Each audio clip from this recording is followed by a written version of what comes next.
What's up, guys? What's going on? What it do? Oh my. Oh my. Hope you're doing well, cute cat. Yeah, don't let him know that. Meow. Ooh, we live, that's right. Yo, finally caught your stream. Finally caught your stream at work. Love your videos. Thanks for getting me through the day. No problem, man. Glad you enjoy it. Let us hear a meow. Meow. That's what you get.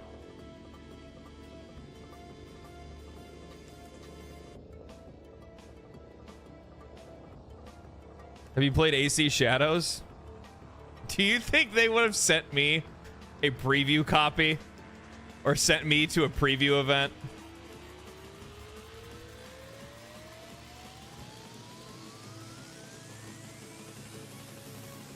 Let's think about this for a second. Let's think about this for a second.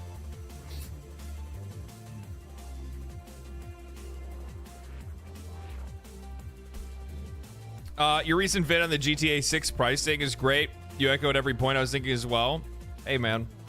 That's what I'm here to do. I'm here to represent the common man.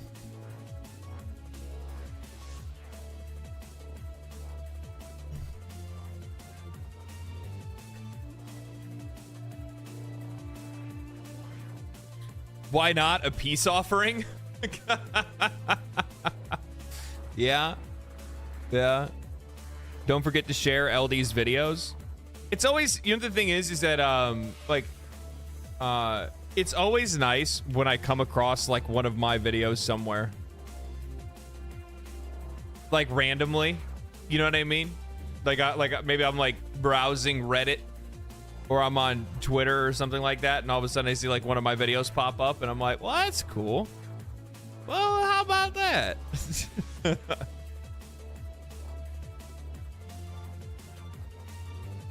Maybe GTA 5 or GTA 6 can pull it off. Ubisoft better not try that shit. Well, see, that's the thing. Did you see the Phantom Blade trailer? No. Well, actually, you know, probably before we get into like the heat of the moment, we'll probably watch that stuff. Phantom Blade, I'll bring that one. Phantom Blade 0, I'll pull that up. There's another trailer as well, right? Or no, Xbox had announcements, right?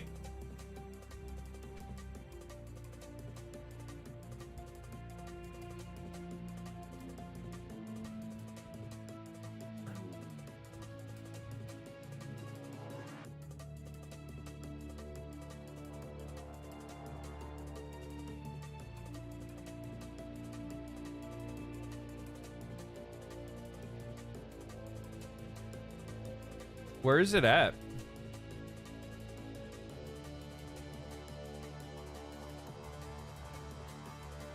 Where's the developer direct? Is it a live stream? It was.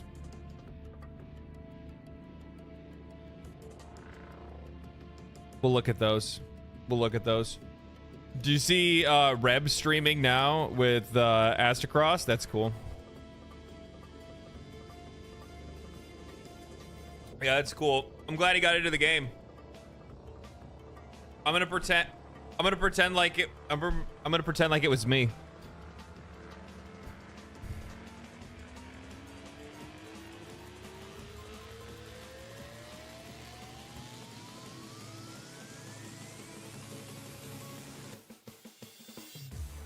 What's your opinion on the new release footage for AC Shadows? Personally, if I have to let one franchise die, I'd rather be Dragon Age than AC in this case. Oh, they did release new footage for that too, right? Fuck, okay.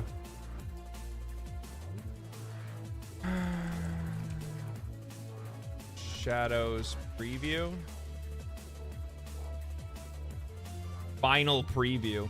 You know, the other thing, why did autoplay start? It shouldn't be happening. One of the things that I think is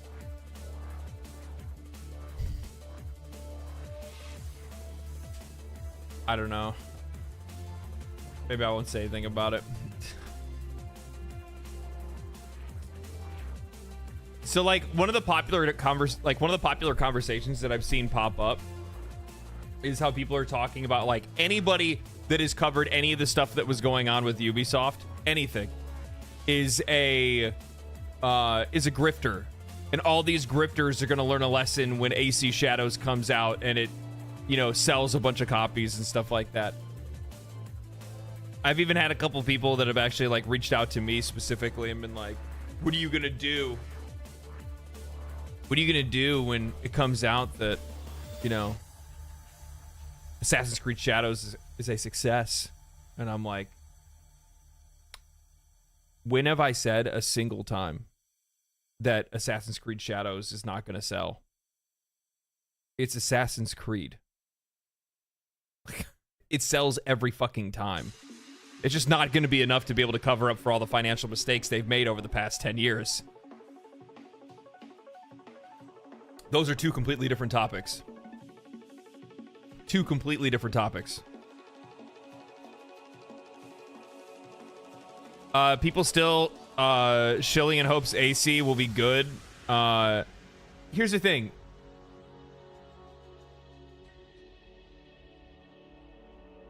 I guess I'm still kind of like wrestling with my thoughts on this, trying to figure out exactly how I want to approach that kind of topic. Because the thing is that like, I 100% agree with you, by the way. Oh, for sure. Because the funny thing is the vast majority of people that are posting like the positive stuff about Assassin's Creed are they're fan pages. Like there's a guy that runs a Assassin's Creed fan like Twitter account and a YouTube channel that like comments on my Ubisoft videos all the time. And it's just like, and actually the funny thing is that he actually agrees with the downfall video, but just doesn't agree with my like my opinions on Assassin's Creed specifically, right? So I think that you're gonna have a lot of people that are gonna be relatively high on Assassin's Creed. From what I've seen from the game, for the most part, it doesn't really meet up my expectations.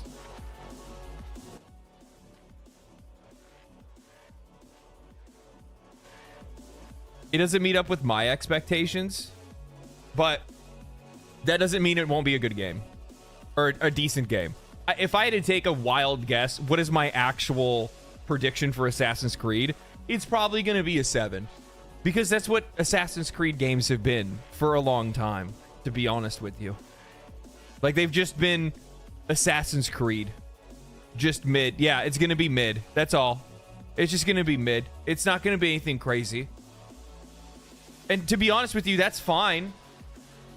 I just don't know how fine that is for a game. Like, I don't know. Like, there's some people that eat that kind of shit up. I don't know how much longer people are going to eat that kind of thing up. And the other thing is, too, is that, like, a game like that being just kind of mid is really sad for how much time and money gets invested in it.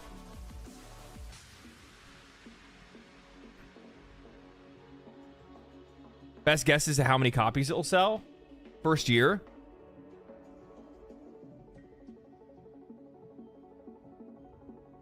Probably somewhere between like 5 and 10 million.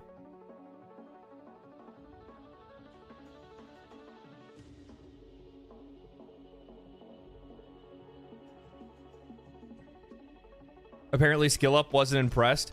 You know what's crazy? For Shadows? Yeah, I would assume Shadows would sell anywhere between 5 and 10 million copies. It's Assassin's Creed. It's a mainline franchise.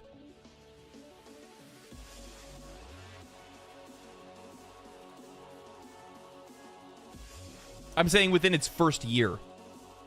You guys can have your guesses. I'm just basing it off of like raw data and numbers of the things that I've looked at while I've researched the company and their sales over the last few years. Keep in mind that Assassin's Creed Mirage, which was essentially a fucking DLC, still sold like I think 4 or 5 million copies. Right? Like, how many copies did Assassin's Creed Mirage sell? Yeah, it sold 5 million copies in its first month. And Mirage was like a fucking dumbed down version.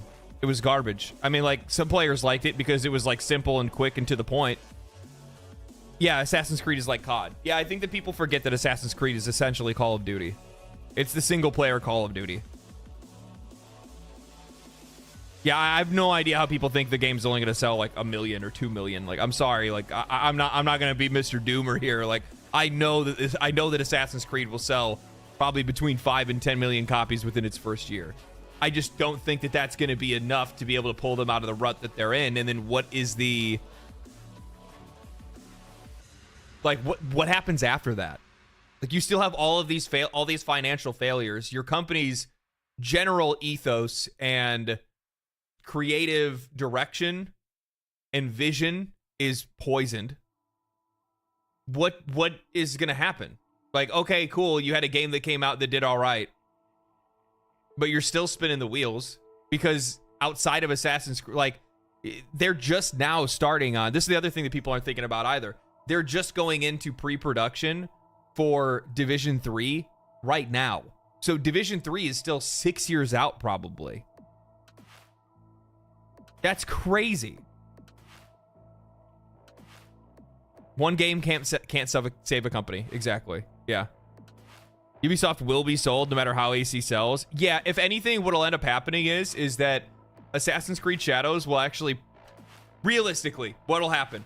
Assassin's Creed Shadows will actually do decently well in sales. It'll make good money. It'll bring back some investor interest, which will then bring the stock price back up a little bit, and then the owners will sell the company off to Tencent and walk away because they'll be able to get it at a higher price. You don't want to sell at the bottom, which they're at the bottom right now. Like, that's not what you want to do.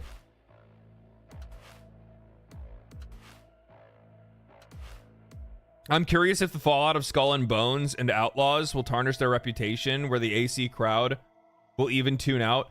You know, that's actually a really interesting point that you bring up. I do think that, you know, when you have a lot of games that tend to tarnish your reputation, and then on top of that, the other thing is that there's a lot of people that are just more involved in gaming conversations across the board. They're watching YouTube videos, reading tweets, you know, on Reddit or wherever it is.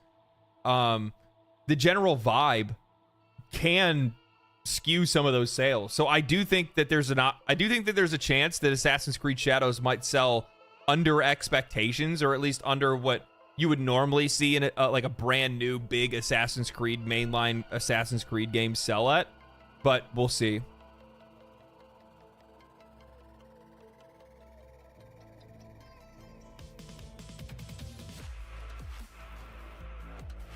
EA's been fumbling the Sims franchise for so long, and they didn't sign American McKee's Alice game. Yeah, the thing is, I need to go into like looking into EA on a more fundamental level, because like it's really easy to look at them in a snapshot if I just like grab, you know, BioWare and just like look at the history of BioWare, because I'll be honest with you,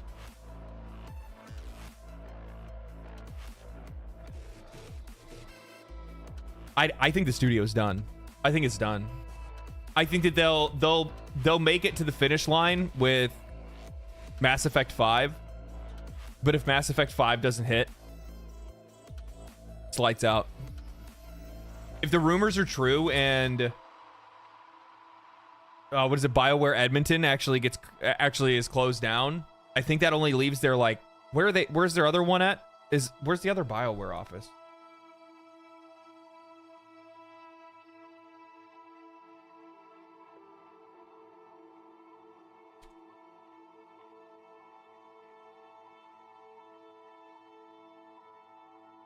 Edmonton and Austin. That's what I thought. Oh, I guess they also have one in Galway, Ireland.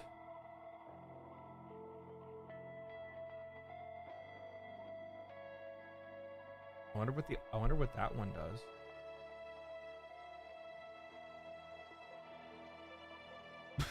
This one, BioWare's main Canadian studio is located in Epcot Tower downtown. The studio has an on-site gym, breakfast, and social events. What the fuck does that have to do with anything?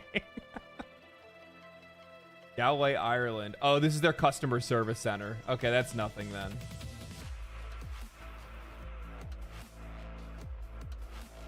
Austin, Texas, I think is their... So, Austin, Texas is the other one.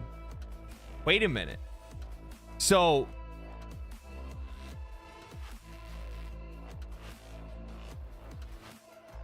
if the rumors are that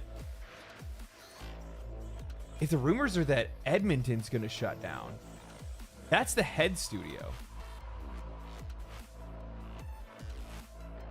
BioWare Austin is the secondary studio. I wonder if BioWare Austin is the one that's been working on Mass Effect. Oh, my bad. What happened to my face? What the hell happened to my camera? Where? What the fuck?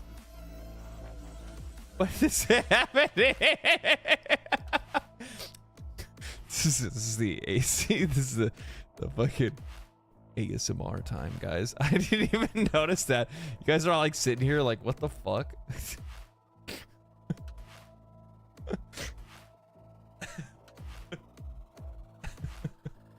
I just moved to Austin. Maybe I should get a job there and change things from the inside. Yeah. I mean, probably not hiring. I'll tell you that right now. I got half canceled. That's exactly what that was. They were like, you know what?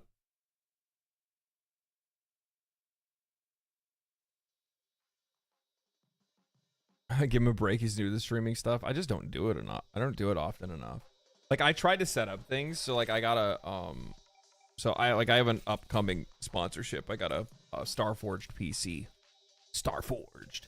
And I wanted to do the whole like 2 PC setup stream, and I couldn't figure it out. I can't figure it out. Literally. Like no shot. I just gave up on it. What GPU's in it? It's like, dude, it's like an industrial 4090, like the ones that they use for like CAD and shit like that. It's gross. It's gross. It's a PNY. It's a PNY. Thing's fucking monstrous. The PC itself is really good. I just I just got to figure out exactly what I'm gonna do and like how I'm gonna like, because I also have like mine, right, which is the one that I built, and it had an issue where it went down for a few days, and I ended up doing some work to it, and I just put some new parts into it. So now it's just like compliments of Asmon. No. It's not. There's no compliments of anything. The sponsorship is something that like they're paying me because they want to get featured on the channel. That's how sponsorships work. It's not a gift by any means. I gotta work for them.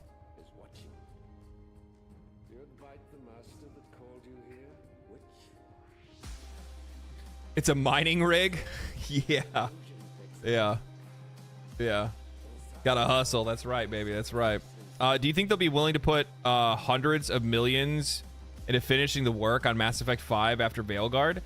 So the difference is that the directors are completely different people. It's not like the Corrine Bush person that was running Dragon Age the Veilguard is not the person that was working on the other team. Now that doesn't necessarily mean that they didn't have the same kind of people or the same group of people working on both games, and then, you know, after Dragon Age the Veilguard, most of those employees probably went over to go help work on Mass Effect. I just don't know exactly what that's going to mean for Mass Effect. I really don't.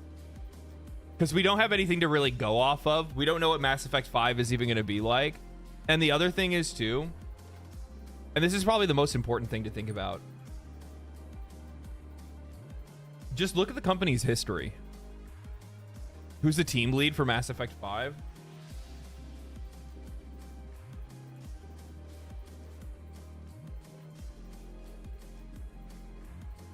At the same time, Mass Effect 5 project director Michael Gamble. So this is okay. EA says Dragon Age the Veilguard sales are down nearly 50%. Fuck, I didn't even see this article. Down nearly 50% from expectations. A weird week for BioWare just got even weirder as EA reveals its new quarterly financial. You guys are a fucking trip, dude. You're a fucking trip. Exile has tested you, my brother. Now let's see what goes. I can't, dude. I cannot with these journalists. A weird week for BioWare just got weirder. The weird week in which they are discussing is the fact that the game's director Corinne Bush left the studio after 18 years at working at EA. That's why they're saying it's, oh man, it's been a weird week because they left. Is it really that weird? Because I'm seeing that the game not getting or not hitting 50% of what they had initially thought it was going to hit, and the game's director leaving the studio as being two things that have a lot to fucking do with each other. Doesn't seem all that weird to me, man. That's just me. That's just me. What is wrong with you guys? Why are you like this? Why?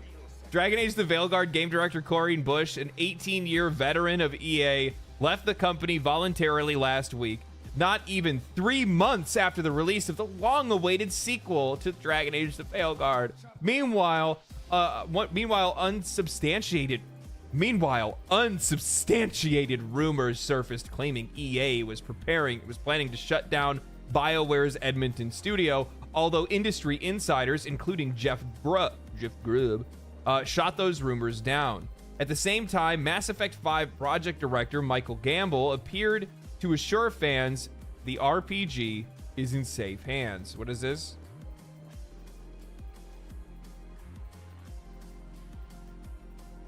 Bro, why can't I fucking hate this? I hate it. I hate it so much. I hate it when writers will link to their own articles as proof.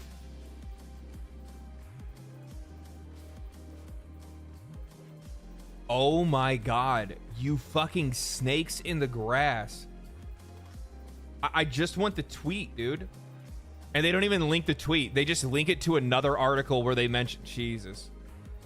Anyway, so apparently, because I can't find it because they won't actually show it to me in the first place, apparently Mass Effect 5's director, Michael Gamble, appeared to reassure fans that the RPG was in safe hands. EA CEO Andrew Wilson touched on both Dragon Age the Veilguard and FC25's sales shortcomings in the financial statement. During quarter 3, we continue to deliver high-quality games and experiences across our portfolio.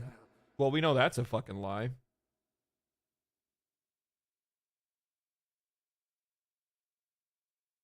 Snakes in the grass slither fast, man. That's how they do.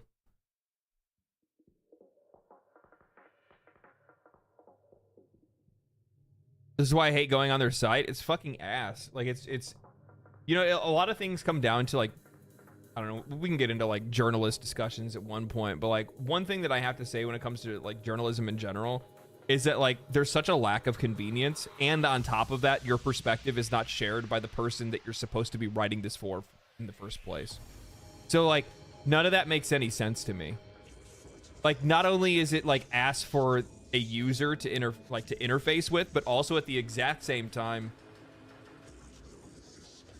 you don't even share my perspective. None of them do. Who are you writing this for? So fucking dumb. During quarter 3, we continued to deliver high-quality games and experiences across our portfolio. However, Dragon Age the Veilguard and EA Sports FC25 underperformed our net bookings expectations, Wilson said. Adding that the update to FC25 yielded positive player feedback, and saying, we remain confident in our long-term strategy and expect a return to growth in fiscal year 26. As we epic... Ugh. Why would he say that? No wonder everybody fucking sold their fucking stock. Oh. Why would you say we expect to return to growth next year at the beginning of this year?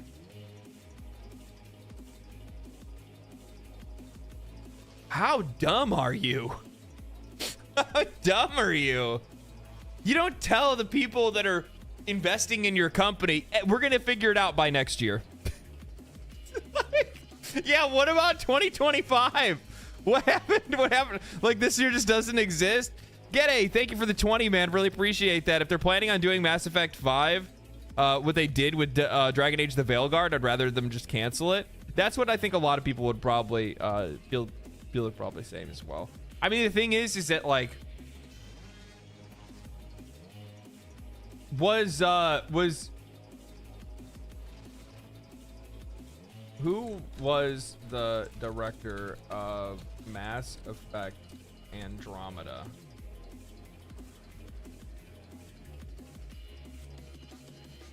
Okay, so it's not the same.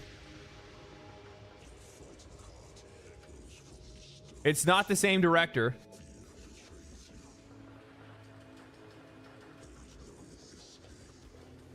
Who's the writer?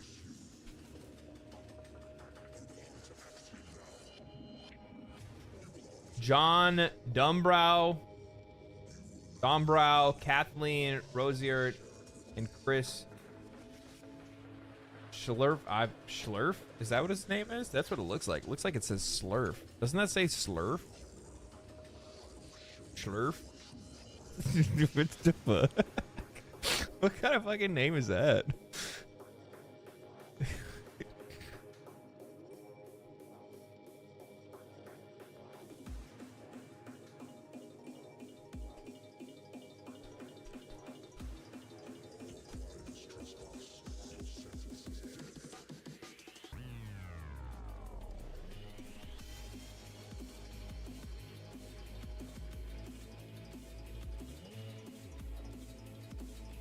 Okay, so the Deus Ex writer, Mary DeMarle, is going to be the senior narrative designer for Mass Effect 5.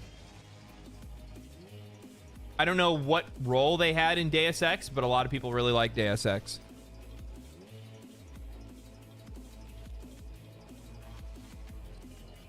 What's this?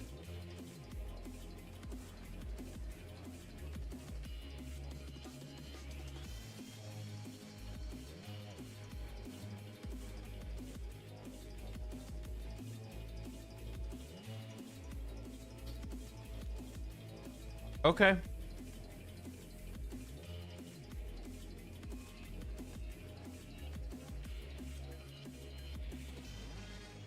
I'm just really interested to see in what direction this actually ends up going in.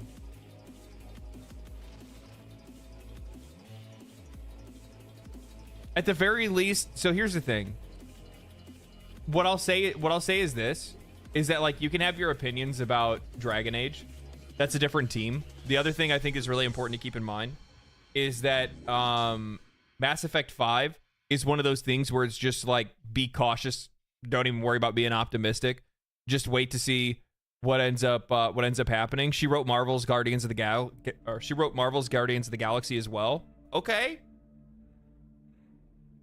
So at least from my perspective, the Mass Effect 5 team seems completely detached from what was going on with Dragon Age the Veilguard. And on top of that, it's basically a whole, like, new suite of talent. So we don't even know. It's an unknown. Mass Effect 5 is an unknown. I am not somebody that wants to kill games before I don't know anything about them. BioWare downfall start from Dragon Age 2. Mass Effect 3 ending was a spit on the fans. A trilogy was dumb ending. Left us feeling unsatisfied. Yeah, I mean, the overall experience of Mass Effect 3 was good. I didn't like how...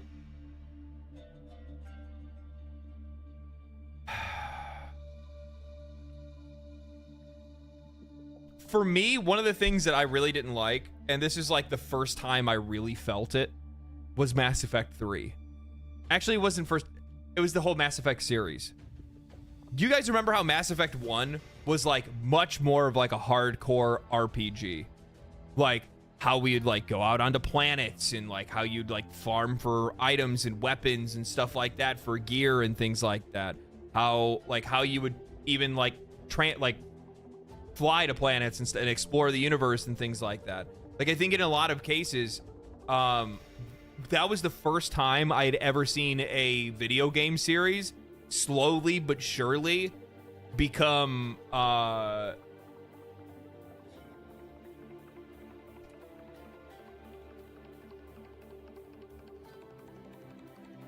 show you.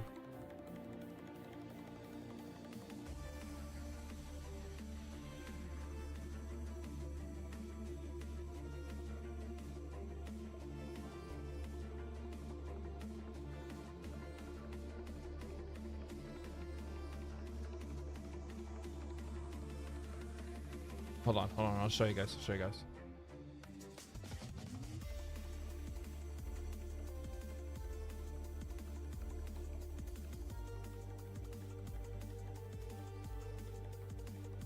This is the I'm gonna give you guys. This is the perfect representation of Mass Effect. Okay, so this here, this is Mass Effect 1. Okay, big brain Mass Effect 1. Mass Effect 2, a little bit more showy, just kind of poggers, you know what I mean? Like, it's just kind of more like, wow, it was like more spectacle than it was anything else. But they definitely pull, and they definitely kind of pulled a couple things out of it where I was like, I kind of missed that from Mass Effect 1. You know, I kind of felt like you guys are going to go a little bit, you know, maybe harder into this direction, but I could feel it slowly kind of becoming a little bit more casual friendly. Okay, it wasn't that bad though. Then Mass Effect 3.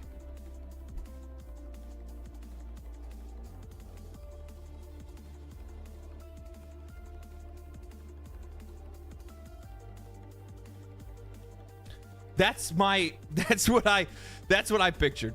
That's how I pictured things going. Where it's like, and by the way, this isn't just the view of the game. This is the view of the audience, where it's just like smart Pepe, Hoggin, there.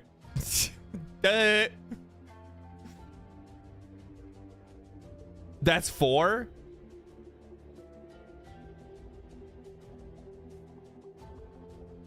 No, Mass Effect 4 was. We don't even. What even is Mass Effect 4? Yeah, Mass Effect 4. Yeah. I got you. Hold on.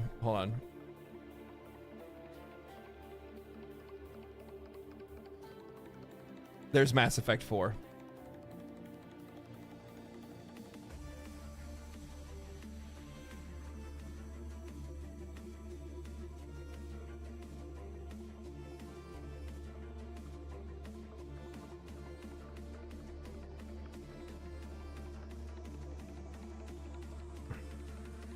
Yeah.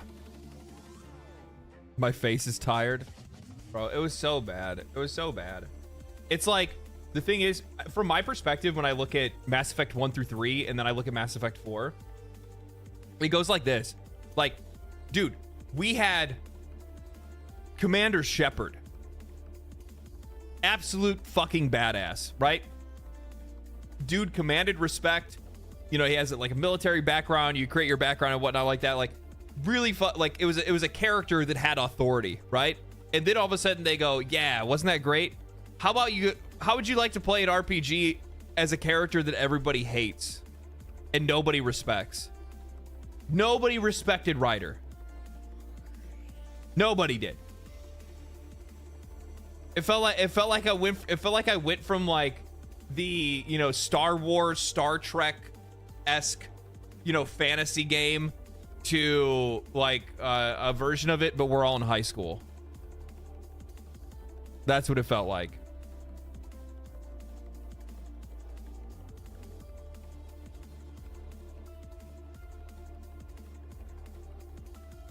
Boo, bad takes. I mean, you're in the minority here, man.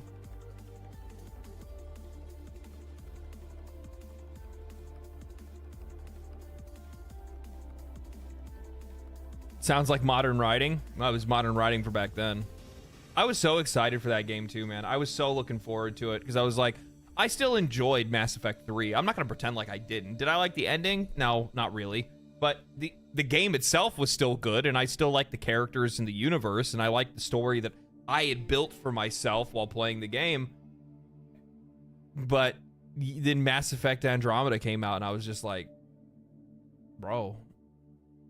That was like when I think that's for me when it comes to BioWare, like that was when the mask started to slip, and you could see that like the vast majority of talent from the studio had already left by then, and it was just, no, it's just not there anymore, man. It's just not there. Because then right after that came Anthem, right? Was Anthem before Andromeda? I can't remember. I thought it was. I think Anthem was 20. I don't remember. I get my dates mixed up. Anthem was after 2019. That's crazy. That really wasn't even that long ago. I mean, like 6 years is a long time ago, but not that long, to be honest with you. Mass Effect 3 was great right up to the last hour or so. That ruined it. Yeah. The end of it. It was also that and the multiplayer. Like, the multiplayer was just like, bro, what the fuck is this? What are we doing here? That was also, and you guys, I know you remember this. I know you guys remember this. This is right around the time that EA was like, everything needs to have multiplayer. Everything needs to have multiplayer. Why'd you have to go and murder my boy Dead Space like that? Why do you gotta do that, dude? Why? Though male Shepard voice actor always bothers me. His tone was so rigid and good in 2 and 3. But still not a good heroic voice. I never played him. I never played Shepard as a hero. I played Shepard as a fucking asshole. Like, his voice was like his voice is perfect for Renegade. It was perfect for Renegade. You're gonna talk to me like that on my ship? I don't think so. What? I don't need you anymore. Just kicks a motherfucker off into off a balcony. God damn, it was so good. It was so good. Fem Shep Renegade, she was really good too. I actually really enjoyed Fem Shepard's voice actor. Man.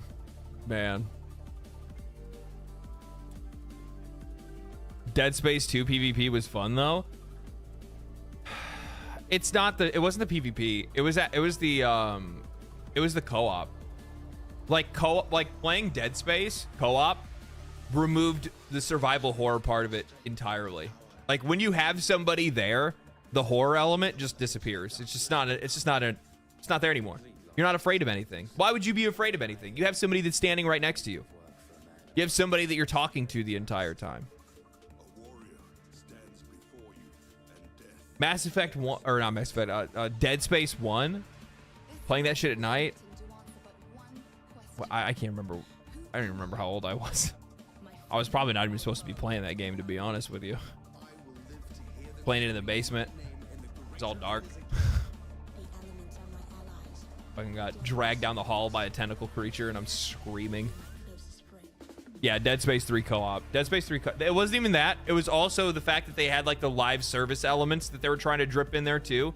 You guys remember that? How you could send out like drones to farm materials and stuff like that for you to be able to use in game. It was such a pain in the ass. It totally just pulled you out of the game. Have you looked at the new Claire Obscure Expedition? There's another trailer I haven't seen.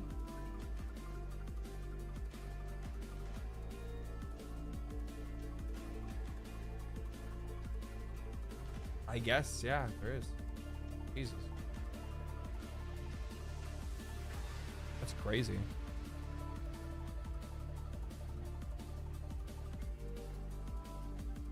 Dead Space co-op had one fantastic thing going for it. Some stuff. Oh, that was actually really fucking cool.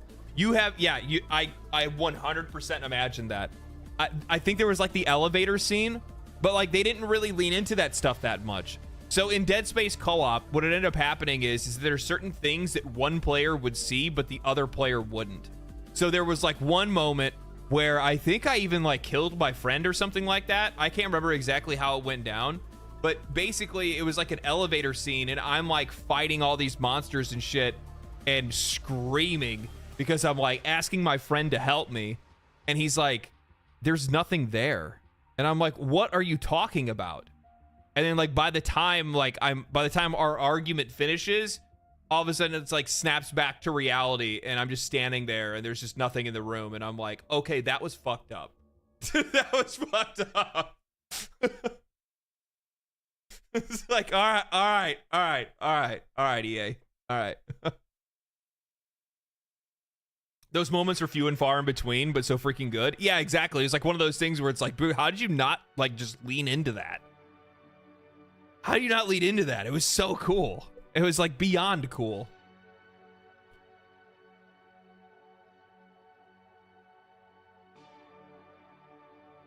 The guy looks like me. Do you think he does? All right, let's watch some of these trailers. Let's rip through this shit. It's fucking A-tension. Very, very angry porcupines. Fuck porcupines in Path of Exile. What is this on? Is this on? I've been having nightmares. I've been having nightmares. Rated mature. I've been having nightmares. Being out here isn't what I expected. God, I fucking love her voice actor so much. Does anybody know when the Baldur's Gate 3 patch is coming? I'm looking forward to that so much. I have a crush confirmed. She is cute. Legacy can take many forms, right? Learn from the ones who came before. And lay the trail for the ones who come after.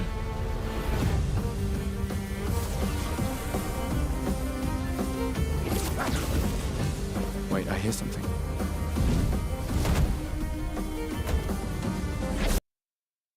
Dude.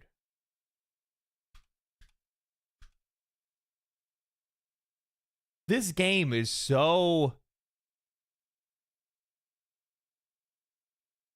It's so visually unique. Shadowheart voice actor is in 33. Can't get her out of role. Can't get her out of role. What do you mean by that? Think for the two.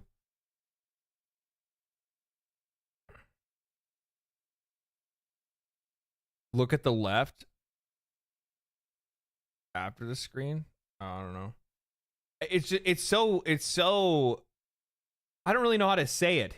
It's so visually distinct and unique. You just don't see anything like this. It's not the cannons on the shield. It's like, what is this, like it's like this puppet thing that it's like a stuffed creature of some sort, but also at the exact same time, it's like, you know, like some of the monsters and objects almost look like real or stop motion animation within the actual game's art. It's so interesting. All right. I'm really interested to see how this works out, and I hope that this turn-based system is really good, because this actually could end up being a game that ends up kind of changing the face of turn-based, and I think that needs to happen. I've always been wanting something like what did I play recently? I played Metaphor ReFantazio, right? I really enjoy Metaphor ReFantazio.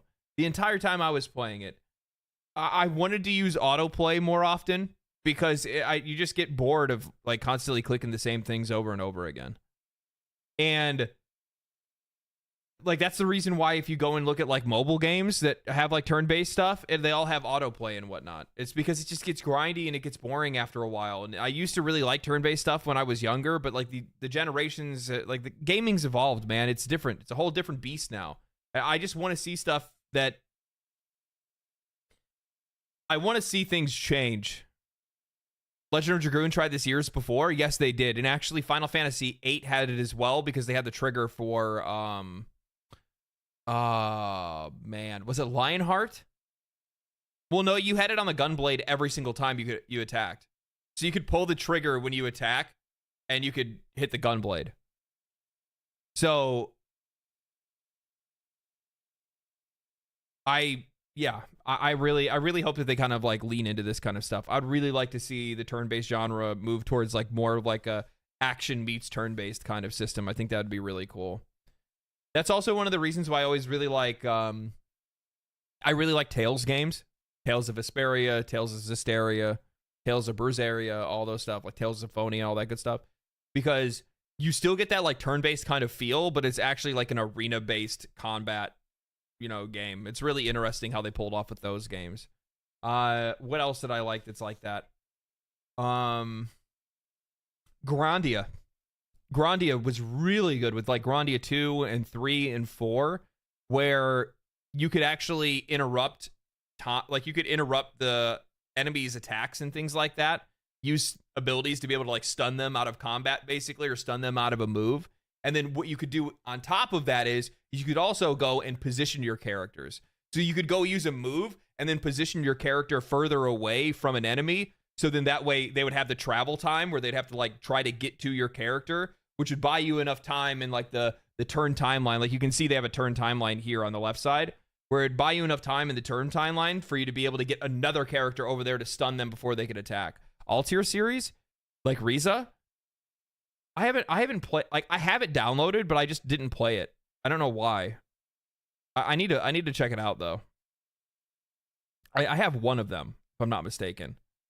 Yeah, I have All-tier Riza, Ever Darkness, and The Secret Hideout. That's the one that I downloaded. I was on sale at one point and I downloaded it. I've heard good things about it. I know people like it.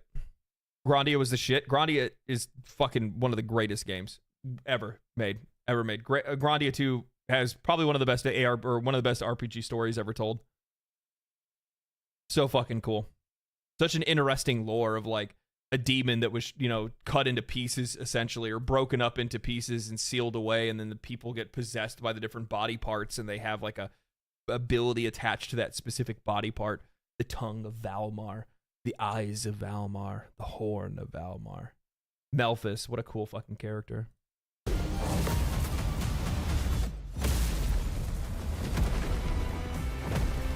Is that a Chestrel? I still can't believe they exist.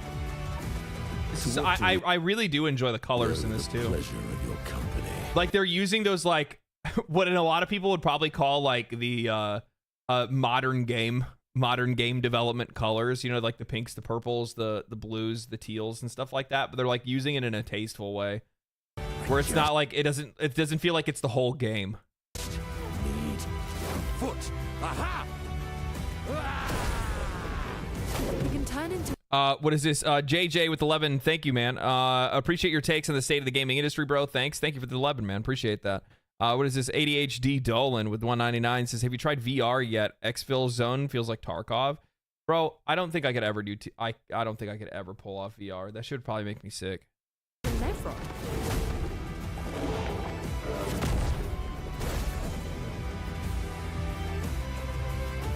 Bonjour, mes amis. We need to cross the sea. Baldur said you could help. All right. Ready to sail What? like a snail. What the fuck? This is a much better way to travel.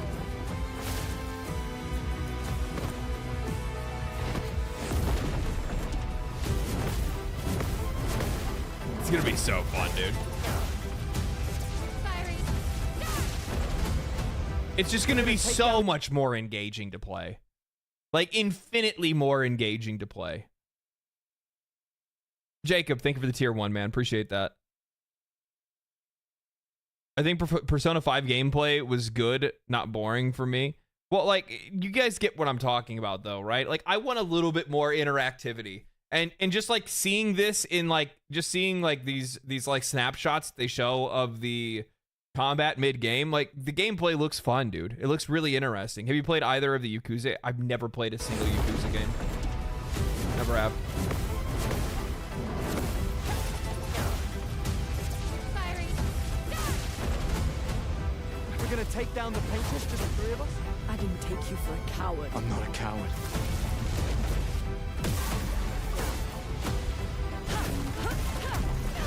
Patrons.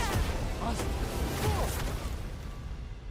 So they have, like, an elemental One of weakness us system, it stands, looks like. Our fight is not over. Are we Pokemon? Are they Pokemon? What game is this? Claire Obscure Expedition 33. Well, they're going to show you right now.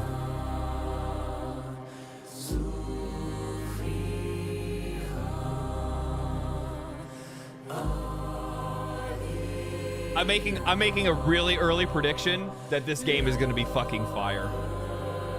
I think it's going to be really good. You don't go out and get the you don't go out and get the voice talent that they have. And there's just something about there's a vibe this game is giving off. My friend. Yeah, and if I'm not mistaken, I think the game is actually, like, if you want to pre-order it, am I wrong about this? I need to look at this. Hold on.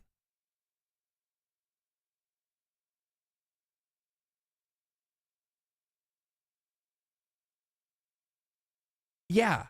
What the fuck is this? Who does this? The game, you can pre-order the game. And it's, oh no, it's not even pre-order. If you buy, what the fuck? Dude, it's 10% off up until May. So even after the game releases, it's still going to release at 10% off.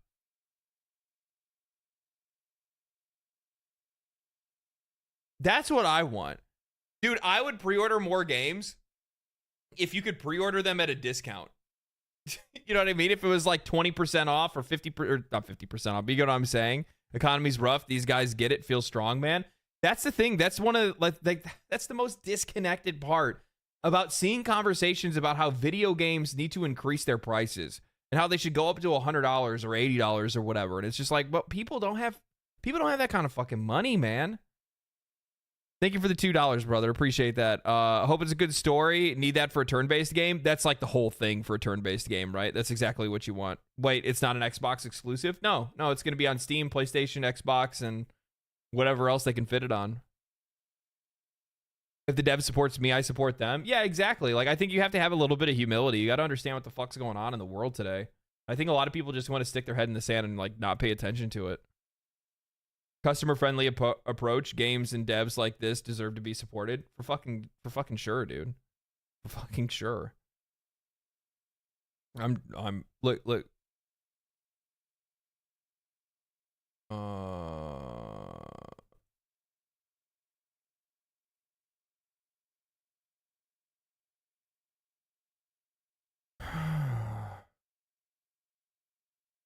Bam. There you go. I bought it. Just like that.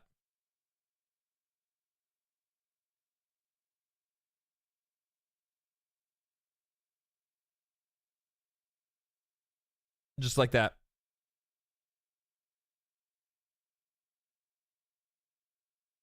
I'll buy the deluxe edition just to support promising talent. Yeah. That's what you should do, man. You see shit like this is the shit that you want to support. I have no problem pre-ordering a game like this. Everything that I've heard about this game up until this point, I've had nothing but absolute confidence for it. And then plus on top of that, the thing is that it includes like quite literally almost like it includes all of my favorite voice actors from like the past 3 years. It's insane. Like I'm sorry. You're paying for some of the best talent in the industry. There's no way it's going to be bad. It shows a lot of confidence they have in their game. If the devs, what is this? Dude, you have to look at the Ninja Gaiden news. A shadow drop of a new mainline Ninja Gaiden. What? Shadow drop of a new mainline Ninja Gaiden. Well, I know that they have like. Well, we got. I think that's in the other thing we're gonna watch. Let's look at this Phantom Blade one. People seem really excited about this one. See what this is about.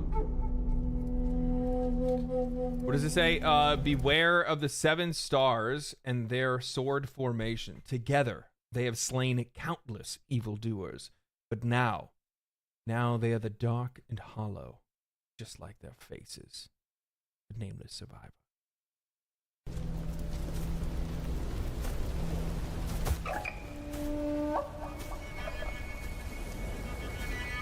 S game.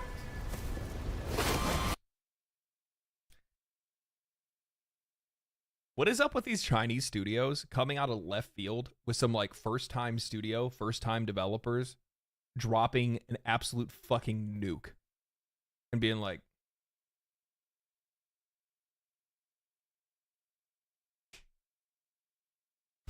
what's going on, Western studios? What the fuck y'all doing over there?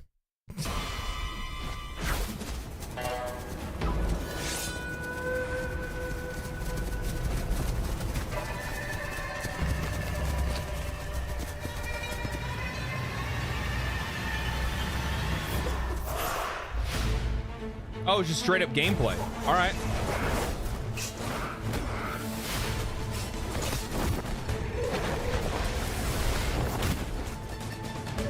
What the fuck?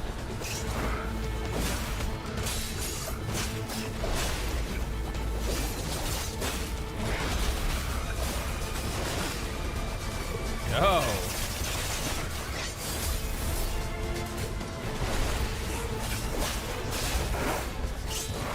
Okay.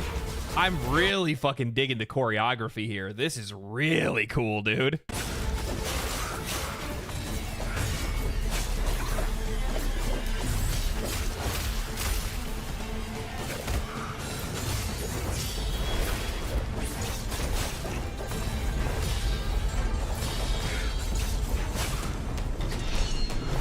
The other thing that I think is just so interesting here, and like the thing is that I talked about this, I touched on it very, very lightly when I was talking about Black Myth Wukong, and I covered it and like its rise and its success.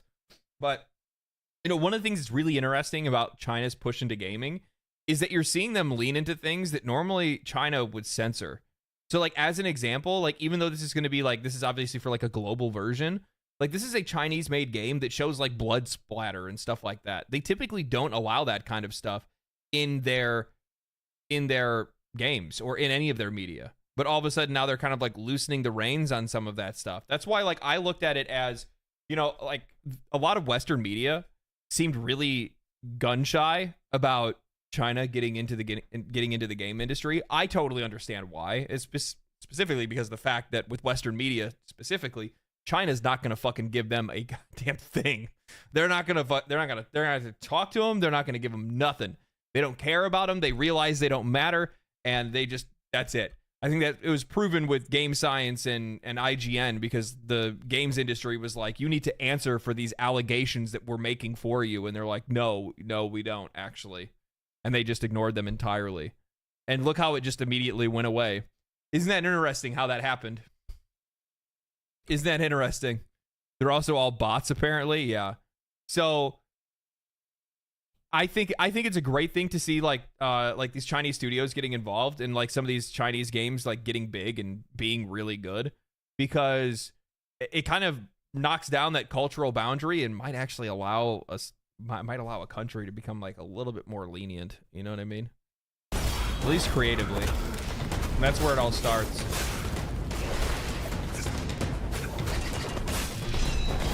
You gotta allow your people to be creative, and this is fucking cool, dude. This is fucking cool, dude. So you can switch between 4 weapons? Is that what that shows? It looks like that is. Like, you have 4 weapon sets. You guys can't see it because chat's covering it up. Here, I'll show you guys real quick. I'll put you guys up here. Give you guys upsies. So it looks like there's like 2 swords, and then a sword and a dagger on the other one. And then there's an axe here, so you can use an axe. And then there's like another like single sword by itself. We haven't seen him switch anything yet, though. Right now, he's still dual wielding. Sick, dude. Animations look clean. Gameplay looks quick, satisfying, and fun.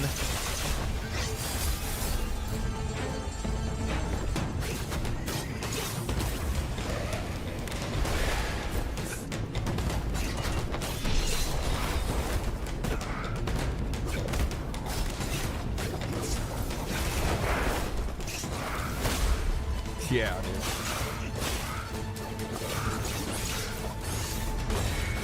I really like the movement. The movement looks really fucking clean.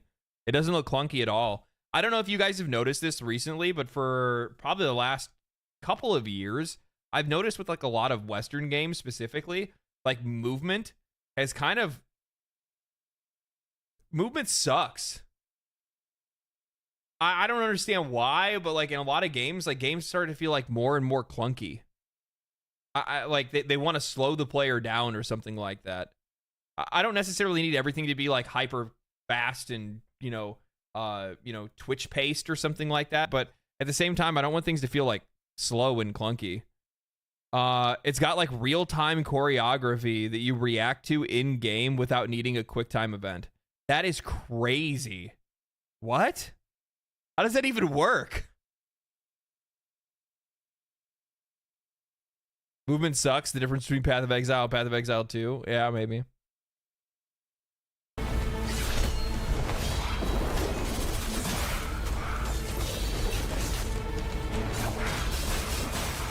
It's not a Souls-like game. That's just racism on our part. What do you mean? How's it?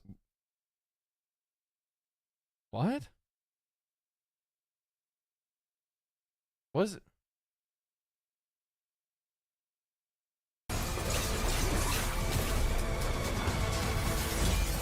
Not everything from Asia is a Souls-like? I don't think anybody ever said that. What are you talking about? We didn't even talk about it being a Souls-like. I haven't even said anything about it being a Souls-like. It looks like an action game to me. What? So out of pocket.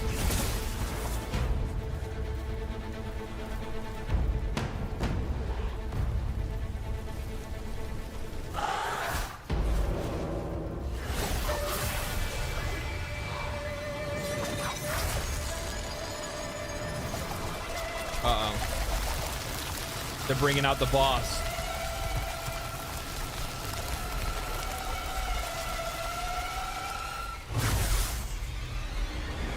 With our powers combined.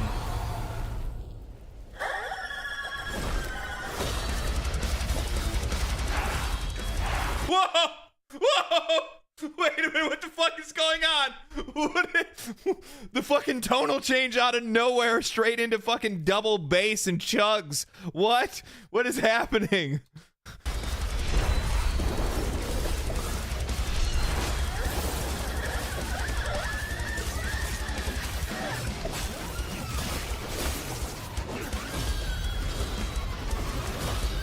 Okay.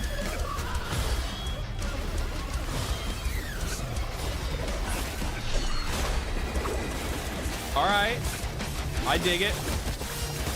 All right, that was pretty fucking cool. That was cool. I like that a lot. I like it a lot. That was really good.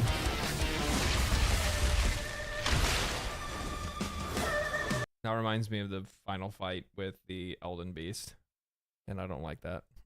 I don't like that. I got cooked by that thing so many times. It's not even funny.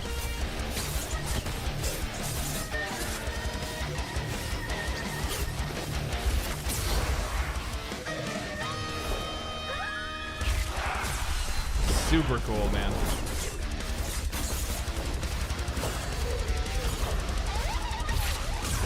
I don't know if you guys are noticing this, but like the one thing that's like really standing out to me is just how fluid the game looks like it's playing. Like there's no like hiccups or anything like that, and the hitboxes look like very fine, like very fine tuned. Oh, he changed weapons, you're right. So this is a single-handed sword. All right.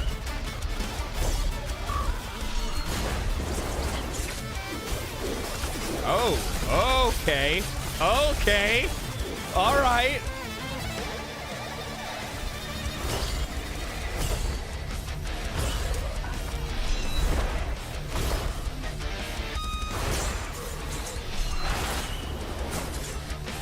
This looks fun, man.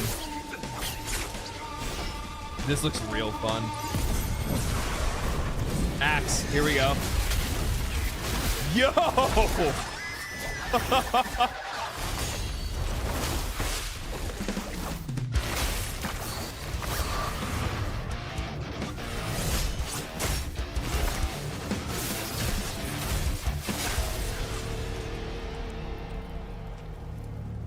This game has one thing that I think a lot of games have missed over the last few years when I look across like the vast majority of games. It's just the rule of cool. It's just the rule. It's just cool. That's it, dude. It's just cool. Like, I don't know how to say anything. There's nothing really else for me to say. It just looks cool as shit. You know what I mean?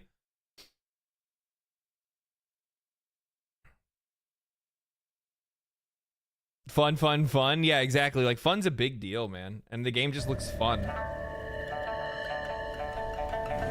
Dude looks like a fucking badass, too. Soft snake sword. Okay. So the sword kind of like bends. Weapon 27, white Snurpit, White Serpent, and Crimson Viper. Very cool.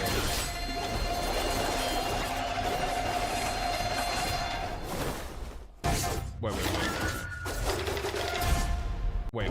Hold on. Weapon number 27.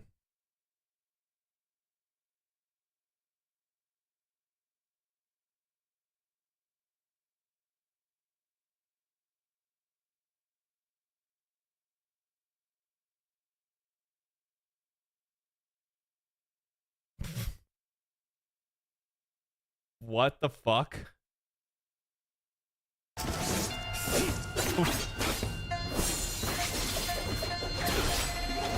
Number 27.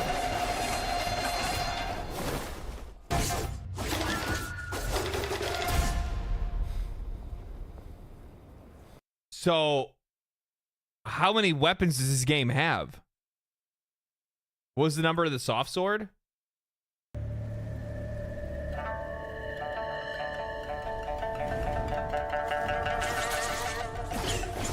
Weapon number 13.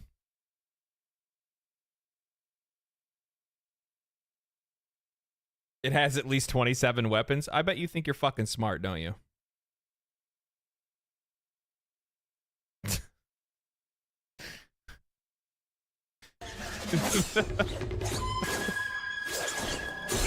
I highly doubt that means there's at least 27 usable weapons. He's using number 13 right here.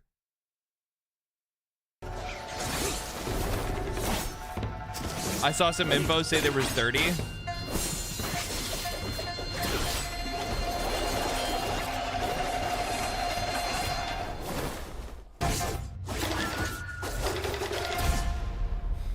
Very cool, man. Very cool. I hope this is good. I mean, from what I'm seeing preview-wise, it looks fucking sick. Holy. This video popped off. This video popped off. You know, I think it's kind of bullshit, by the way, that these game companies not only are making money off of us by selling video games and making video games, but they're over here fucking farming views on YouTube. 1 million views, you're fucking farming.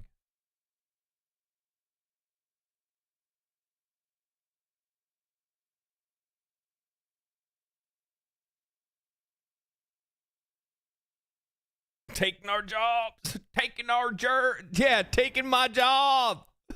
They're taking my job. God damn it. Son of a bitch. All right. Let's see what they got. Let's see what they got. This is the one that everybody wants me to watch. Everybody's been asking me about it. So let's see. Let's see what's going on. Let's see what's going on with old Xbox. One thing I'll say is this before this even starts. The amount of people that I've seen already pop up and be like, Xbox doesn't have any, because like the whole like Xbox has no games. I guess it's like the thing that like PlayStation people say about Xbox. I don't know. I don't pay attention to console war shit. But it's funny because people are like, Xbox has no game. Oh, I guess Xbox does. And it's just like, but not yet. But they probably will purchase enough fucking companies, right?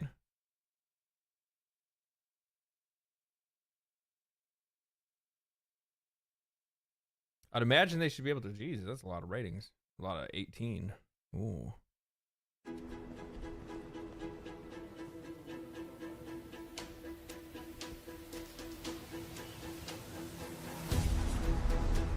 Four games, all made by women. 4 studios. All right.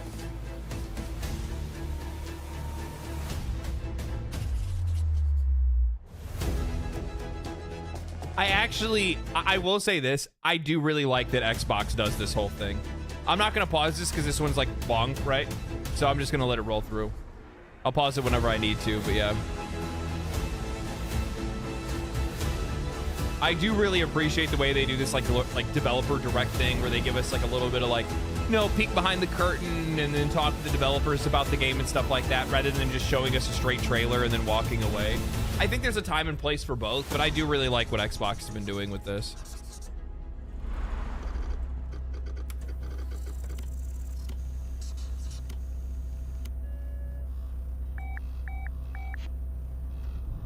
Oh, so this is the fucking new one. This is the one we don't know. I don't know anything about. Team Ninja? Right?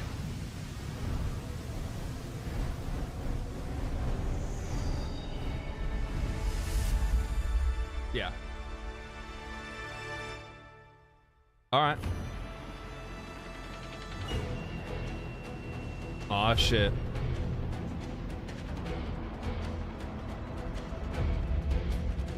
こんにちは、声テクモゲームズチーム忍者の安田文彦です。今日は皆様にチーム忍者が長く大切にしてきたアクションシリーズの新情報を発表できる機会をいただけてとても嬉しく思います。早速ですが、こちらをご覧ください。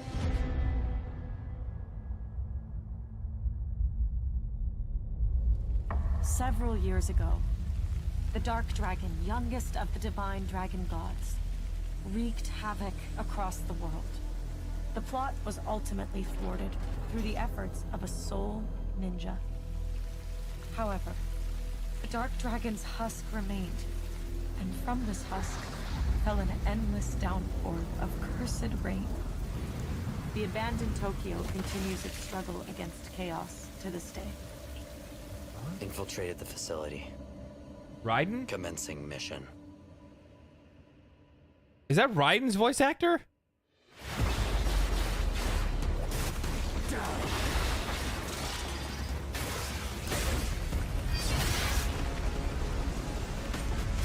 Ninja Gaiden 4? What? No escape. Okay.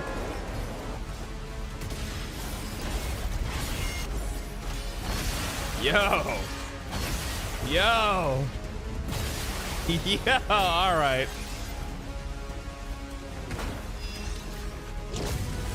Yeah, I'm pretty sure that's Raiden from Revengeance. Like, the voice actor is. Dude, these combat animations are insane. This is so flashy. I love it.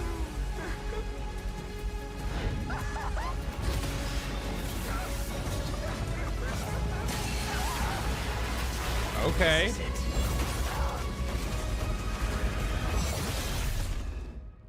Ryu Hayabusa.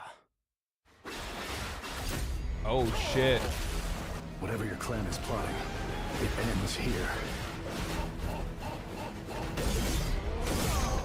Yo, alright, dude. Alright. So you've come, Raven.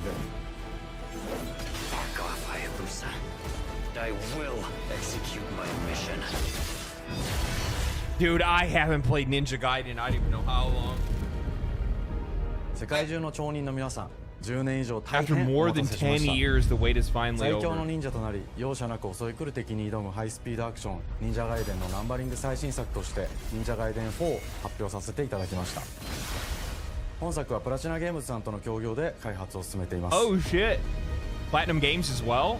That's a Nier studio, プラ right? チナゲームズさんのアクションゲームというジャンルにおける実績は言うまでもなく、ベヨネッタやニアオートマタなど素晴らしいアクションタイトルを生み出してこられました。忍者ガイデン4というタイトルを10年以上の時を超えて新たに皆様にお届けするにあたり、より多くの方に新鮮な気持ちでプレイしていただけるよう、新たな世界を新主人公であるもう一人の町人、ヤクモで冒険するという形で。Yeah, Xbox was like, guys, look, you know what? We got a problem with these fucking... There's a problem with these Western games. We're just gonna have to fucking outsource this. It's the only thing that we can do. Which the funny thing is that would make like their two best games in like the last couple of years, at least like depending on when, I don't know when the release window of this is gonna be.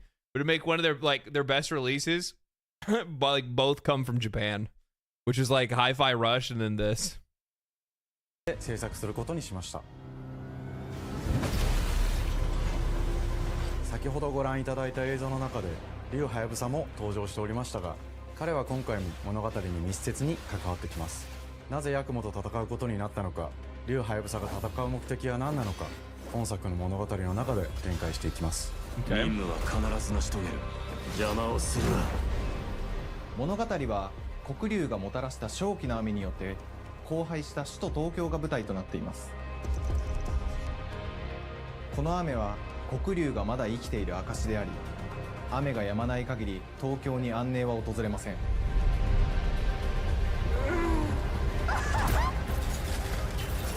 It looks really good. 今作の新主人公 Like であり、 graphically, it looks really ハヤ good. ブサと対をなすカラス一門に所属するヤクモが首都東京で黒竜を倒し、この世界を晴らすため戦いに身を投じます。これまで忍者外伝シリーズで描か I れてき also た like how like everybody looks ハードな locked 世界 in. 観は継承し、そこにさらに危機を感じさせる要素と Everybody's して like, we're all locked in. 呪 We're い all や ready for よ this. り混沌とした景観のデザインを取り入れています。 Curses and landscapes. Okay.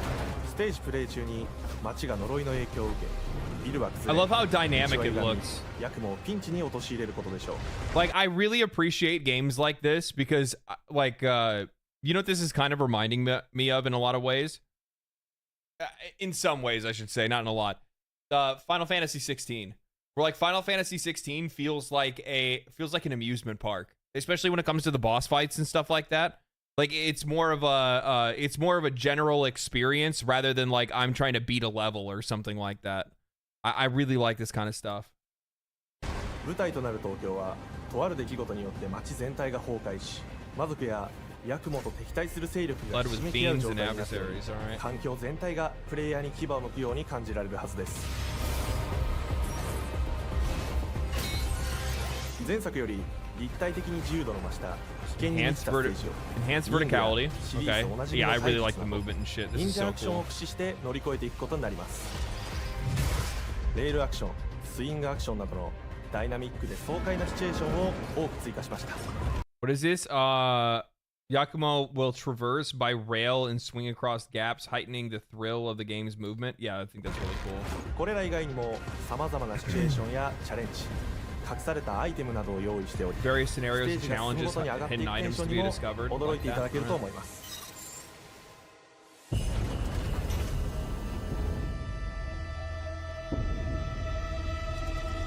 The clips from this game will be insane too. You think so? 新しい主人公のヤクモは竜ハヤブサに次ぐ新たな町人です。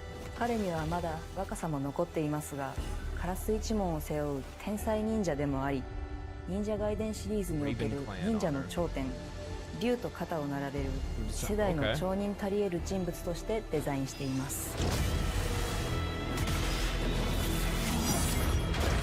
そんなヤクモの前に立ちふさがるのは、荒れ果てた東京の治安維持組織であり、黒竜の封印を守る竜神島や現世に蔓延する人ならざる者、妖魔。 Very cool. I really do like I think the enemy designs look sick as fuck.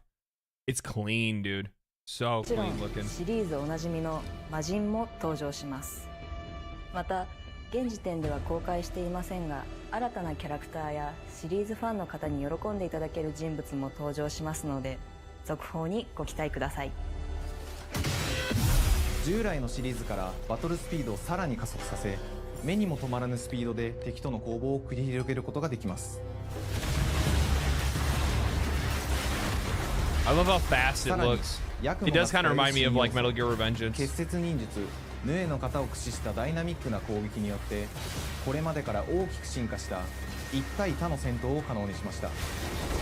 ヌエの型ではこれまでの忍者外伝にはない広範囲かつ一撃必殺の攻撃となっており、多勢に無勢の状態が長く続く戦況を一気に覆すことができます。もちろん1対1の戦闘における比率も健在です。 Go for boss battles and プレ stuff. イヤー同様、敵もガードや回避をしてくるため、緊張感のあるフェアな戦闘を味わうことができます。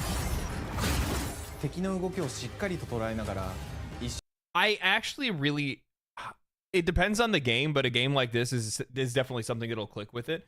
But one thing that I really do enjoy is how some games are starting to move more towards where the bosses that you're fighting are emulating you in a certain way, like they're playing like how another player would, and it makes fights feel a heck of a lot more dynamic rather than games where it's just like I have to avoid the boss's mechanics and then go in and then do damage when I have the opportunity to. Outside of that, I'm just dodge rolling, or I'm just dodging out or avoiding things and then attacking when I can. I like games where it's like they're blocking me, I'm blocking them, they're parrying me, I'm parrying them, that kind of stuff. It makes it just so much more cinematic, so much more engaging, so much more entertaining. It's super cool. I really enjoy it. 一瞬の隙を逃さずに攻撃を仕掛けていくことが重要です。ヌエの方によって忍者ガイデンのアクションの味わいにさらなる進化を感じられるかと思います。New way. Is that like the アクションに関 finishers し or ては what? 手触り、バランス調整など細部にわたり日々議論させていただき、会社の垣根を越えた密なやり取りをさせていただいています。本作の主人公であるヤクモは竜とは一味違うアクションを有していますが、その中でもしっかりと忍者ガイデンらしさを感じていただけると思います。例えばカラス、ヌエ、2つの型があるという点がヤクモ Distinguishing, what distinguishes Yakumo are his two combat styles, Raven styles and Nue style. Okay. の大きな特徴ですが、それらが持つ多彩な性能のアクションを用いて敵や状況ごとに使い分ける攻略の深みや滅却、絶技などを絡めた抑揚あるスピーディーな攻防などはもちろんヤクモでも健在です。ヤクモと竜ハヤブサはそれぞれがかなり異なる個性的な遊び心地になっていますので、さまざまな戦闘バリエーションを楽しむことができるようになっています。I hope it doesn't turn it doesn't look like it's probably going to be that way. These are, you know, two studios, Platinum and Team Ninja, really pride themselves on combat. And I'm just hoping that it doesn't devolve into like a rock paper scissors thing where it's like I have to use like this combat style against these kind of enemies and this combat style for these kind of enemies. That's one of the things that when I was like looking at, you know, well, we'll watch it after this, but the like anytime I saw any of the initial previews that they had done for Assassin's Creed Shadows, it's like you have to use very specific attacks to be able to like break enemy armor and stuff like that. I don't like that kind of thing, man. I would guarantee that's probably not going to be the case here. 飛燕、伊豆直しなどシリーズおなじみのアクションも駆使しつつ新アクションを織り交ぜた新しい忍者ガイデンにご期待ください。忍者ガイデンシリーズに色濃く残っている歯ごたえやグレードの高いアクション体験の継承、さらに我々プラチナゲームズの特徴であるスピーディーなアクションやダイナミックな演出も取り入れ、進化した正当続編を作り上げるべく総力を挙げて開発を進めております。容赦ない敵とのいかなる攻防にもフェアに戦える手触りをヤクモでも目指しています。皆様に進化した忍者ガイデンを触っていただける日を楽しみにしています。シリーズファンはもちろんのこと、忍者ガイデンを初めてプレイする方でも存分に楽しめる作品になっておりますので、ぜひ発売をお待ちください。長年にわたってプラチナゲームズさんと共にまさに忍者のように潜んで忍者ガイデン4の開発を進めてきましたが、ついに発表することができて非常に I actually really do appreciate, I don't know how you guys feel about this kind of thing. I actually don't want to know anything about a game coming out until it's about to come out that year. Like, I mean, I guess it's okay to let me know that it's coming out, but I don't need like game trailers or anything like that. I really prefer it when it's just like, hey guys, so we've secretly been working on Ninja Gaiden 4. Here's a bunch of fucking gameplay, and it's coming out this year. And it's just like as a consumer, as a customer, as a gamer, that makes my mind go just fucking blow, right? I don't really like where it's like, hey guys, guess what? We're working on this game and it's going to be out in 4 years, maybe. It depends on development cycles and whether or not we can keep the studio together. You know what I mean? Greetings from Spain, greetings from America. Makes everybody go crazy. Yeah. I mean, it does so much better for just the general hype of the game, but it also does better for your marketing too, because more people are going to be talking about it.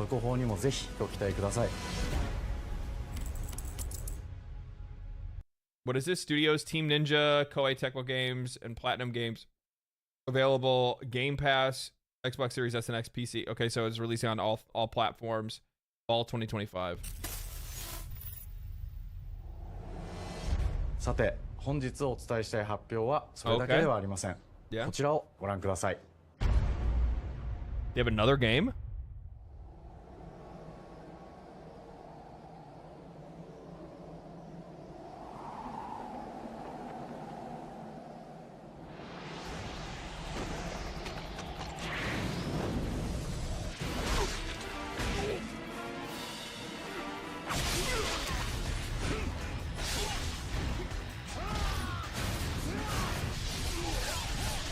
Is this Ninja Gaiden Black?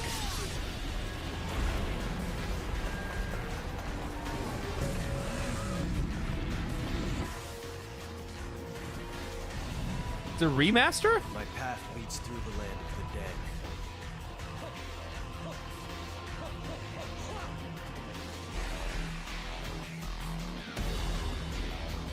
And thus the sun sets on the dragon. Black 2? Remake? What the fuck? I didn't play Black 2. Genshin, go back to hell. All paths before me are cruel and arduous. Our time has come. Very cool. All right. When's that come out?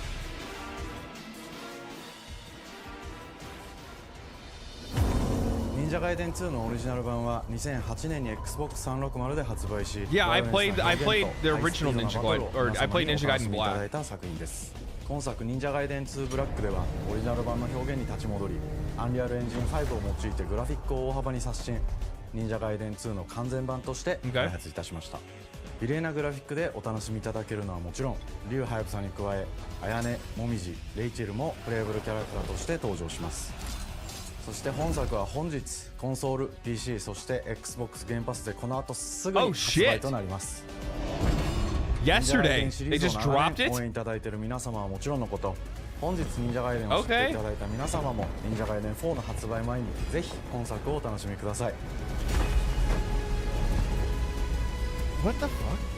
今年はチーム忍者創立30周年の節目であり、本日発表させていただいた忍者ガイデン4含め2025年は忍者の年、イヤーオブザ忍者となります。ぜひ忍者ガイデンシリーズの展開にご注目ください。本日はありがとうございました。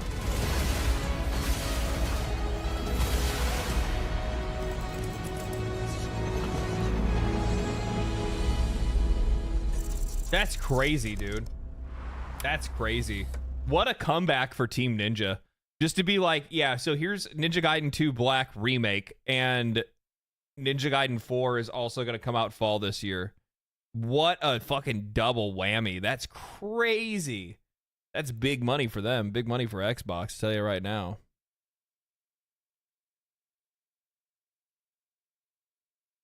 Let's see here.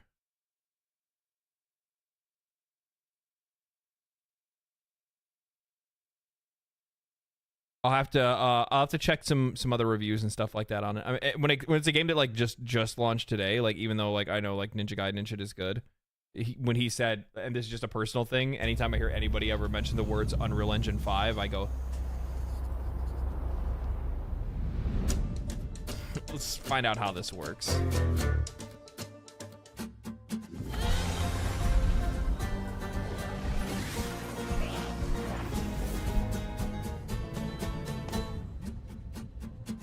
Hi, and welcome to Compulsion Games here in Montreal, Canada.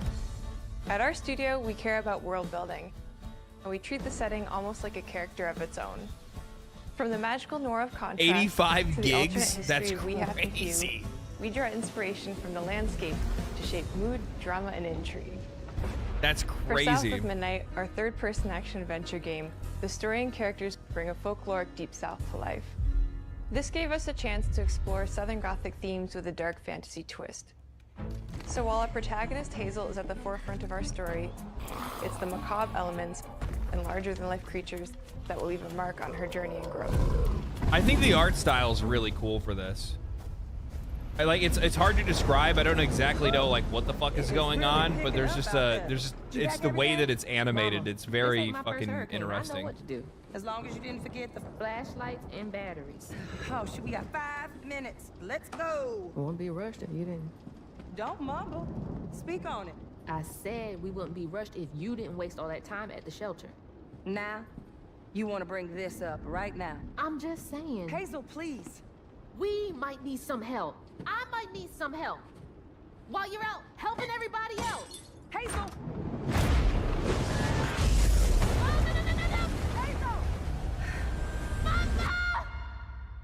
Look what you did to your mom.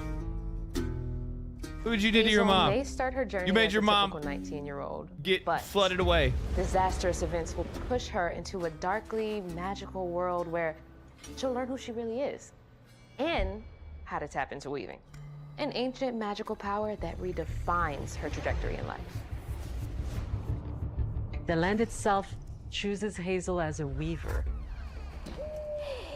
Someone who can see beyond the surface and tap into a deeper reality, the grand tapestry. Weavers can see the fabric binding our worlds, connecting people, nature, and echoes of the past. Keep those hands to yourself. Hazel can perceive both the mystical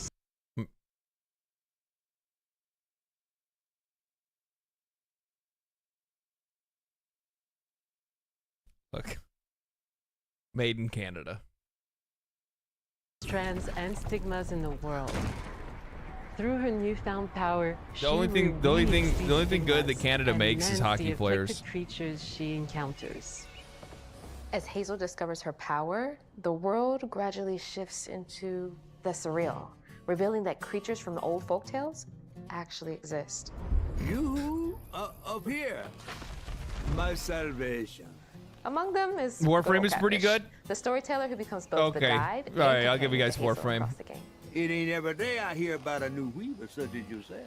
Would you kindly do your weaver thing and help me down?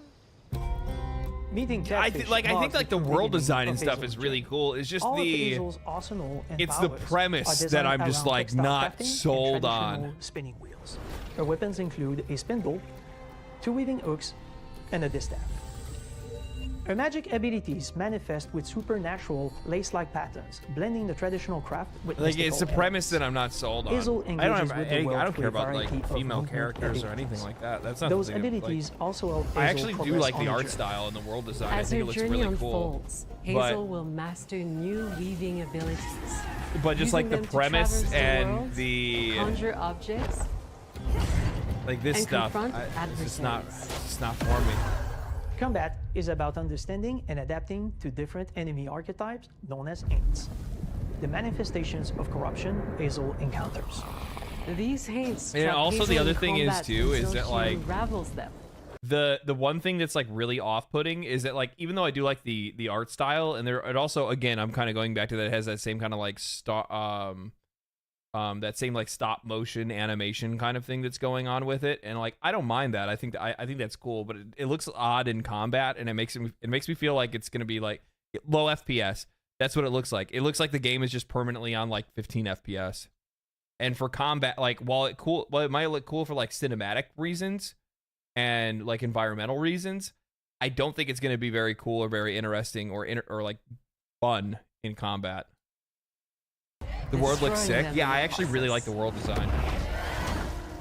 Each Aint has its own unique moveset, strengths, and weaknesses that you'll need to learn and adapt to. For example, the slug burrows on the ground and unleashes devastating strikes from afar, while the Ravager closes the distance with chilling speed. And like the Hazel combat in can counter general these just threats looks with agile melee not abilities good. to execute powerful combos, jump at You see what I'm saying? Where it's like it's stop. Like it's just so jittery. I just don't like. attacks, and charge attacks. But close combat is risky and can backfire because Aints have powerful defensive abilities. Mastering your magical skills becomes the key to gaining the upper hand in combat. Push, pull, and weave are some of the spells at your disposal that give you a tactical advantage during a fight. Timing is everything. Pull distant enemies close to start melee combos, push them back to interrupt and stun their attack, and press the advantage with follow-up strikes. This game isn't gonna do very well. This game's not gonna do very well at all. Spider-Verse did it because it was cheaper to animate. Yeah. Spells interact uniquely with each enemy type, creating dynamic combat scenarios, especially when facing multiple types of opponents at the same time. Once near death, enemies can be unraveled, breaking their core and setting them free of their corruption, which has the added benefit of providing health boosts It's and just the reducing combat, like- ability cooldowns. Like how I want to understand. So I would like to sit down with Xbox's marketing team, and I just want to look them in the eyes and be like, so.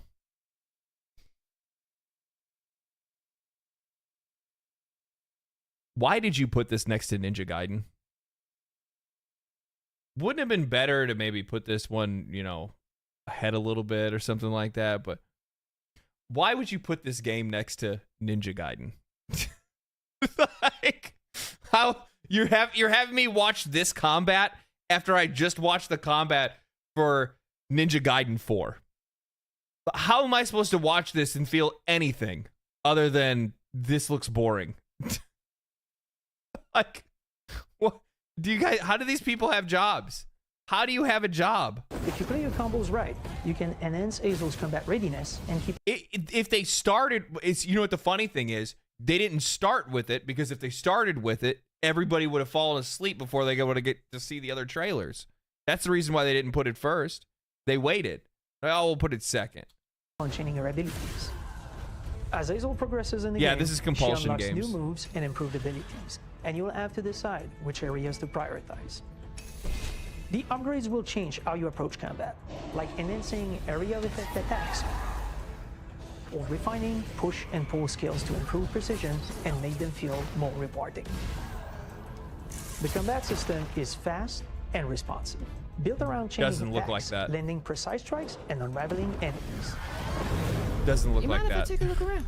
You can see every place old Molly terrorized and more. Now for the low, low price of $1. Yeah, like, I like this. I do. I actually really like the I think the voice acting's solid. I think the art style is really cool.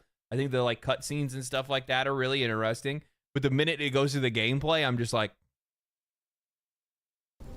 In Hazel's search for her mother, you'll explore multiple regions, each ruled by it a has mythical style. creature Yeah, with oh, their for sure it own has Southern style. Gothic Yeah. history. No shit. You'll yeah. gradually uncover the backstories Very of these cool. beings. Like, this shit looks cool, dude. Like, I'm not gonna pretend like it doesn't. I think in a lot of cases, people are gonna look at a game like this and they're gonna go, you know, DEI game or whatever you want to. I don't really give a fuck about that shit. But when I look at this, like, I think that overall, like, generally the game looks cool, but the combat and gameplay itself just doesn't look like it's there. And I think that ends up being a really big weakness of a lot of games over the last few days. And it's that, or after the last few days, it's one of the things that I've noticed with games over the last while is that, like, the art part of it is starting to take more precedent than the actual, like, playability and enjoyment of playing the game. Once human or animal, were transformed by tragedy, their secrets waiting to be discovered. As a weaver, Hazel heals these creatures by collecting fragments of haunted memories. We call these echoes, which reveal each creature's past. Hazel must experience these echoes before she can mend them. The gameplay and the people are talking are boring. Yeah. We design each region to reflect the creature that's been doomed to wander it. From the atmospheric environment to unique music themes composed for each one. Forspoken. See, that's the exact same thing, actually. I actually think that's a really good. I think that's a really good comparison to this. Is that, like, foundationally, Forspoken didn't really like seem like that bad of a game or bad of an idea. I mean, if you actually go and look at, like, the combat and stuff, the combat and movement looked really fucking cool. Actually, I'm not gonna pretend like it didn't. It actually looks sick. I was partially interested in it, but for their game, it was the opposite. It was everything outside of the combat looked like ass. Like the voice acting, the story, the writing, all that stuff was just terrible. But the gameplay actually looked really good. The gameplay in Forspoken looked really, really good. I was really impressed by it. While not all encounters lead to direct combat, Hazel will need to face mythical creatures in epic confrontation before she can heal them. Our boss encounters and gameplay sequences also reflects the uniqueness of each creature, with distinct mechanics that center around a specific thematic. These encounters feature multiple phases that ramp up in complexity. As the encounters progress, the musical theme builds up, cranking the tension. That's cool. Alongside the fight. See, I like shit like that.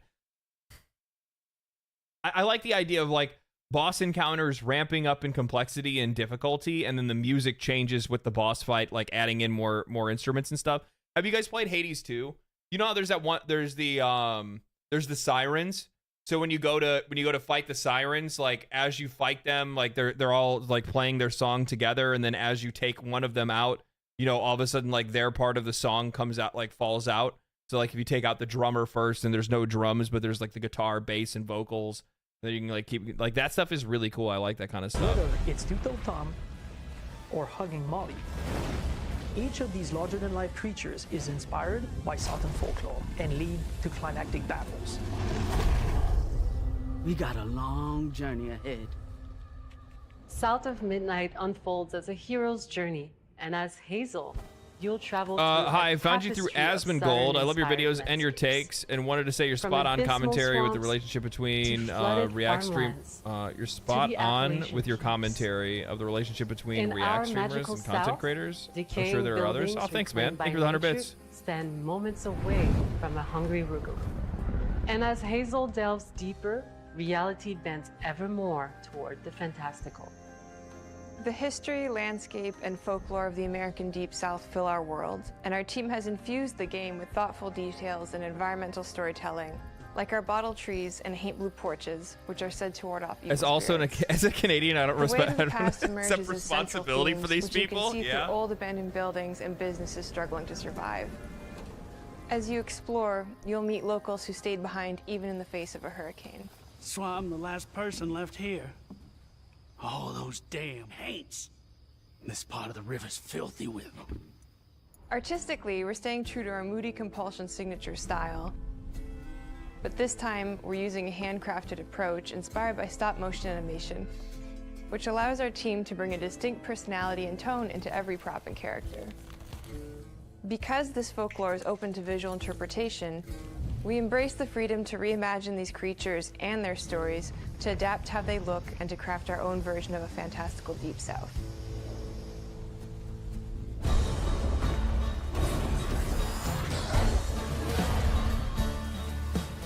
At Compulsion Games, we love to craft around central themes. We're lucky to have talent across all our disciplines that collaborate to give South of Midnight such a unique personality. We hope you enjoyed this deep dive into South of Midnight.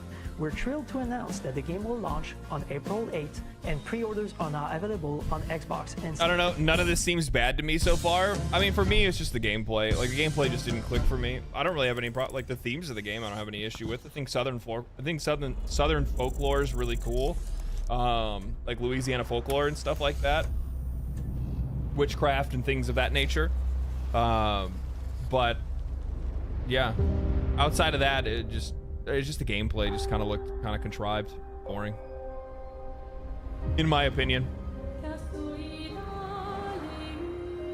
We've not seen much from Southern folklore in games. Yeah, exactly. I'm big for that kind of stuff. Everyone. I want that kind of stuff. We are Sunfall Interactive, and welcome to our manor. What's this one? We are a small studio based in Montpellier, France, working on our first game. Oh, is this Character Expedition? Yeah. Expedition Okay, 33. let's get it.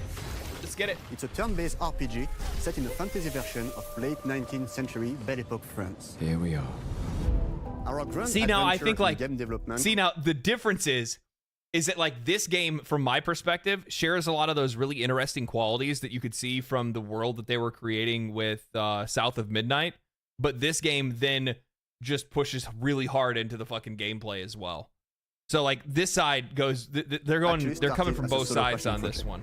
I wanted to create something like the JRPGs with turn-based combat I grew up with and loved, but that fully leveraged the latest tech, refreshed the genre with new features, and took place in a compelling world.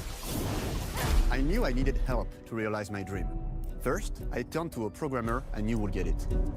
Hacker man. You and I started trading ideas right away, and that quickly turned into trading files back and forth.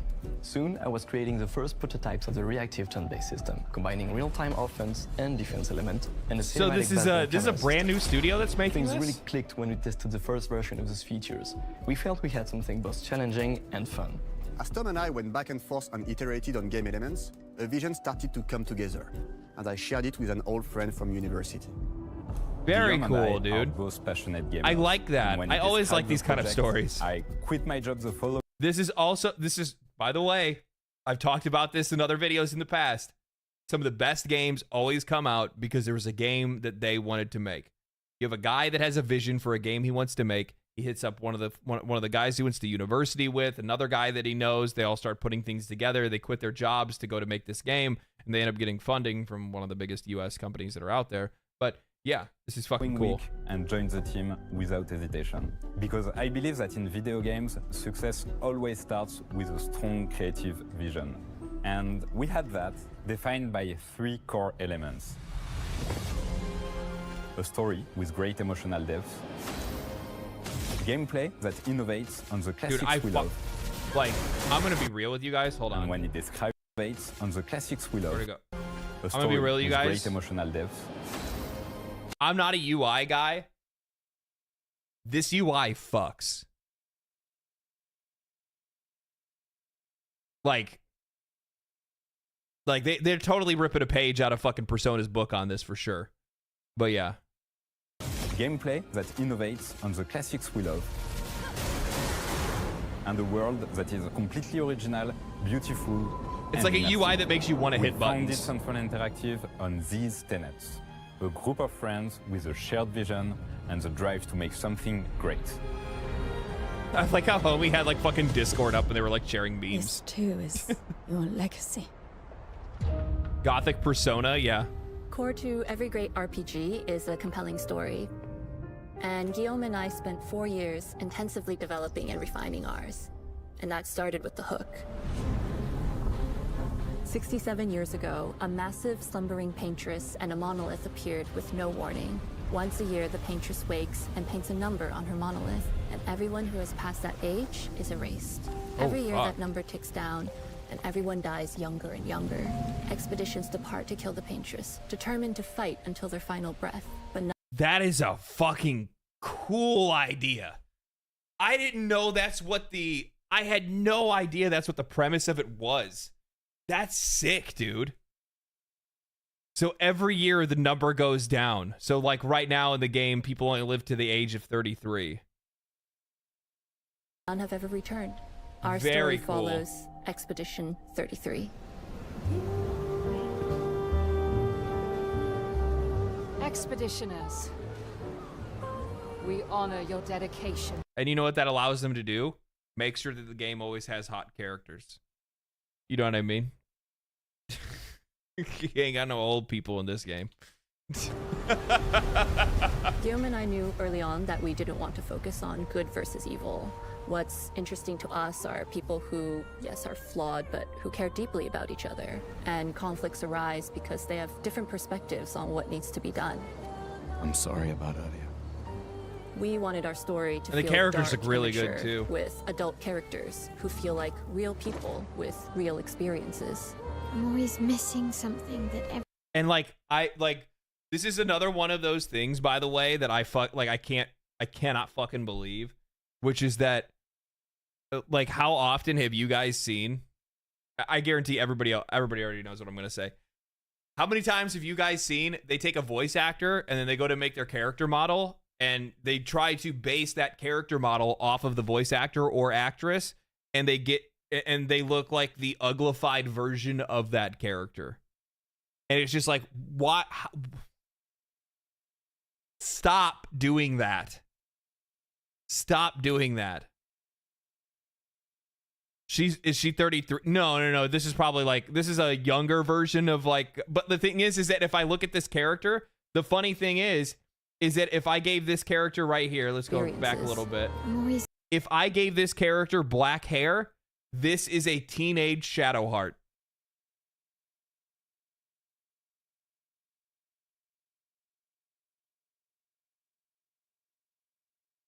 Am I wrong?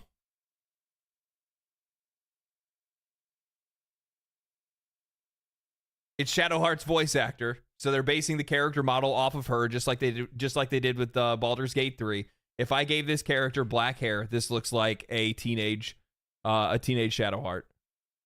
missing something that everyone else just gets. The heart of the story is Well, about you also have to keep in mind, I know you said the nose is a touch off, but the thing is that Shadowheart's an elf, so her facial features are a little bit different. overcoming an existential threat while struggling with loss and grief. And it's rooted in the characters' relationships, both to each other and to themselves. What are we gonna do, huh? Tell me. What are we gonna do? In a world like this, how does one stay hopeful or make peace with their fate? What duty do we owe to each other or to ourselves? These questions are deeply personal to me, and they permeate the story behind the story. Know that Lumiere fights with you. Tomorrow comes Expedition 33. The characters all have their own motivations and perspectives. Gustave and Lune are deeply invested in the expedition, even if they fight all the time. To them, the mission is tied not only to their family, it's central to their identity and purpose. Protocol doesn't cover every contingency. You know that. Contrast that with Ciel, whose darkest days have already happened. What are the stars whispering to you? Actually, I'm the one whispering to them. It's something my dad and I used to do. Oh, and they also have the narrator. So that's the narrator. Yeah, right. That's the narrator from Baldur's Gate 3 as well. And Man, they really went all out, huh? More about really living her life, not just living longer. Gustav, are you real? It's not all dark, though. Along the way, they meet various colorful NPCs and recruit Monoko, who is a friendly but kinda bloodthirsty philosopher and a fully playable character. He has a really cool battle mechanic where he can turn into the enemies he defeats. What are you doing? Just need the foot. Aha! He's very, very old and has seen many expeditions come and go. Very he cool. He is a Jest Troll, which are a group of playful beings. So we get a Pokemon. I like it. They're fun and sort of ridiculous. You'll meet Monoko and many other Jest Trolls across the game. And of course, there is Estier, who is one of the oldest and lore-wise the most powerful creatures in the verse. Estier is that powerful? One of the most powerful creatures in the universe, and he's just a fucking goober. I love it, dude. Yeah, and it's I see that. It has kind of like a bit of a Studio Ghibli vibe to it. Yeah, for sure. I like that. And find exciting secrets. I'm strong, but I'm not that strong. Everyone has their own reason for joining the expedition, and each of them has their own story arc and resolution. What a cool game, dude. I hope this does really well. I hope this does really well. In addition to a strong narrative, we had a clear vision for our own take on the genre's core gameplay. Our reactive turn-based system takes the traditional turn-based battle mechanic we love and adds real-time reaction. What is this? I hope Square Enix will not mess with Final Fantasy IX Remake's character personalities and censor them to hell like they did with Sid in Final Fantasy VII Rebirth. Yeah, I don't really know what they're going to do with that. My only thing is, I just hope that they learn or have learned that Final Fantasy VII's battle system needs to be what they use going forward. That's it. They just need to use Final Fantasy VII Rebirth specifically. I think they really fine-tuned it with Rebirth. I think Rebirth's battle system needs to be the blanketed version that they use for any upcoming Final Fantasy game that they make. I think it's wildly superior. I think that Final Fantasy 16, while fun, leaned too hard into the action. And got rid of the whole like party dynamic and mechanics that we really enjoy from Final Fantasy games. I wouldn't mind seeing them make a Final Fantasy game that's kind of like this either, though, to be honest with you. Gives combat greater intensity and dynamism. During enemy turns, I hope I can afford it when this game launches. Hopefully it's not $70. Well, I just showed it earlier on stream. I guess you might have missed it. The game is actually on Steam. It's on all platforms right now, and you can buy it. And it's going to be it's gonna be on sale until after the game comes out. So like you actually have, I think, until the game releases in April, but the game is already on sale until May for 10% off. And I think it's like $40 or something like that, if I'm not mistaken, something right around there. Yeah, it's a $50 game, but it's 10% off right now. So they're running a 10% off sale up until the game launches, basically. Firing at the right time. The balancing turn-based with real-time mechanics took a long time to get right. During initial playtests, turn-based players often found the $40 for this level of quality is fucking refreshing. Yeah, it's super great, dude. From back then. It's super great. I wholeheartedly agree with like somebody in chat was talking about it earlier. Like this feels like the developers understand the situation that the customers are in, and you know they're supporting us, so we support them, and I really dig shit like that, man. I really do. Balancing since, and with a lot of iteration, we people just I brought this up in my video that I posted today, but I don't think like people really understand like how much financial strain the vast majority of people are under right now. Like the price of food is higher than it's ever been. The price of gasoline, the price of living expenses, like quite literally fucking everything is more expensive. And while I understand that, like, yeah, video games pricing is pretty much stayed like in line, you know, it stayed, you know, under what it should be for inflation. I don't really give a fuck. And to be honest with you, if people think that they're going to be able to like squeeze $80, $100 out of people, it's just not going to fucking happen because people can't afford it. They got other things to buy, man. Formula that we're proud of. Plus, you might be getting tariffs up here. That's the other thing too. Well, no, it's not. You might be. You fucking are getting tariffs. You know, people can give fuck. I'll say this. People can give fucking Trump all the shit they want. They can not like that guy as much as they want. This homeboy stepped into that office and went to work immediately. I've never seen anything like it. It is fucking crazy. We already got people on the fucking border kicking people out of it. It's wild. Fucking wild. So if he said there's going to be tariffs, yeah, there's going to be tariffs. There's going to be tariffs. And counterbalance with items and strategies. A big part of that formula lies in the many ways you can customize your character. Dude loves his power. I don't even think it's like a. I mean, I have no fucking idea. Politics just don't interest me whatsoever for the most part. I pay attention to it to the point where like what it actually affects me as a person, right? Because I'm just selfish. Call it narcissism. I don't really care. But the one thing is that this is exactly what people voted for that guy for. They thought he was somebody that was going to take action, and that's exactly what he did the minute he got into office, and that's exactly what people wanted to see. And a lot of time designing each character's unique mechanics and their custom skill trees. Our philosophy is making every type I fucking love the character designs too, by the way. I just wanted to point that out real quick. I don't know how many choices you get for what characters you can have in your party. I mean, I think it might just be these 4. I don't know. But, playstyle viable so that everyone can have fun with how they play the game. Each character has a unique mechanic. Male switches between stances, which can ultimately boost defense or power.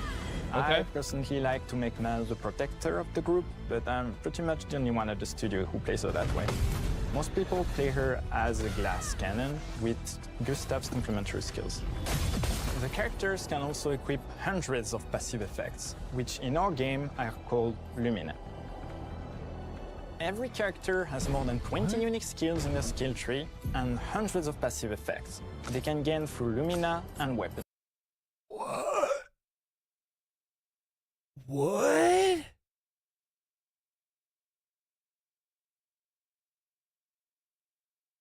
Gain powerful for 1 turn on base attack. So there are a ton of builds and playstyle to explore. Needless That's to say, crazy, can't wait dude. to see how you choose to play it and what kinds of build you Giving design PoE2 that we passive probably tree never vibes, I even know. imagined.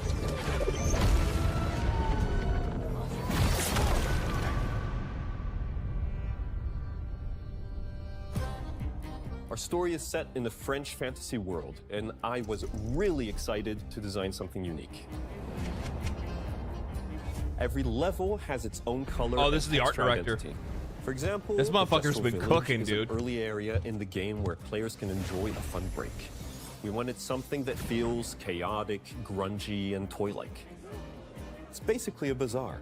Everything's disorganized, chaos everywhere, huts are unsafe, built without much thought.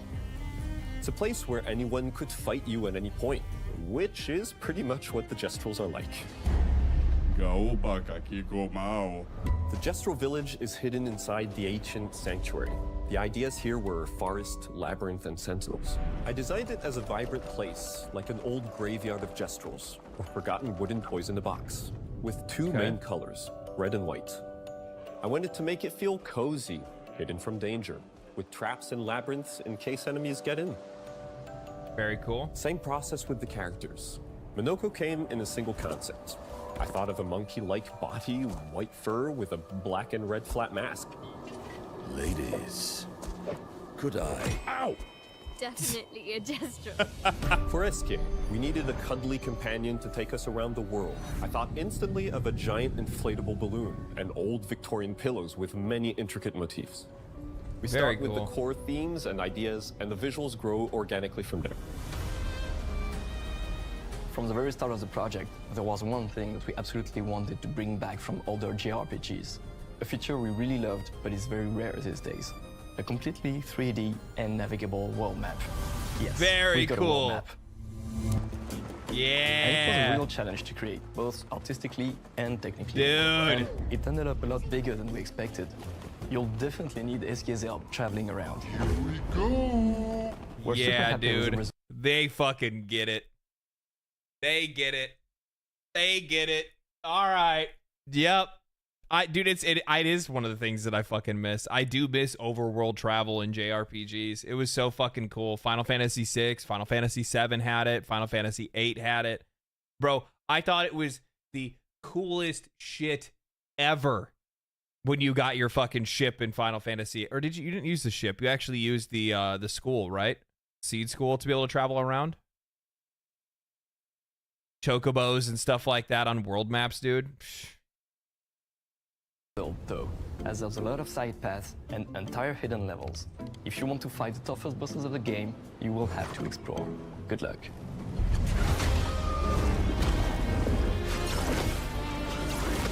We've poured our hearts and souls into this game for the past 4 years.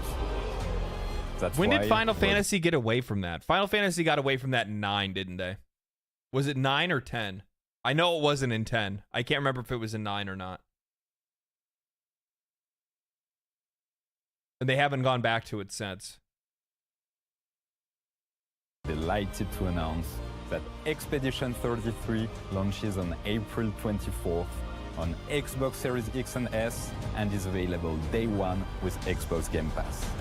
You can already wish the game and follow 9 had us an for more overworld, so it was 10. We Wild are Arms? super Oh excited man, that was a to good game invite you too. to the world of Expedition 33. We are a small, passionate team. It's our debut game, and we can't wait for you to discover our story, our world, and our take on the turn-based genre. On This behalf is- of everyone at Sunfall, thank you for joining us. Tomorrow comes. Demain viendra. Tomorrow comes. Demain viendra. Demain viendra. Tomorrow comes. This is exactly what I'm talking about when I say that there's like that level of authenticity that's missing in a lot of games today and from a lot of game studios and publishers and whatnot. This is that heart. This is that heart and soul that I think in a lot of places are missing. Like you can tell that these guys really care about the game that they're making, and you can see it in the game's design. It all looks amazing. I'm insanely excited for this game's release. It's going to be so good. Oh boy. Oh boy.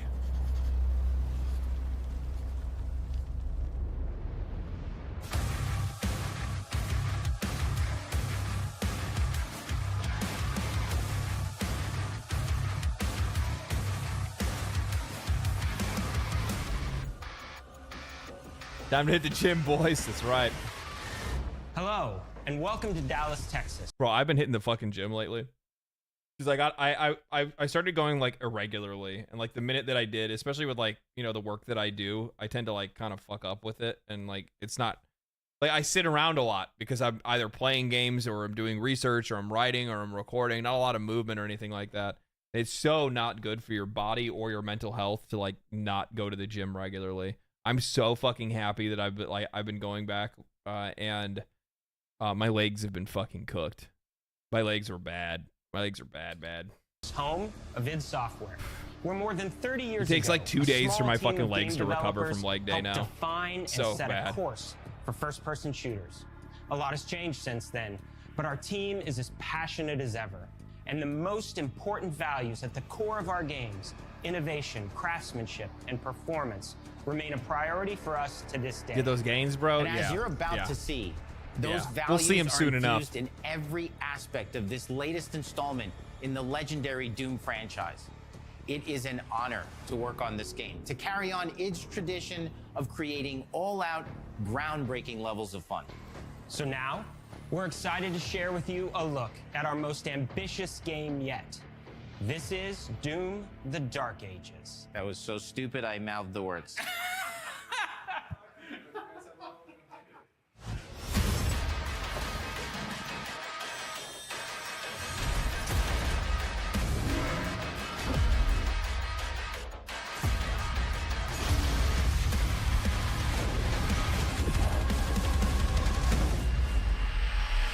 Doom: The Dark Ages, you will feel like the superweapon in the center of a medieval war against hell.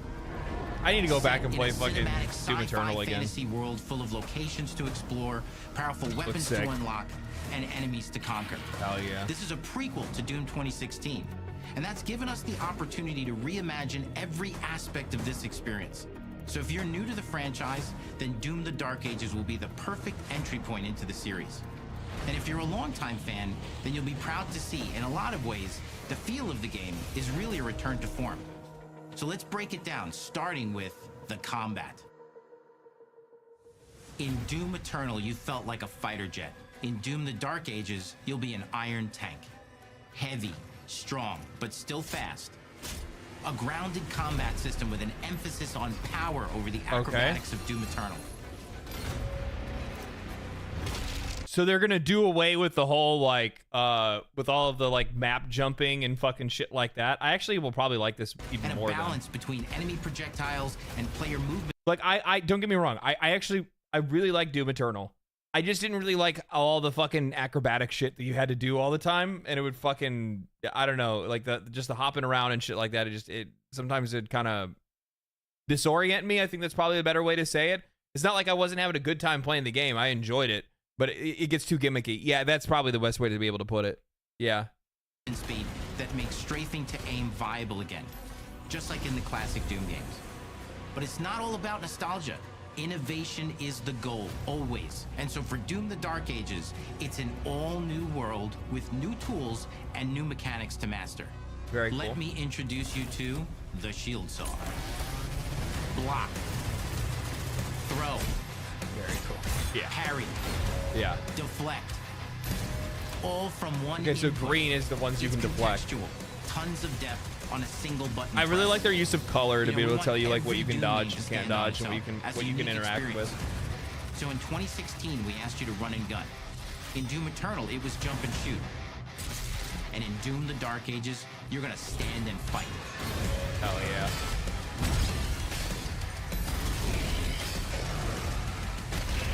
Where's your arms go, buddy? And the Oh, it's Shield too Saw bad. will give you the strength to go head to head with some Fucking of the Minotaur? biggest, baddest demons we've ever created it in. But that's not all. Because if you're gonna stand and fight, then you gotta have something to follow up that opening parry with.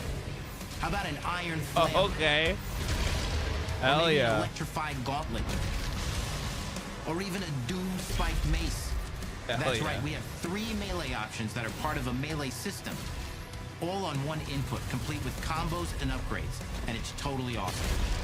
I fucking love it when they can figure out how to make contextual buttons where it's all based off of one button click and I don't have to have like 400 different buttons to use for everything.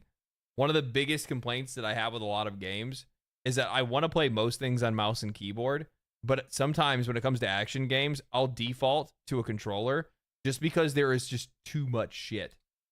You can finish off the demons now with an all-new, unsynced, completely in the player's control glory kill system. From any angle, in and out, as you see fit. Very cool. And it feels amazing. You'll feel unstoppable, smashing your way through the horde with total freedom. And that seems like a ton, but that's just 2 inputs.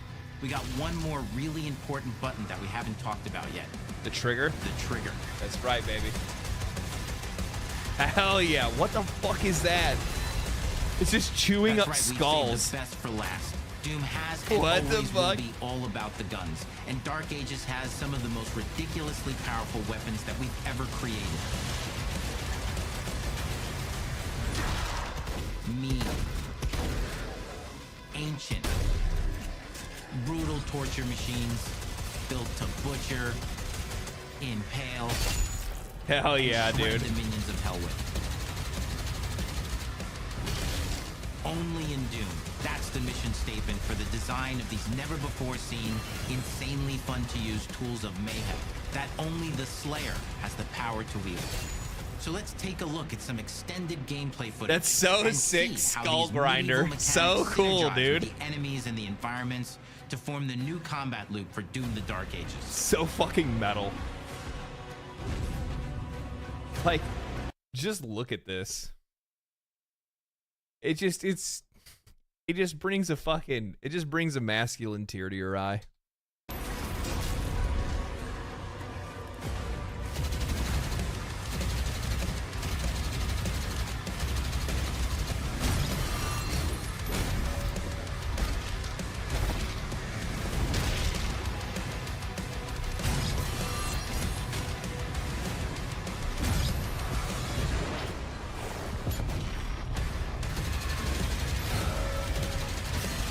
I'm just happy that Xbox didn't ask id Software, why isn't there a Doom girl?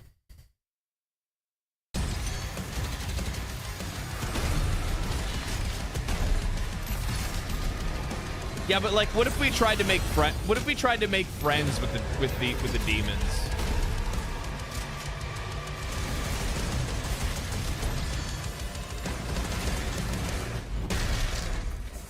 And under the hood, for the first time in an id game, we've made our combat. Aren't we practicing colonialism by going into their demon realm and taking them on? Like, that's their home. What right do we have? More approachable and flexible than ever before, with a new difficulty system and sliders that will allow players to tune the speed and challenge of the game to whatever fits them best. You can slow things down or speed them up. It's a Doom for all Slayers. And the gameplay doesn't end with just the Slayer.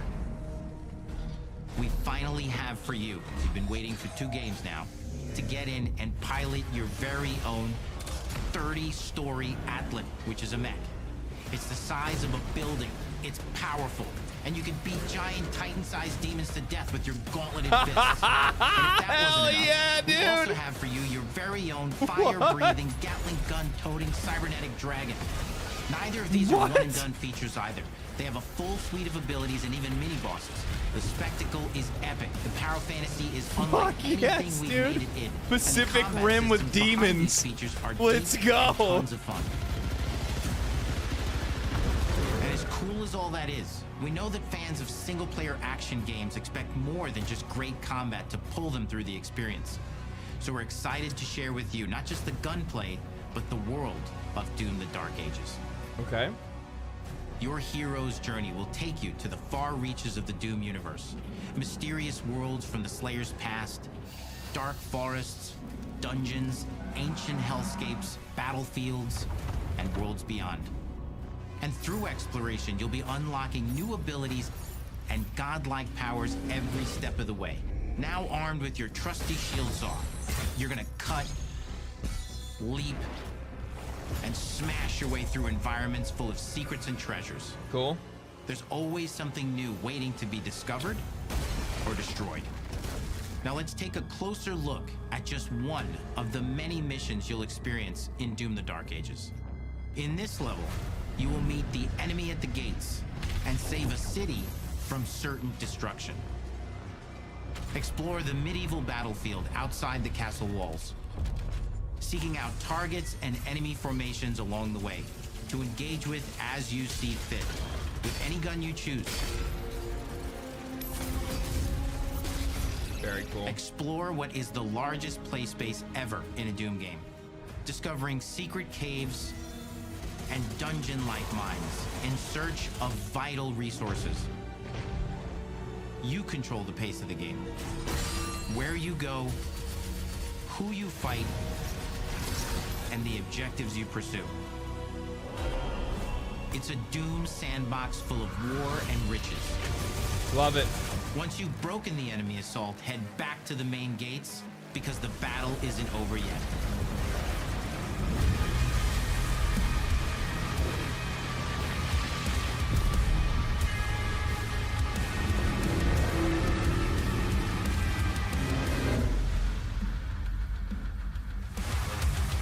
And the soundtrack to your epic adventures will be composed by the award-winning team at Finishing Move, providing you with a metal soundscape that's loaded with guitars, medieval vibes, and pure adrenaline.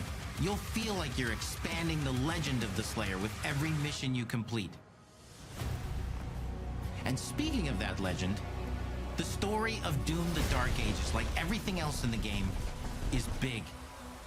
It's a summer blockbuster event with everything on the line, and Love it. you are the star of the show. Love it. Your power is coveted by your enemies and withheld from your allies. With the Slayer imprisoned at the start of our story, the balance of power between good and evil is shifting, and time is running out. It's a new story and the perfect entry point for new players. It's easier to access now as we've taken the narrative out of the codex and into the cutscenes, featuring new characters, old allies, and powerful new villains. And for returning players, it leads directly into the Doom 2016 Slayer's Testaments. It's an action story worthy of the Slayer's legend. Fucking love it, dude.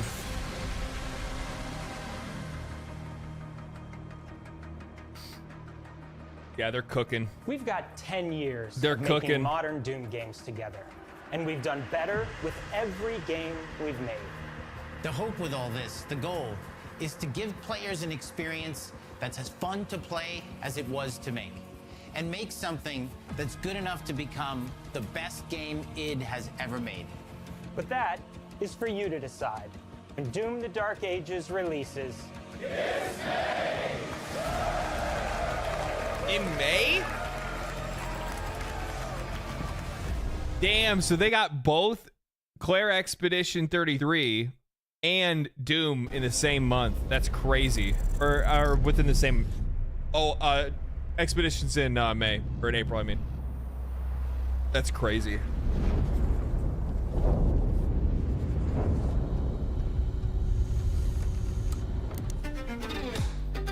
I cannot move. This is so like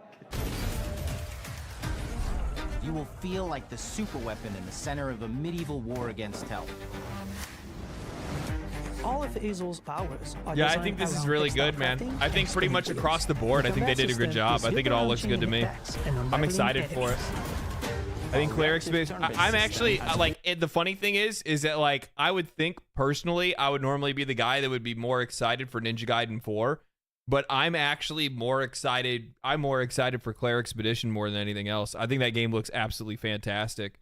Have these all been single player? Yes. Yes.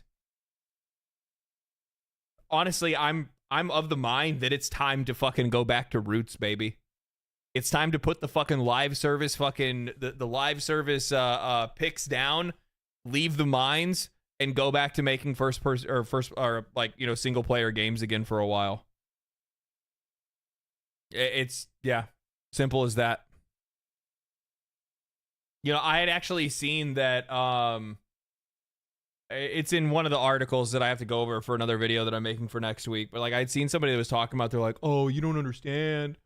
Look at I think it was Dragon Age the Veilguard was the one, if I'm not mistaken. They said Dragon Age the Veilguard failed because it's really tough for single player games today.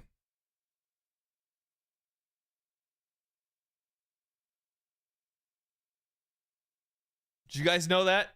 Did you guys know it's just that single player games are just nobody wants to play them. That's what it is. Single player Black Myth Wukong, that was Chinese. Chinese players don't count. They don't count.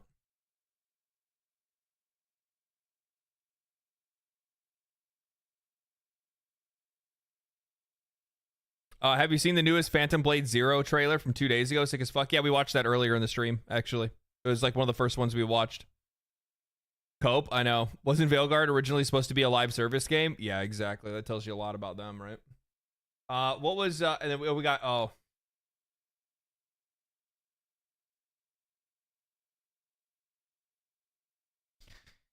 now we're gonna finish it off with dessert. We're gonna finish it off with dessert. Little midnight snack we got here. Did you try Tokyo Extreme Racer? I'm having a blast from the past with the game. I didn't know that they put out Tokyo Extreme Racer again. Isn't Tokyo Extreme Racer the one where you could flash lights behind people's cars and you guys race? Is that the one?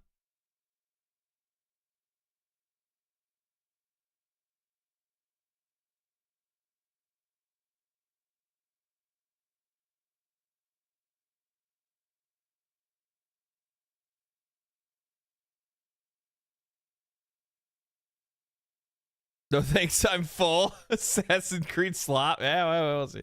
But you hold on, guys. Guys. They put some extra time into it. Let's see how that extra time is working out.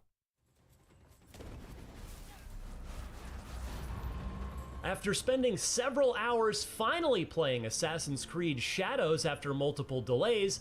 What I want to know before we watch this, this is their preview, not a review, so they're not going to give a score or anything like that. What do you guys think Ubisoft, what do you think that they're going to, what kind of score do you think that IGN is going to give to Assassin's Creed?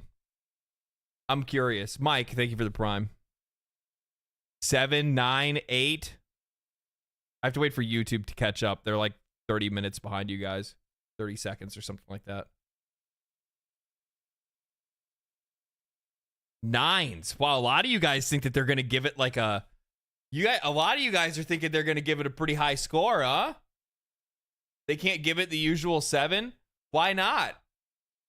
9s. A lot of people think they're going to give it a 9 of return to form. It's just can you imagine the headlines now? Ubisoft saved. Assassin's Creed Shadows, best game of the decade. Better than Baldur's Gate 3. Better than Elden Ring. Better than Black Myth Wukong. The next entry keeps up with the satisfying action and traversal that the series is known for, but it also showcases a sharper eye for world building and giving its two protagonists their time in the spotlight. Do you have like a base that you can build? That's kind of cool. Sneaking through fortresses, taking in the sweeping vistas of the open world, and pulling Baby off Metal, thank you for the slick 2. Appreciate that. combat Have a good night. I got to see just how developer Ubisoft Quebec has improved its balancing act of satisfying action, RPG systems, and rewarding open-ended exploration in a captivating new setting that's been long overdue. Like, so here's my thing. Exploration in a... Like, I have, like, is it just that...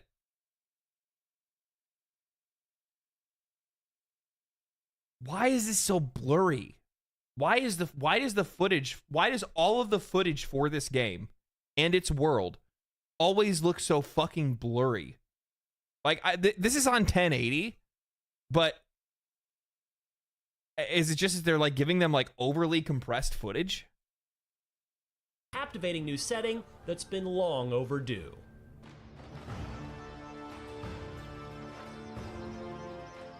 Since Assassin's Creed Origins in 2017, the series has stayed comfortably within the realm of the open-world RPG, offering an expanded scope and narrative decisions to alter the course of the story. While this shift has led to some growing pains for the franchise, it has gotten a better handle on the additional layers to gameplay with... You know, the thing is, like, I had a lot of friends that played Assassin's Creed Valhalla, and they liked it, but it was mostly because everybody was on lockdown, right?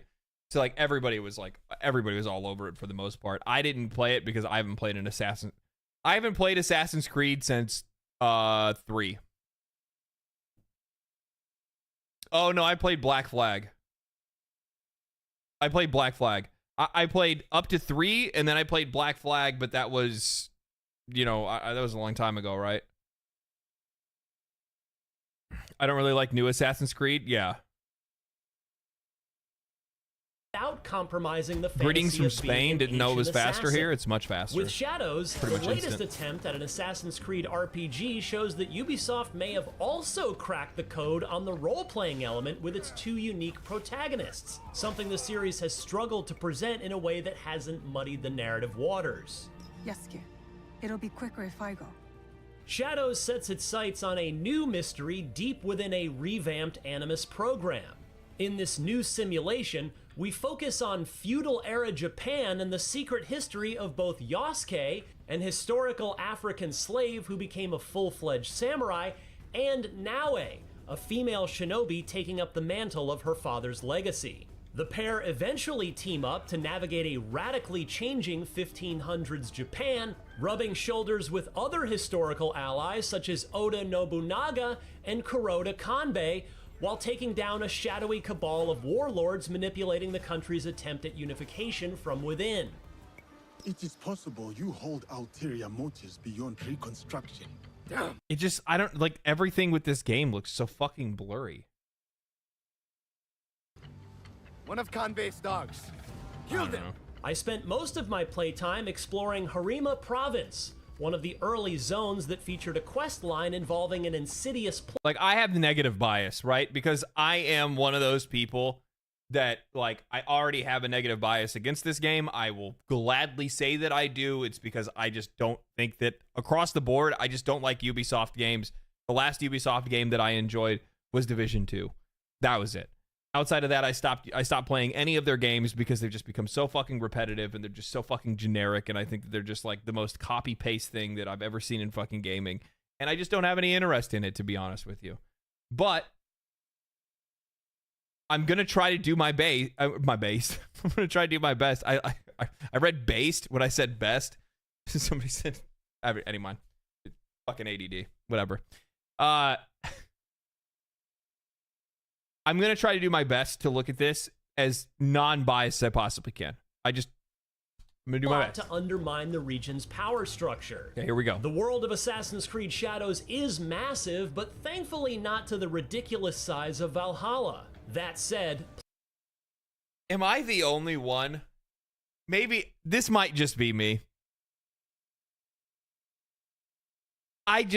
Every time I see a game that has like this massive fucking map, I'm just like already exhausted. I'm like, you know what? This is for somebody else. This is for somebody else. Plenty of opportunities were packed in this province, and the viewpoints to observe nearby points of interest helped steer me in the right direction.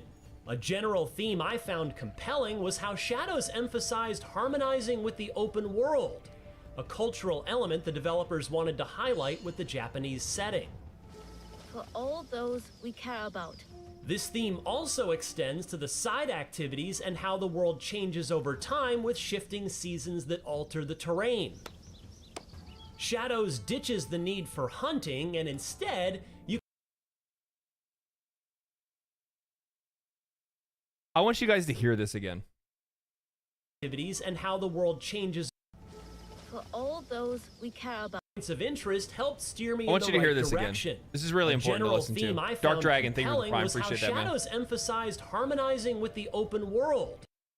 I really like how Assassin's Creed Shadows emphasizes harmonizing with the open world. A cultural. I'm going to say that again. He said, I really like how Shadows emphasizes harmonizing with the open world. What does harmonizing look like in an Assassin's Creed game? Well, it looks like this. It looks like a checklist of side objectives and busy work for you to go around and find shrines to honor.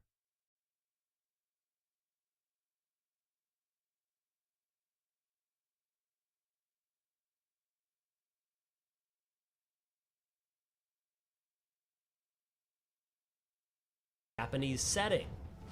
For all those we care about. This theme also extends to the side activities and how the world changes over time with look how fucking engaging and cool this is. Isn't it great to go and look, I'm getting my checklist done, guys. Shadows getting my checklist done. Hunting, and instead you can find and draw rare wildlife found in the wild. It was an odd activity at first, but I found them endearing and a relaxing change of pace. I soon found myself being taken in by how atmospheric and thoughtful the setting was. That was worth the wait.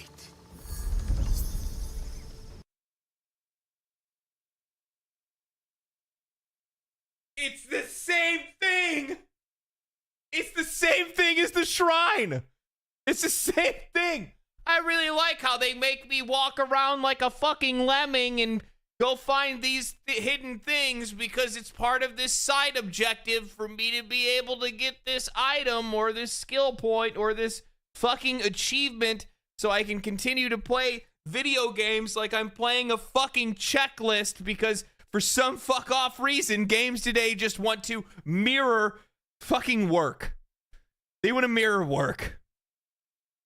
Shadows also emphasizes the dynamic between the two protagonists and their agency within the world after bonding over being outcasts within. It's buzzwords. Give me 1 second.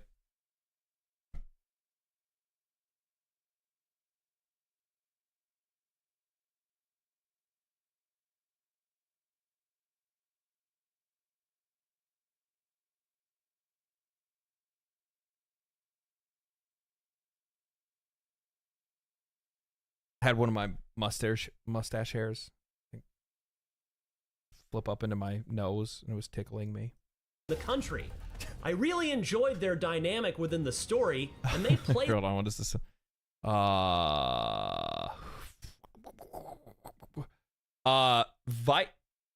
Vito Nez, thank you for the 5490R. I don't know what the currency that is, but thank you so much. One of the things I don't like about The Division 2 is that the characters don't talk in such a rich world. But I see AC Shadows, horrible acting is for the best, maybe. How Ubisoft manages that. In The Division, I mean, the narrative of The Division is actually kind of cool. I like the general idea of, like, the world itself, you know, like, suffering, like, basically this massive, like, pandemic, you know, wipes out civilization as we know it for the most part. But, I mean, let's be real. The Division, I don't really care about voice actors or anything like that in The Division. The Division is quite literally just Diablo with guns. So, and that's what I'm there for. I'm there for Diablo with guns. Right? Rupees. I don't care how much somebody spends. What the fuck do I care? I don't care about conversion rates. I'm glad for anything anybody ever gives me, and I'll never ask you guys for a dime. Titter, thank you for the 5. What is this? Ghost of Tsushima did everything this game is supposed to be trying to do, but better, and 4 years earlier. Ubisoft beaten to the punch yet again. Well, that's the thing, right? Like, I played Ghost of Tsushima, and that's the thing. Like, I'm looking at this game, and I'm like, Ghost is just better. Well with each other during cutscenes. Yasuke is a gentle giant and wise samurai enforcer who offers some poignant insights while learning about Japanese culture. The reigns will continue in a different form. Another battle, same war. Naoe's growth into an assassin with a heavy legacy to uphold shows an early look at the dramatic highs of the main story.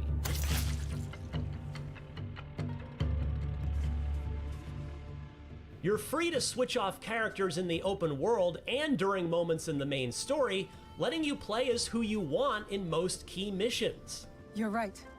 Let's do it. But yeah, but like, how do you pick who you play in just like the general gameplay? That's what my thing would be, right?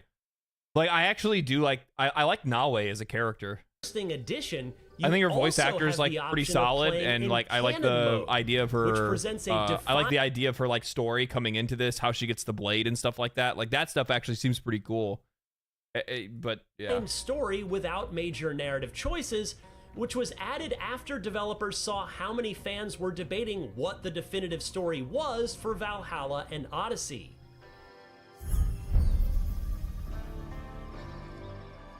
So it is you. Yasuke and Naoe also represent the different extremes of Assassin's Creed's combat and stealth experiences, which have also seen clear upgrades across the board in Shadows. For combat, there's a heightened need for dodging and parrying strikes, crucial to piercing through armor to deliver a killing blow. I'm not gonna pretend like that wasn't cool. I like that. Just chopping a motherfucker's head off. Like, that was sick. It injects Ghost of Tsushima's offensive and defensive style of swordplay, but it also has familiar AC combat skills such as power grabs and the always funny kick move I used plenty of times. I generally felt pleased with the more thoughtful approach to combat. However, it also comes with more challenges, which unexpectedly made some of the encounters in the game feel a bit more difficult. Well, yeah, because you're playing it like a fucking journalist. He keeps just like spamming one button. Yeah, actually, Tickle, you bring up something really funny. You mean parry and dodge like every other Assassin's Creed game? Yeah, I like how they try to like ping it. Like they're like, oh guys, it's totally like Ghost of Tsushima. It's like, no, I'm looking at the swordplay. The swordplay is nothing like Ghost of Tsushima. Like, the swordplay in Ghost is like as authentic as I've ever seen swordplay in a video game, ever. This just looks like generic action game swordplay. Who's the director of this game? Mark Alexis Cote. Shadows also struggled to present fights with multiple... The same guy that went on and did an entire fucking speech about how he thinks he's a fucking freedom fighter and how this game represents injustices in the world. Meanwhile, they were also outsourcing some of their asset work to a company in Southeast Asia that was quite literally a cult and underpaid. Foes accurately, and it can be easy to get over. Look how righteous we are. Overwhelmed by enemies coming in off screen. Still, when the new combat in Shadows hits, it certainly does hit. What impressed me the most finishers was the look cool, revamped yeah. stealth gameplay. But the thing is that like how many times are you gonna cut off a motherfucker's head and you're gonna be like, you know what, I'm good. Appropriately incorporates elements Really from need to Ubisoft's contrast this other take with stealth skill ups. action series. I'm gonna take a wild guess. So I've only ever disagreed with skill up on one game. Final Fantasy 16. I liked Final Fantasy 16. He couldn't fucking stand it. I loved it. Outside of that, every single game him and I have shared almost the entirely same perspective on. We share very similar taste when with a lot of games, and we also look at games in a very similar way as well. That's why I've followed the guy for years, basically ever since I got onto YouTube and I started like watching videos on games and stuff like that. If I had to take a wild guess, because I'm looking at this game through my perspective, and if his perspective is anything like mine, he probably didn't enjoy the game. He probably thinks it's boring and contrived, repetitive, and that's it. Like, literally, that's probably what it's going to be. Vito, thank you for the 10, man. But hey, AC Shadows can't be worse than Outlaws. No, and here's the thing. I guarantee you it's not going to be worse than Outlaws. I guarantee the game is probably going to be fine, but it's not going to be, like... My problem is that when you're spending this much money to make a video game, when you're putting this much time into making a video game, when you have this many employees and you have so many resources at your disposal, you should be able to make some of the greatest games we have ever seen. You should not be getting smoked out by Larian Studios, who's spending like $150 million to make one of the greatest video games in fucking history with a small fucking team. You should not be getting fucking laid out by a first-time studio in China that made a game that made their very first action game. You should not be getting, obliterated and dogged on by Saber Interactive or any of these other smaller studios. You have the money, you have the resources, you have the experience, you have everything at your everything at your disposal to make some of the greatest things in existence. And all of these companies are asleep. They're all asleep. That should be all of them. With I the need new to play visibility Wasteland meter, 3. You can see how open you It's in are. I already bought it. It's in my library. Identify It's just my another Assassin's Creed. Furthermore, Lacey, thank you for the 10. there's a greater Absolutely true. emphasis on Absolutely light fucking and fact. darkness. You can That's even what it looks like to snuff me. out candles to add some cover.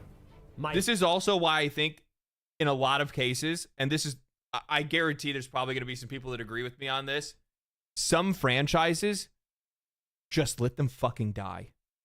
Not every single franchise needs to be, not everybody needs to be chasing their Mario.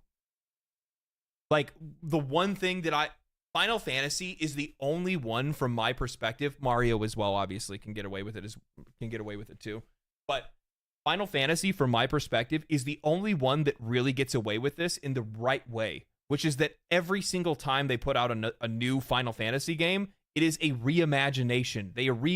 My God, I can't speak today. They reimagine what Final Fantasy is and what Final Fantasy means with every single Final Fantasy they make. Whether you like the games or not, it doesn't matter. Final Fantasy 15 was an open world action game, and then Final Fantasy 7 Rebirth, they kind of tailor it back a little bit and they make it more like kind of still team-based mechanics and things like that. Final Fantasy 16 is just a straight up Devil May Cry game. Final Fantasy 14 is an MMO. Final Fantasy 13 is, I didn't really like Lightning, I'm going to be honest with you.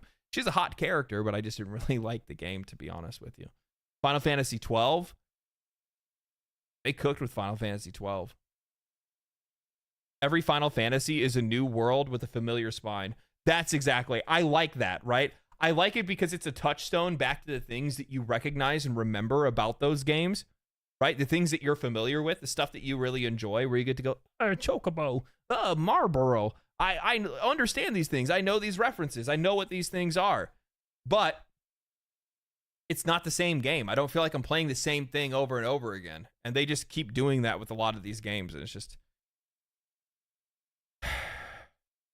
Favorite addition is the ability to go prone, which, as you can expect, is a game FF13 was changer great. for stealth. It just didn't click with me. I don't think it was like a bad game. I played FF13. I didn't go through all like the, you know, lightning returns and stuff like that, but I thought it was decent. It just didn't click with me the same way. Final Fantasy 12 I really liked. 10 was obviously a fucking banger. And then once you go into the 9s and under, you're like every single one of them is a hit. So Playing stealth with Naue was so satisfying, and it does well to showcase just how much that gameplay style has improved.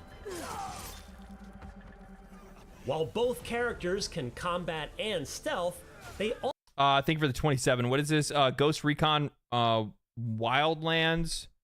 Ghost Recon Wildlands, Breakpoint, Watch Dogs, The Division, Far Cry, Splinter Cell. How can they possibly mismanage so many great IPs for this long? I have no idea. also have clear limitations. I don't understand it. For instance, Yosuke is a formidable fighter and is capable of ambushing enemies. However, his large stature is not ideal for advanced stealth. Be careful. In addition to being incapable of climbing certain areas, he's also not great at performing the leap of faith. It is harder than it looks. As for Naue, she's a skilled assassin with access to a grappling hook and smoke bombs. However, her nimble combat style is far more reliant on parrying and dodging, and one hit from an elite enemy's heavy strike can take a chunk of her health bar.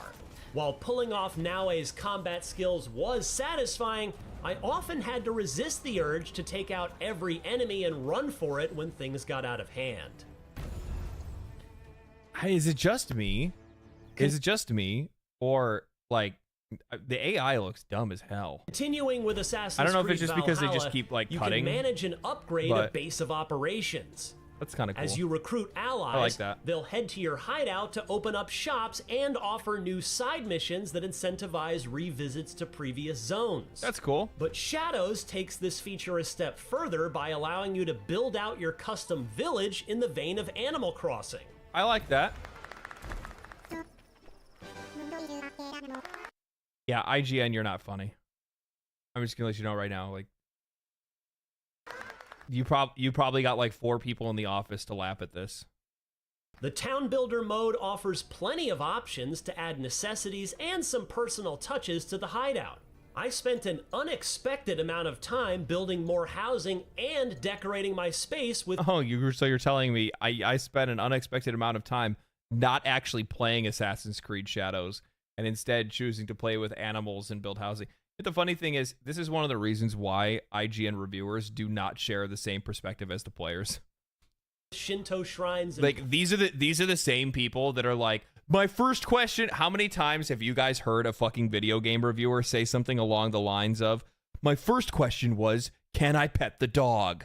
And yes, you can pet the dogs.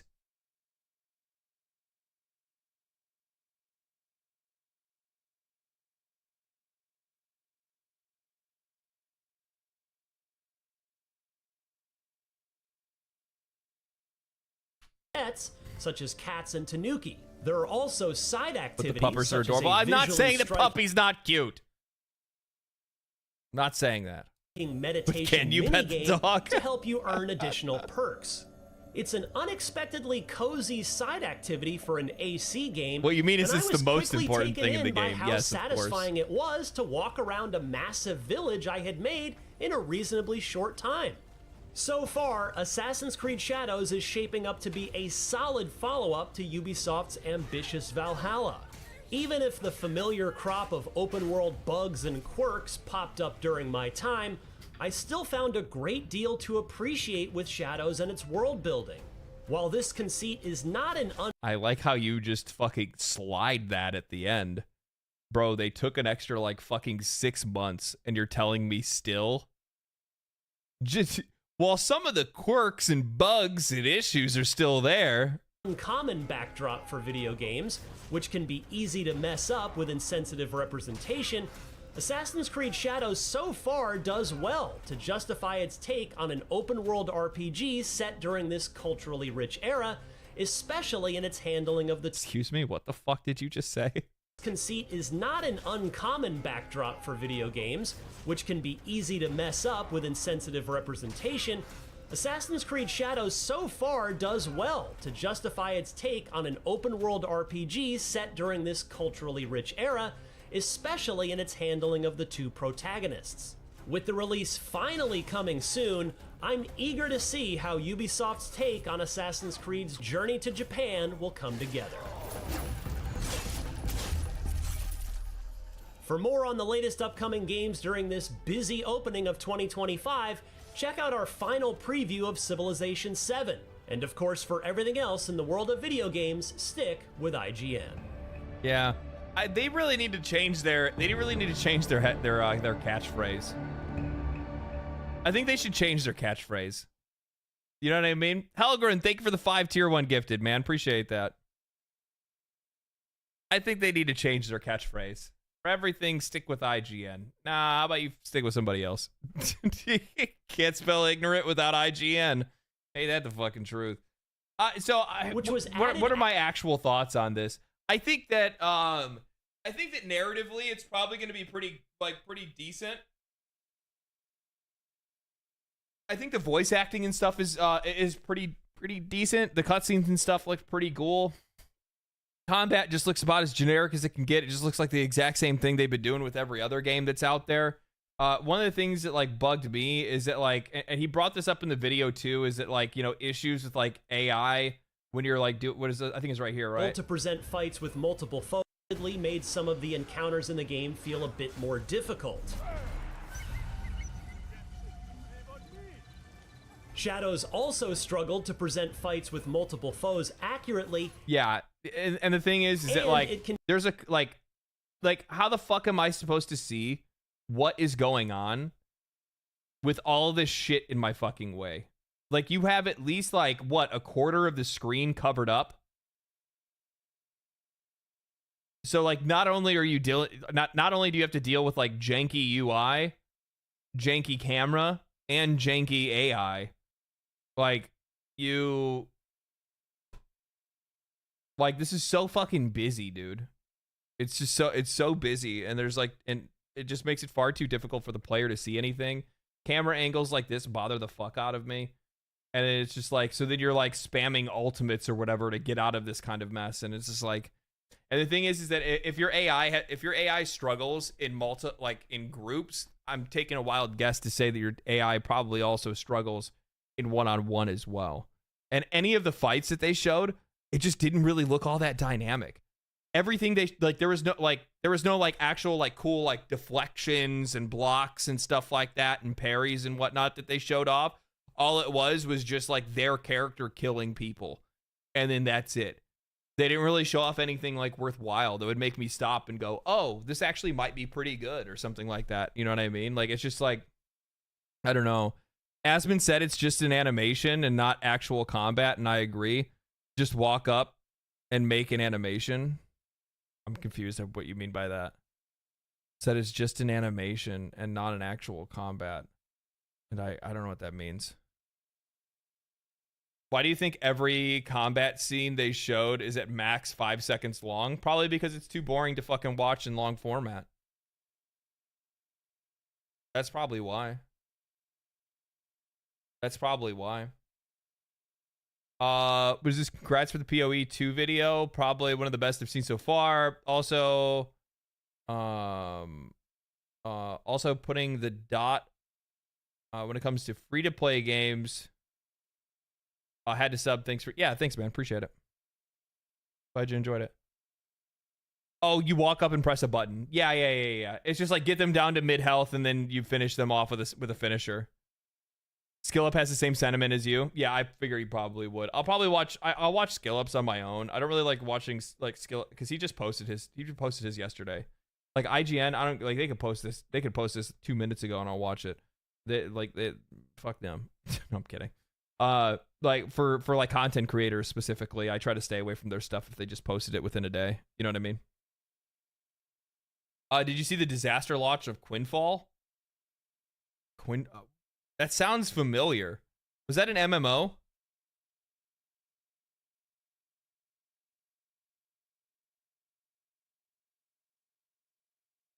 Not looking good for old Ubisoft?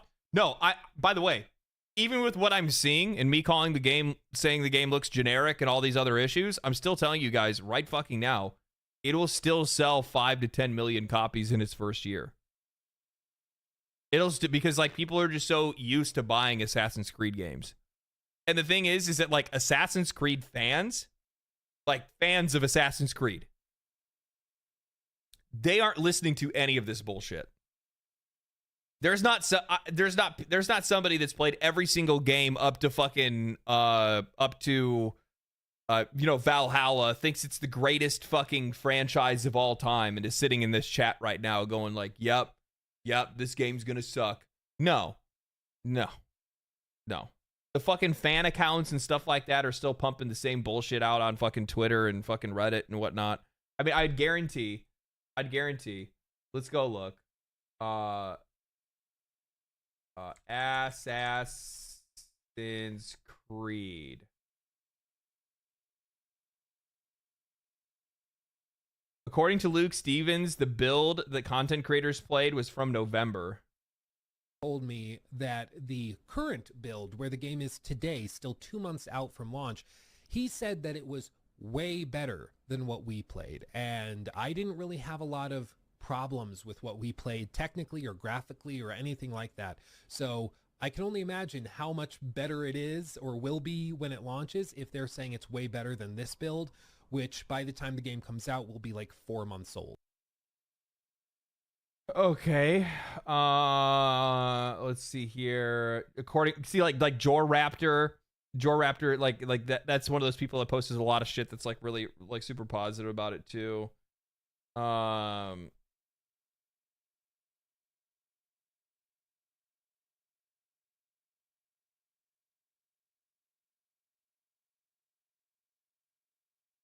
Post this mega thread for impressions of Assassin's Creed Shadows. There was another one that I had seen that I had liked and I had saved. Maybe I saved it. That's where it's at.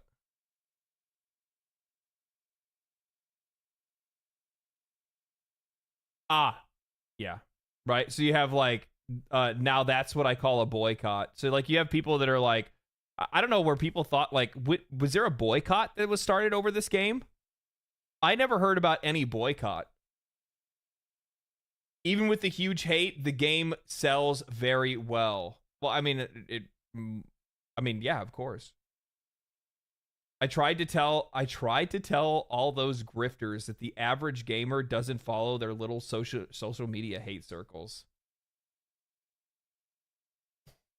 Okay. Here's the thing. I think the game is going to sell well. I think it's going to do all right, but I don't think it's going to be within the normal expectations that we would see like a major like sounds like a go woke, go bro, top the charts. Yeah, it kind of does actually. It does. I don't know. We'll see. We'll check those Steam concurrent player numbers when the game comes out, right? Yeah, I never heard about any type of what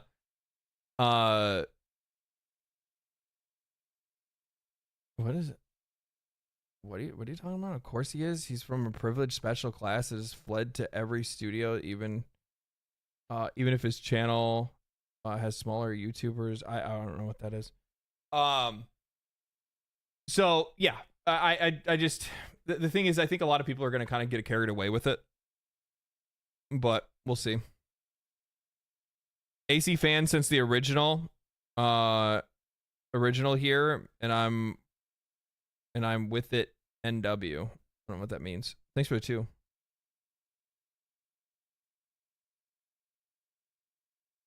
Jokes aside, I think the game will fade from people's consciousness after like 2 weeks. Oh yeah, for sure. People aren't really going to be talking about it all that much. I think what it is, like the thing that bothers me, is that what ends up happening is that hate and discussions, or I shouldn't even say hate, people being critical of Ubisoft specifically, all of a sudden, like, just because you're critical of that studio, now all of a sudden you're like you're hating on the game specifically for some odd reason. Like, the funny thing is, I haven't even really made. I mean, there's some critical stuff that I made about like some of the choices they had made with Assassin's Creed Shadow, where I'd gone over some of that stuff. But I don't know. We'll see. We'll see how it turns out. Culture Warriors out in full force again. Oh yeah, for sure. For sure. He said done with it right now. Yeah. Yeah. True. True. Let's see here. Is there anything I wanted to cover on here? Holy shit, man. This is crazy. So, updated list of canceled live service games from PlayStation over the last year. Concord, done. Unannounced God of War game that they were making, done. Last of Us Online, done. Spider-Man the Great Web, done. Ben Studios multiplayer game, whatever that was, gone. Twisted Metal, gone. London Studios co-op game that they were working on, that one was gone. They shut down this studio. I don't know if they shut down Fire Sprite or not. I can't remember. Deviation Games multiplayer game has now been shut down. Payback, which is the Destiny 3 spin-off game that they were going to make, that one's been canceled. Horizon's MMO, that's the latest one that NCSoft was making. Now that one's been canceled. The only ones that are on the list that they still have from this big surge. Remember, I want you guys to keep in mind, PlayStation was trying to pop off. They were trying to come out with as many live service games as they possibly could to be able to take advantage of the market and try to get their Fortnite out there, okay? This is the one thing that they wanted to do. They've been pushing for this shit for a long time. It didn't fucking work.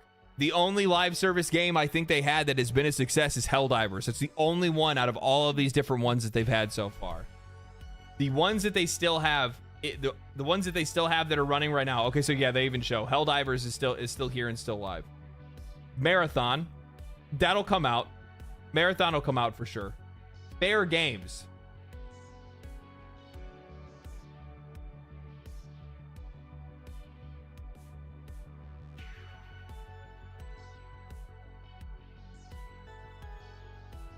I do not understand. I do not understand this.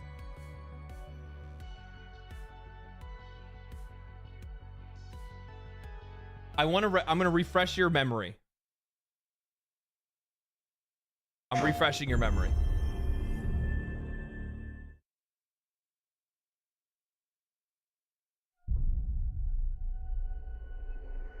So this is one of the games that we're waiting on. This game is going to change the fate. This is going to change the face of PlayStation. This is the future right here. I hope you guys know that.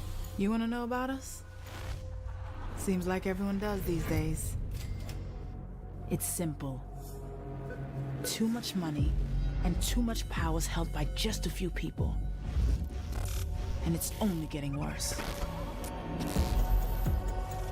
So, we decided to do something about it.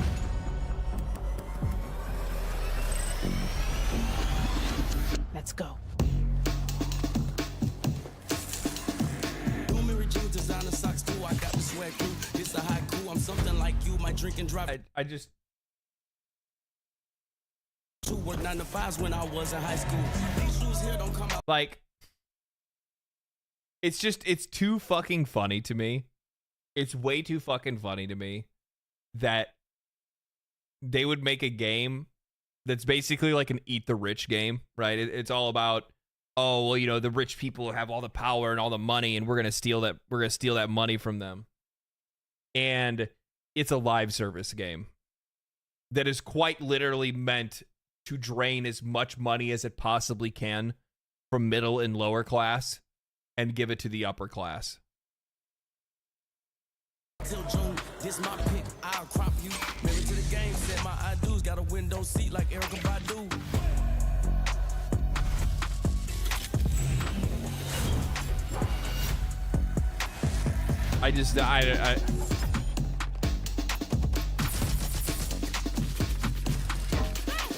And the fact that like the main protagonist of their trailer is like a black girl, like that, even like that just sells it. That just takes it even further, where it's just like, bro, like do these people even recognize like how like through their own diversity initiatives they have become the racist? Just don't even see it, huh? Just don't even see it.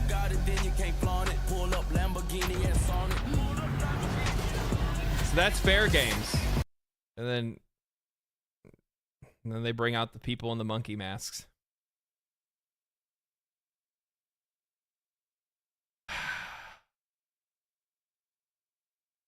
So anyway, that one's still in that, they're still developing that one. They're still developing that one. That one's still coming out, guys, so don't worry about that. If anybody ever thought that we weren't going to be able to get a little bit of extra, you know, a little bit extra drama, we'll be able to get some more out of that. Luckily for us, Sony is not afraid to have Concord 2.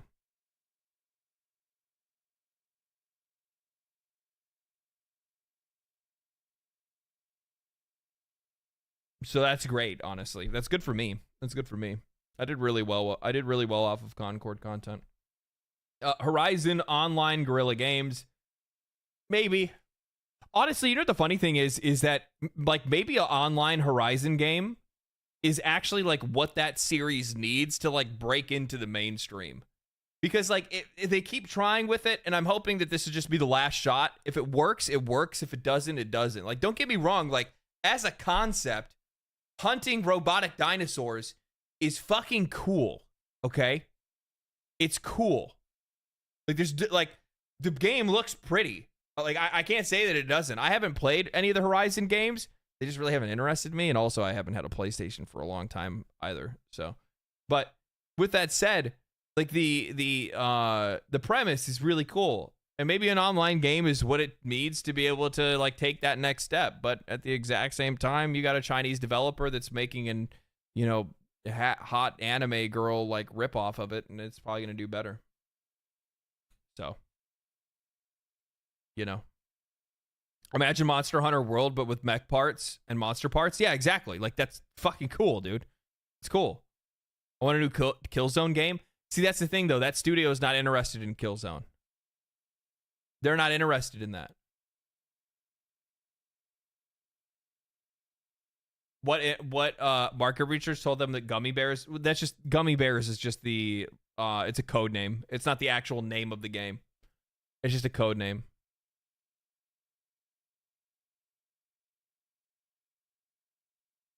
Horizon Online unfortunately won't beat out Monster Hunter.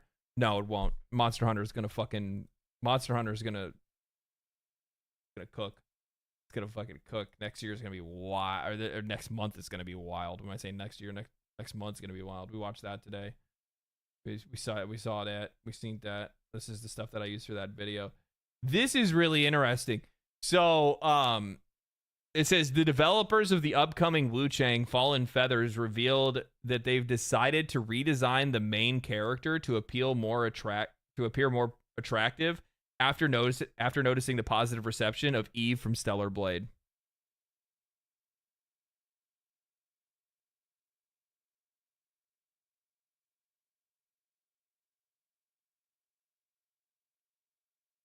I'm actually gonna be real. Like the before design doesn't look bad. I think she still looks cool. Both her outfits, actually. Oh, okay. So it's just, so basically they just added like outfit functionality. That's cool. This is not true. I'll leave it to fucking Pirate Nation to share something that's not true. So, one thing that's really interesting, I don't think I saved anything for this. I probably haven't, no.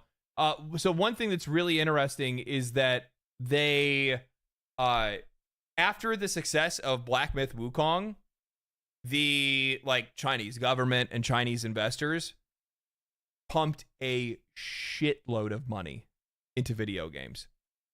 The minute that they saw Black Myth Wukong fucking rip and tear, they were like, you know what? What are these other games that people are interested in? And they just immediately dove for it. So all of these studios that are out there that we saw a couple games from that they're working on right now, they're getting flushed with cash to make sure that they can make the game perfect. So that means that like this, I actually really liked. Like Phantom Blade Zero looks really sick. This is the game that actually ended up catching my attention a little bit more the last time they showed this game's preview. This game looks really, really cool. I'm really interested in this one. But the same thing ended up happening with Phantom Blade Zero. They got a lot more support and a lot more money to be able to make sure they need to get that game where it needs to be. So Chinese culture is rich and cool. I just don't like their government. Yeah, most people don't. Minus, there goes fucking minus 15 social credit score. Good job, Tickle. Now you can't rent an apartment or buy a house.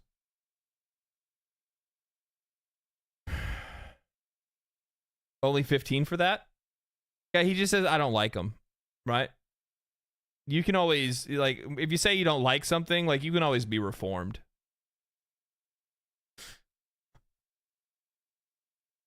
Three studios have already shut down in 2025, including Godfall developer. I saw this. This is fucking hilarious. Godfall was such hot ass. That game was so bad. My buddy Mark was the one that talked me into getting that game. He was like, bro, it's going to be sick. He showed me the trailer and I was like, I don't know. And he's like, I'm telling you, it has like Diablo style loot. I think it's, I think he tried to like liken it to like Too Human or something like that, right? And he's like, oh, it's going to be so good, man. It's going to be really good. And then I downloaded it and I played it and we played it together and it was ass. What is Godfall? Godfall is what the original like Unreal Engine 4 or Unreal Engine 4 or 5 like first like it's like what those trailers would look like. You know, like where everything's chrome and shiny. Everything's like white, gold, chrome, and shiny. And you're supposed to play as like a god that was like banished by another god that wanted the god powers. So then you fall as a god because it's Godfall. That's how it starts. And then did Mark like it? No, neither one of us did. It was ass. Warframe but bad? Yes, it was Warframe but bad. That's basically what it was. It was like slow Warframe. It was like Warframe meets like 40K, but ass. Sweaty hot ass. It's just not good. It's just not good.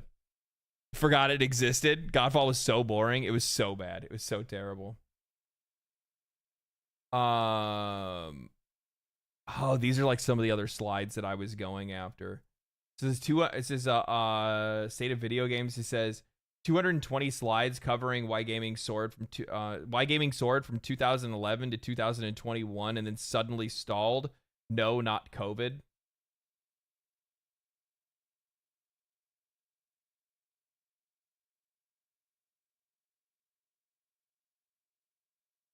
Fucking cope, dude. Fucking cope. Where growth is and isn't. Black hole games. China's global rise. The brutal effects of TikTok and IDFA. Steam and more. TikTok's growth hasn't cannibalized other social video platforms. U.S. adults have grown their use of the category by 100 million hours a day since 20. Okay. And this is AR VR, basically how that's just not fucking going anywhere. Like, so back in 2016, they had thought that back in 2016, they thought that VR was going to jump to basically a third or half of what like total gaming global sales would be. That didn't work out. That didn't work out. Isn't that the Ball guy you talked about in the last video? Yeah, Matt Ball. Yeah, he Yeah. He's good at collecting data. I just don't agree with his his assumptions that he makes off of the data that he collects. This says in total, the same 5 franchises on PC, which are 6 to 22 years old, have averaged 30% of the playtime for the last 4 years straight. On console, 7 to 31 years, it's a stunning 43%. So on PC, Call of Duty, Counter-Strike, Fortnite, League of Legends, Minecraft accounted for 30% of all playtime worldwide.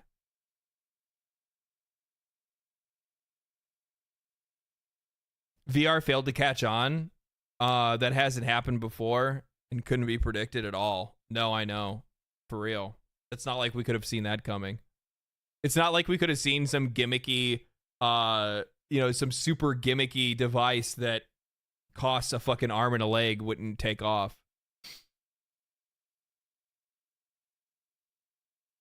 Virtual Boy, yeah. And then share of PlayStation and Xbox console engagement, Call of Duty, FIFA, Fortnite, Grand Theft Auto, and NBA accounted for 45% of playtime, excluding India and China. It's crazy. Honestly, from my perspective, this just kind of goes to prove that, like, you know, while there's games that, like, you can't go and make something that somebody else has made, you have to make a game that can. You have to make a game that's completely different and new to be able to break into that market and steal any of that market share. I don't really see anybody being able to steal, like, Counter-Strike's audience. I just don't see it happening. Counter-Strike is a very particular type of game. Very particular kind of game. Minecraft is the same thing, right? Like, you would have to make something that's better than Minecraft or does something different than Minecraft did, or, like, I don't even know what the fuck you would even have to make, to be honest with you. Don't be fooled with the numbers that you see online. How do we know this is legit? Oh, no, it's actually, this right here, I'm not saying that his numbers are wrong. Just because the conclusions he comes to are wrong doesn't mean his numbers are wrong. His numbers are right on the money. We already knew this because I think it was like last year or a year before that, they had already done a bunch of, like, data collection that had shown that like 45% of, like, gaming across both platforms essentially was all coming for live service games. All of the people are playing the exact same things. Like, people just are not playing new games in a lot of cases. They're not buying a lot of new games in a lot of cases, which actually makes a lot of sense because if you look across the board, like, think about it. Like, last year, you had, last year was like Helldivers, Pal World, Elden Ring DLC, Black Myth, which, by the way, like 90% of Black Myth sales were in China. Like 80 or 90% of Black Myth sales were in China. And the reason why I say that is because the Chinese, like, player numbers in live service games isn't counted because it's not shown, because it's not tracked the same way, and we're not allowed to see that kind of stuff. Then, but basically they'd gone through and they'd seen everything. They'd shown that, like, most players are playing older stuff in the first place. So, like, even though we had some big games that came out that did good, many of those games were flashes in the pan, right? And there's nothing wrong with that if it's a single player game or an indie game or whatever. Like, they just need the infusion of cash. They don't need people to play it for, you know, all year round or anything like that for them to make more money. So we saw a lot of these flashes in the pan last year, but those players just go back to playing what they have been playing the entire time. They go back to playing Fortnite. They go back to playing League of Legends. They go back to playing Counter-Strike. They go back to playing Minecraft or whatever it is. These, like, forever games that kind of stick around, right? I mean, because the thing is that, like, and by the way, this is true because even, like, last year, even though most of my playtime was spent in, like, even though I played a lot of games last year, most of my playtime for the year was in Warframe, right? The vast majority of my play was in Warframe. This year, it's going to be Path of Exile. So, like, it is true that that's the problem, though. And I think that's the issue that a lot of these companies kind of fuck off with. And that's why this data, like, That's why the conclusion that they use a lot of this data to come to doesn't make a lot of sense, is because most games you're only getting 30 hours out of, 30 to 40 hours out of, or something like that. You're going to have some other game that's out there that's going to skew those numbers in a direction and make it look like you're not playing anything else. Because if I'm just looking at total hours of playtime, well, you're going to get the most playtime out of only a very select amount of games. A very few games are you going to be able to get that playtime out of, right? So, yeah, I could see it coming from a lot of these older live service games, because these players are already, they're like bought in, you know what I mean? They're invested there. Look at your playtime for PoE2. I bet at the end of the year you can look back and think rookie numbers. Probably, yeah. What am I at right now? 233. My playtime is definitely like slowed down a little bit though on Path of Exile, because I like I'm in endgame, right? Like I'm doing endgame maps, so I'll just like hop on, run some maps for a while, and then I pop off for a little bit. Or sometimes that doesn't happen and I just keep running maps. I was almost late to stream today because I was running maps.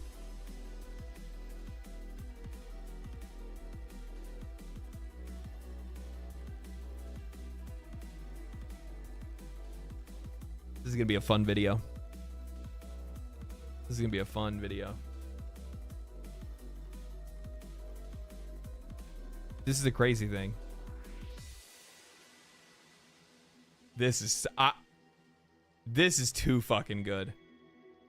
This is too fucking good. I mean, I brought this up in a recent video, but this shit is just so funny.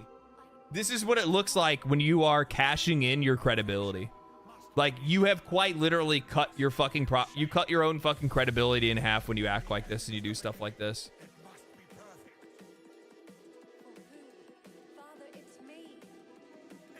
At Legendary drops for a factoid, that's the 5th worst return in history for Ubisoft, which has been trading since 1989. That's crazy.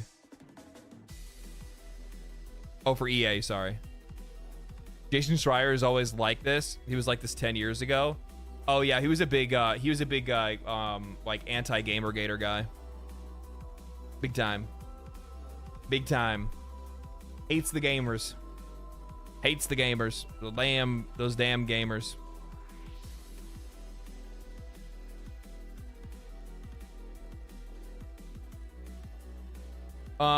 Let's see here. I gotta say,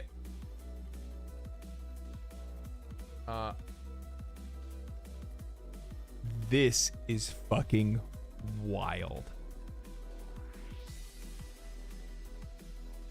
That's $6 billion.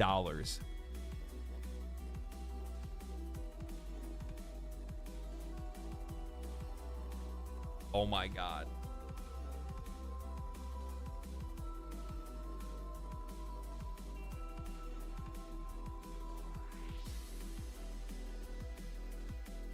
EA stock drops 17% following Dragon Age the Veilguard's disappointing sales. That's $6 billion, or nearly 4 Ubisofts wiped out in one day.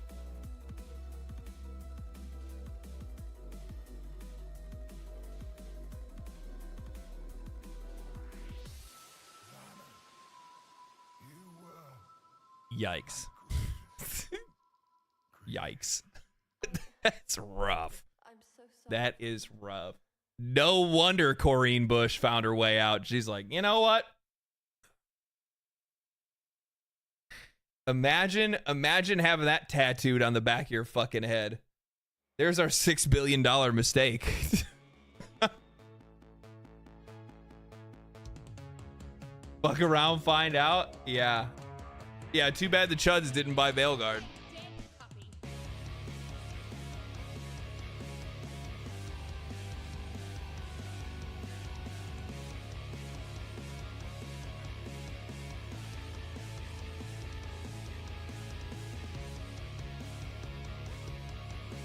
They deserve everything they get. They do. Yeah. Wait till the market finds out what happened, what has happened to their shooter cash cow known as Apex Legends. Oh my God. I forgot all about that. She jumped off a sinking ship. She sunk the ship. What are you talking about?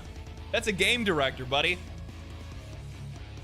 And don't get me wrong, Ubisoft made their choices too, but everybody had their hand in that. Everybody had their hand in that part. I forgot all about the shit that's going on with Apex Legends.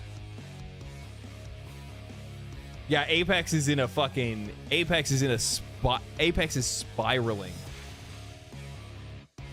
Look at this.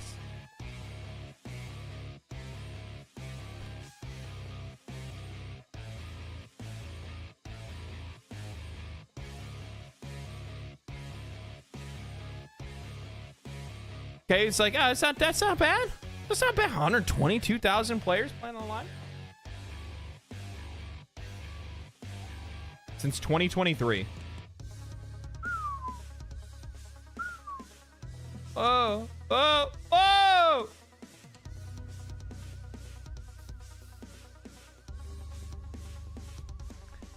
This is the third. This is the third/fourth video I've seen a Spirit Box T-shirt. While you're talking about the video game industry, the state of it, you must be a hardcore follower of the band. I'm not. Well, I mean, it's one of my favorite shirts. I love Spirit Box. I'm on their newsletter, so if they pop off on any like random show, I go to see them. Guitar tour video win. Is that an Explorer or Destroyer? It's an Explorer. 1954 or something like that. I found it at a garage sale. I bought it from a guy for like 60 bucks. It needs to be restored. Like,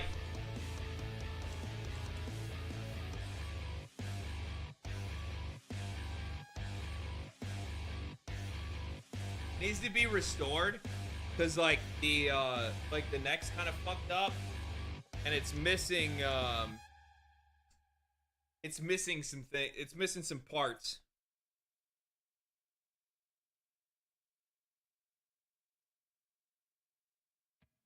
But they didn't know what it was, and they didn't know how much it cost. You can't really see it, but there's like the pickups have like fallen in.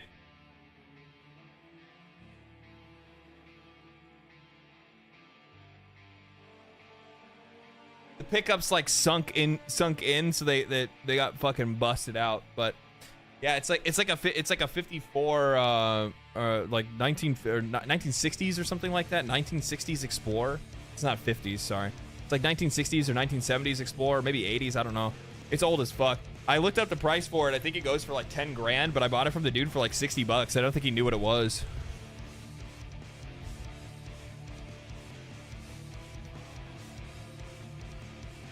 I thought that was the Final Fantasy VII shirt. It is. It's a Shinra. Shinra Power Company. Shinra Electric.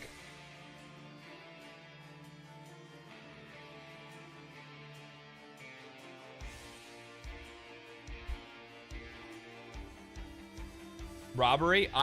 I didn't know what it was when I bought it. I just thought it looked cool. I was like, all right, shit. Did you work at the Mako reactor? Yeah, but I won't tell you which one.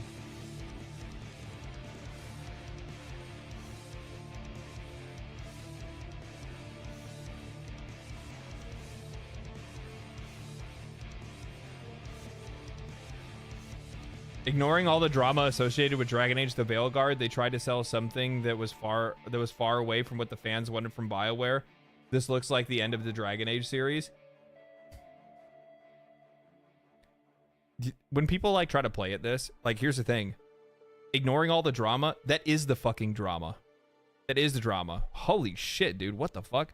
BMAC with the 50 gifted memberships. Holy shit, man. Thank you so much. That's insanely generous. Thank you. Thank you. I don't know what I deserved to, or what I did to deserve that, but thanks, brother. Appreciate it.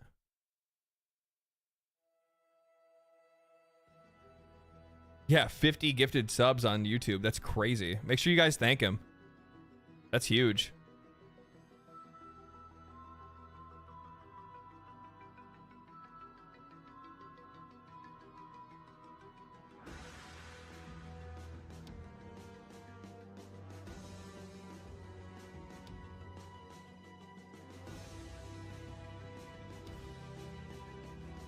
Yeah, I can't even read anybody's chats now. I can't even read anybody's chats now because it's all just gifted subs. That's crazy. Thank you, brother. Appreciate that so much. That's huge. Holy shit. I want to buy a new mech buy a new neck for my Fender Stratocaster because I warped and shit. Yeah, I need to get new internals for my my red Ibanez because I like any other you're very welcome. Thank you, brother. Appreciate it, man. Insanely cool. Make sure you guys thank them for the sub. Make sure you thank them for the membership. Now you guys get to have premium access within the comment section. You guys get your own little section in the comment section, like your own like little elite club when you drop comments on videos. Isn't that nice? And then on top of that, you also get to go.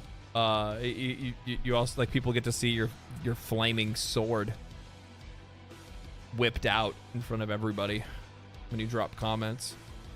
No, I have my Ibanez RG series. It fell, and when it fell, it fucked up some of the internals. So like that one has to get fixed and replaced as well. And instead of me going and getting it fixed, instead what I did is I just bought another guitar. I just bought another guitar. I was like, I don't really buy like super expensive guitars. There's actually some dude that was like super fucking twisted before that dropped a comment on either a video or was in stream or something like that. And this dude came through and he was just like, here's this guy with his like thousands upon thousands of dollars of guitars sitting in the back of his videos talking to us about, you know, the price of games and this and this and this. And I'm like, bro, you are out of your fucking mind. And I'm like, okay, let me fucking lock it down for you real quick here. And I'm like, I bought that one for $80 at a garage sale. The acoustic guitar was $250 that I bought at a Guitar Center. The black guitar, I traded away a guitar that I'd got for my birthday. And the guy gave me $300 and the black Ibanez RG, which is like a trainee guitar. I fucking love that guitar. It's actually my favorite one. It's like a base model, like $100 fucking Ibanez. And it fucking slays. The action on it is just exactly what you would want. I love how that thing plays. And then I have my red guitar, which is the first guitar that I ever actually like saved up for. And I worked my ass off to save up for. I think I was still selling like cell phones and shit at the time. And that one was $500. So in total, it's in total less than $1,000 in guitars. Now my amplifier, that's a different story because I have a very, very nice EL56.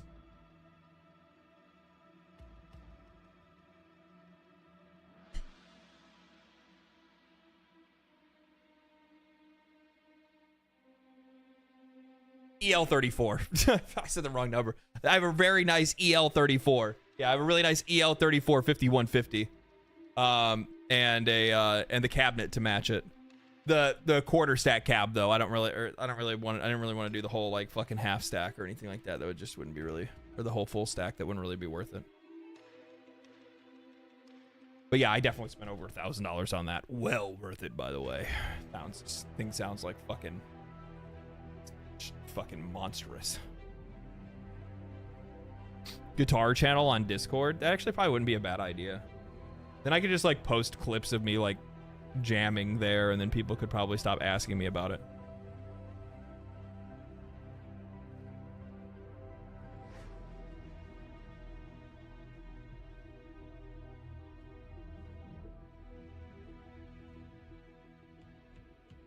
He makes loud noises. I do make loud noises. I'm so excited to dive into this next week. Oof. Oof. Like the thing is that like I saw somebody that like dropped a comment on a video and they're like, man, I just want to let you know. This is actually kind of crazy.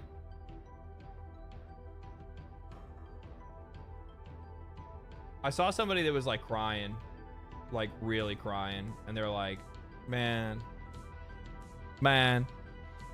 all you ever do is make doom and gloom videos about video games. All you ever do is make doom and gloom videos. And I'm like, do I really? Because like, this is a positive video. Positive video. Positive video. Positive video. Positive video. Positive video. Positive video. So that's 1, 2, 3, 4, but that's sponsored. But we'll say 3, 4, 5, 6. The entire Warframe series was positive. Yeah, like, here's the thing, man. I just talk about news, dude. I talk about news or whatever I'm playing. That's literally all I do. I think people try to overcomplicate it, and they want you to be somebody that you're not, or they want the channel to represent somebody that they're not. And like, I saw this person that's like, I'm not even kidding. I just banned somebody yesterday because I like read their comment and I was like, man, I'm like, this guy seems like really fucking twisted and like really like parasocial. So I looked and I'm like, you know, and I seen they had left the same kind of comment 5 times.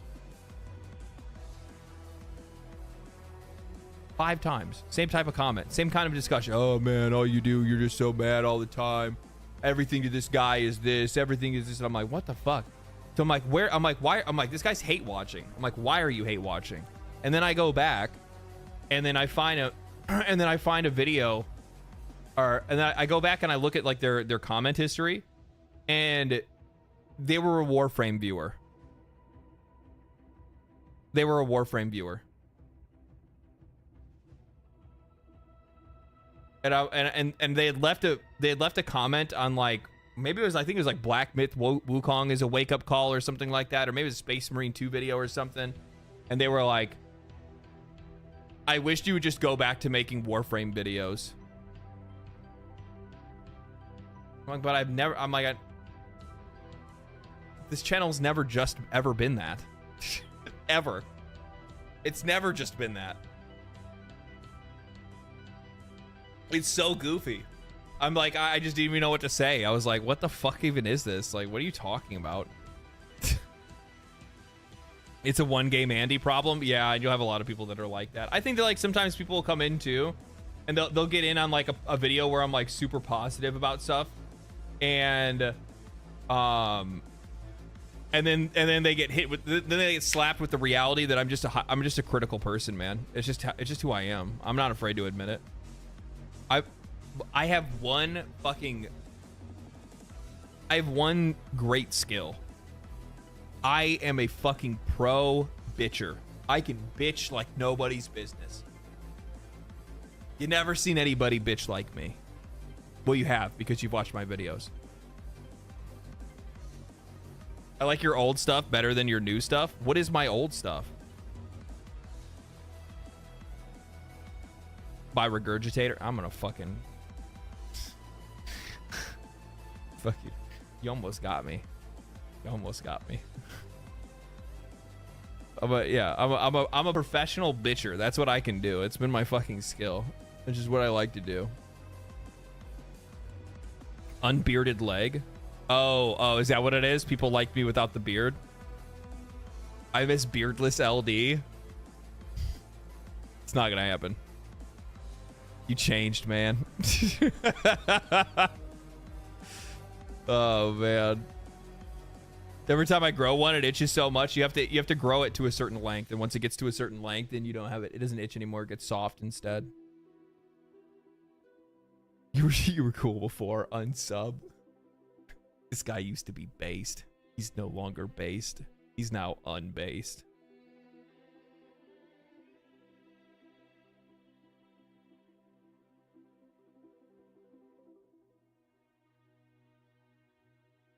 Unbased streamer. Oh my god, did I not even notice that it happened? I don't ever keep this up very often, so I never actually look. No, we're not there yet. Fuck, dude. It is crazy how difficult it is to be able to try to grow on multiple platforms. If for whatever reason, I get like the YouTube people really like to watch on YouTube. If for whatever reason you guys wouldn't mind watching on Twitch, or at least go following on Twitch, I highly recommend doing so. It's very like trying to like diversify across platforms, so you're not just like stuck in one place, is really important to do as a content creator, because you never know what can happen. You can get banned or something like that, and then if people don't have a way to be able to find you, then you're kind of fucked. But for how quickly and how like and how much insane growth that I've seen on YouTube, it is so hard to grow on Twitch. I'm still under 10K follows on Twitch. It's rough, dude. It's a rough fucking day. But like trying to chase 10K on there, and I'm like, I don't need anything crazy. I don't like using Twitch. Yeah, so the reason why I tell people make sure you guys follow me on Twitch is because I will at times only stream on Twitch. It's just something that I do because then I can just jam whatever music I want, and I don't have to worry about getting copyright struck or anything like that, and I don't have to worry about all the other shit that goes on. Like, that's pretty much it. That's really all it comes down to. Like, so if some people know, I think it was like Tuesday I did like a writing and researching stream, so I actually showed people how I take notes and how I write and how I like start to like build the framework for my videos. And yeah, it was cool. Then we played Path of Exile and just kind of hung out. It was a good day. It was a good day. Yeah, we just jammed music and fucking read articles, and I looked at data and I put together a video and stuff like that. It was pretty cool.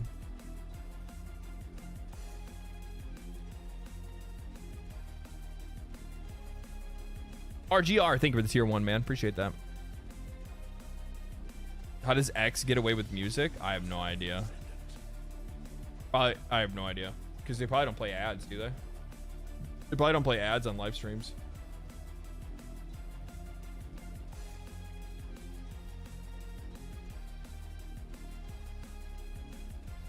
People really agreed with this. I said it's wild to see all of the outlets calling Dragon Age the Veilguard a return to form for BioWare now have nothing to say when the game as to why the game failed. It's almost like maybe, just maybe, the game wasn't very good. So fucking, it's so funny. It's so funny. Dragon Age the Veilguard is such a it's such a mask off moment for the industry. What the fuck is going on down there?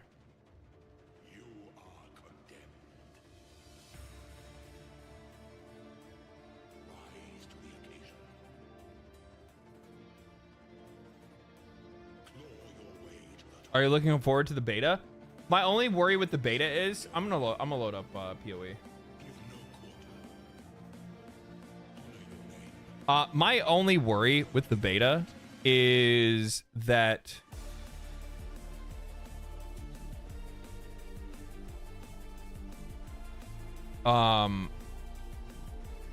somebody told me before that the beta is only going to be like part of the, it's going to be basically the same one that they already ran.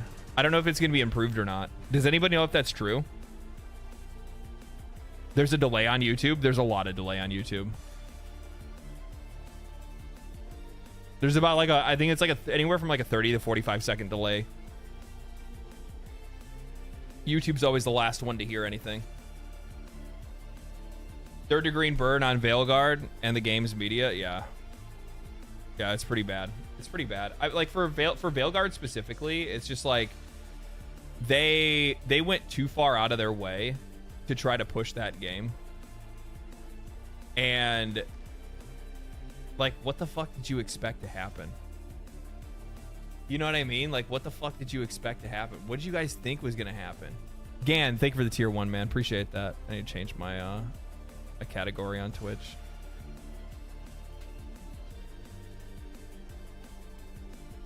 There we go. Like I'm like sitting back like trying to think about it, and it's just like they went way too fucking far in on it. They didn't even like, they didn't think about like what the repercussions would be to their, there's just no fucking way that they just liked it. I think that I need to get over to this tower over here. I got some really juicy nodes over here. I wanted to get another boss node on this. I wonder if I can reach this. Clean my inventory out. Like I sit back and I try to think about the actual, like the genuine motivation for something like that, for them to actually have like go like that deep on trying to push Dragon Age the Veilguard and trying to get people to believe that it was a good game. Like, these motherfuckers were hard pressed to try to like get people to think that it was a solid game and worth their money. And I feel genuinely bad, really bad for the people that still like. I feel really, really bad for the people that still use video game reviews in the same way that they always have, and they go and they look at an Open Critic or a Metacritic and they put themselves in a position in which they now, you know, just bought a game that was an absolute piece of shit. And I mean, there's no, like, the only repercussion for, bro, I am never gonna fucking beat the accusations on this. I'm never gonna fucking get high enough to be able to beat this. Max Live. No.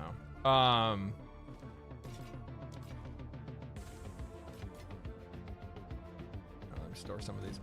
So I guess my problem is for them at least, is like you've now cashed in a lot of your credibility. Like, how are you gonna fucking dig yourself out of that hole? I think like the problem is that like a lot of these people, just like a lot of like reviewers, people in games media specifically, have gotten like so ideologically captured that they need a win so desperately because they're like, I think they're just sick and tired of getting dunked on in social media. You feed the cat yet? He's sleeping. I'll probably put his food out. That's not a bad idea. Let me do that real quick.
All right, we're back. We're good.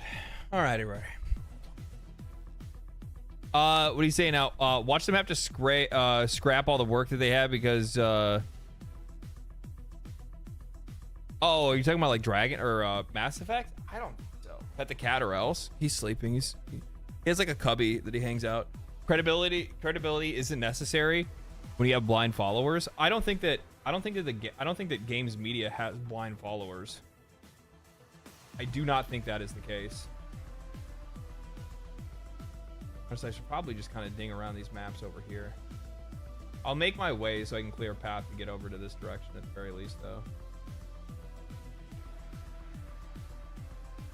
I should have... What is this? Untainted Paradise. What the fuck is that? I've never seen that before. And these have drop rate and additional monster packs. Cat's name? Marsalius Maximus, first of his name, tear of the window blinds, master, escapist of his room, owner of legendary drops. Yes. Yes. What's Untainted Paradise? Is there anything cool there? There's no taint. We know that, right?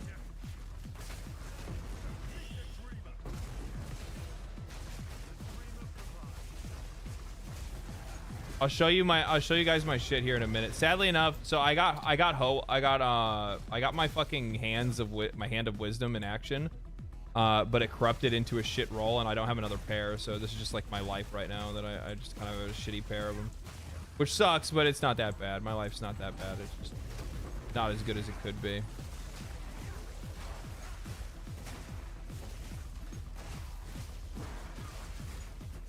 Get your ass over here. Get. Right here. There's some hands. I need more hands. Where them hands at? Come on. What? Like, okay, just no fucking demons? Like, I put in... dude. Sometimes Breach is, like, so fucking inconsistent. It's crazy. Like, sometimes I'll get a Breach and it's just, like, all the monsters in the fucking world and all the shards in the world. And then I'll get another map and it's just like... Yeah, there's no monsters here, sorry. There's no Breach.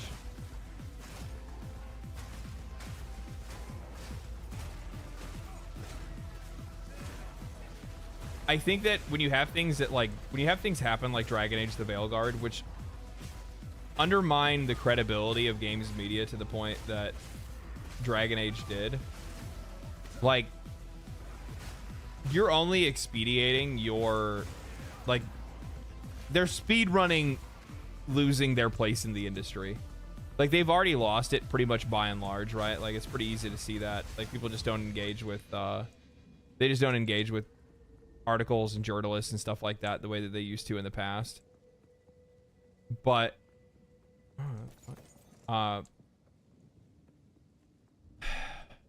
the issue is that the more they do shit like this, the more they're going to put themselves into a position where they're not going to be able to have a way out one day. And, like, that's one of the things that you would want to at least, like, think about, right? Like, I look at, like, Destin Liguri, right? He left IGN. He's starting his own career as a independent games journalist and content creator. That's the route that he's going. Fucking smart. Insanely smart. The best option that the best thing that he could ever do for himself, because games journalism is falling hard and fast, and getting away from all of the shit that's going on in that side of the industry is probably the best thing that he could do for himself. And ooh, there's another, oh thank God there's another one here. Okay, so there's another Breach here. That's good to know.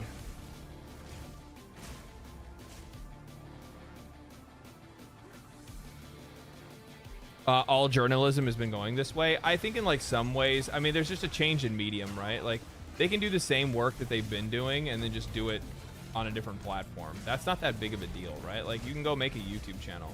They already have YouTube channels, right? Like, IGN has you know, IGN's YouTube channel is massive, but the problem is, like, the content that they make over there is fucking garbage. Like, the only videos that they have that genuinely actually get, like, any real reach pretty much almost always end up being, like, just game trailers, which, I mean, that's good. They're monetizing game trailers, right? But I don't know.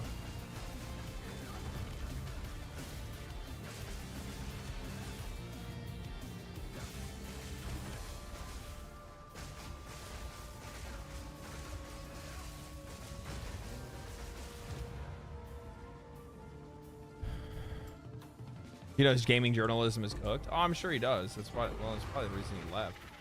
It's kind of easy to see the writing on the wall, to be honest with you. Like, if you couldn't tell, like, if you're a games journalist now and you can't tell that your industry is headed for a collapse, you're not good at your job. Like, you should be able to recognize trends. You know what I mean? Like, you should be able to see that shit coming a mile away. And if you're still sitting at that, like, waking up every day to sit at that fucking desk to go fucking write your article for IGN,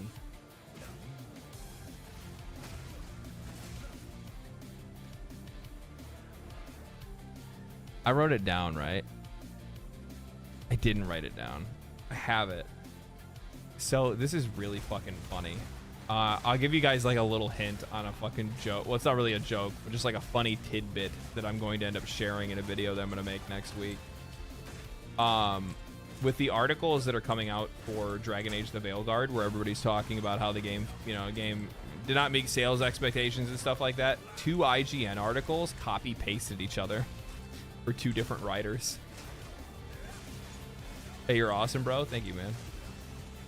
So I was reading through some of the stuff for like what's going on with BioWare and with EA, and I read 2, and I was like, okay, I'm like, so one was fucking what's her name, Valentine, the chick that basically like the chick that tried to cancel Black Myth Wukong.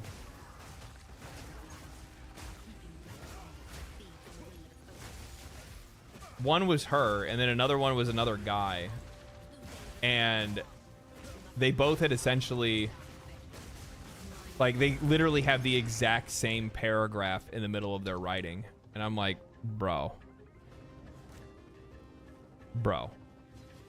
what the fuck? It's so fucking lazy. It's so lazy and fucking blatant. Like, these guys are gonna, like, the funny thing is that I think in a lot of cases, like, what's going on as well is that, like, they don't even like their fucking job, and in most cases, like, a lot of these folks are just fucking mailing it in. I don't know if you guys saw the video. Like, recently there was a video that I'd seen of this guy that was, like, talking about how, like, he lost his job to AI, and the only reason he lost his job to AI was because, like, he got fucking lazy, because, like, the company knew he was using AI, and they were fine with it.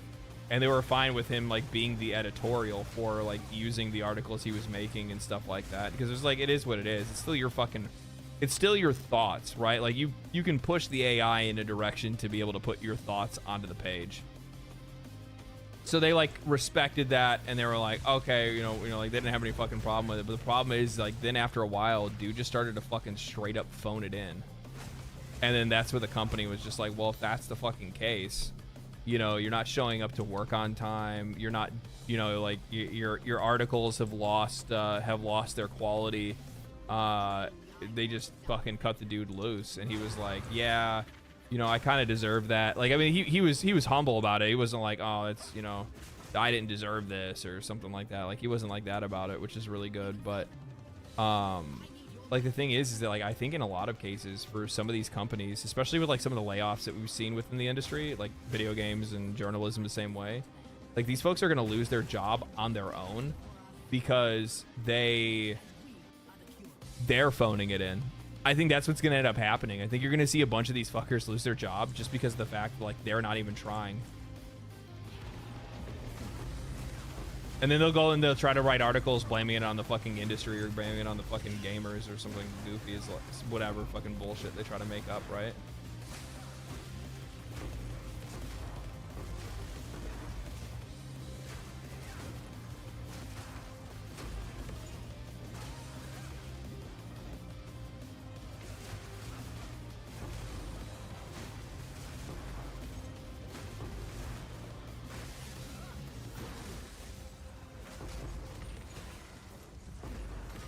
More loot. More loot.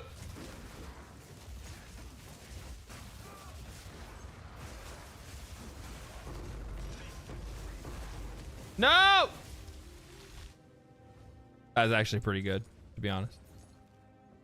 That's a pretty good payout there.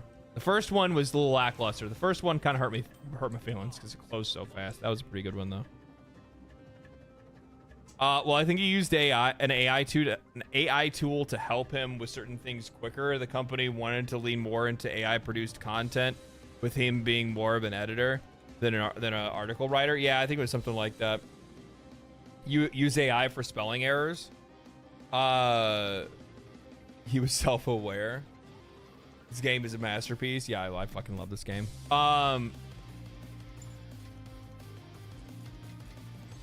I don't know. I think there's a lot of different ways to be able to use that stuff. I used to use Midjourney for my thumbnails all the time, and then I got away from it. Mostly because like I got sick and tired of like reading comments of people being like, why are you using AI? The funny thing is the AI thumbnails are working. I mean, my thumbnail now, and you know what the funny thing is that like now I don't use AI for my thumbnails, but like the way I make thumbnails is like like 1,000 times lazier. Like, it's insane. It's the goofiest shit. I'm like, now I literally just like Google search Grand Theft Auto, and then put like fucking words over it, and then that's it. That's it. I'm just like, here we go. We're done.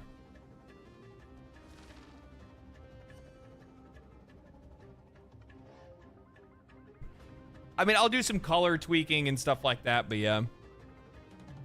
Do you guys remember when I was doing like the fucking... I actually still kind of miss doing the meme ones. Those are really funny.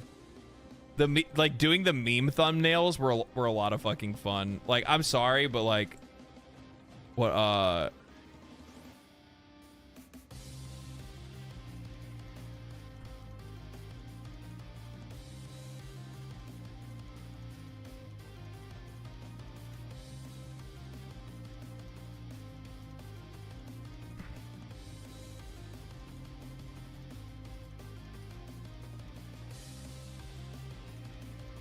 I'm sorry, but like Stockholm syndrome. No, you fucking dick. Wait, hold on. It's only popular because no, you fucking goober. I don't want to see you. I want to see a thumbnail. This right here was a fucking hood. This I'm gonna show you guys. Hold on. This right here. This was a hood classic. This was a fucking hood classic.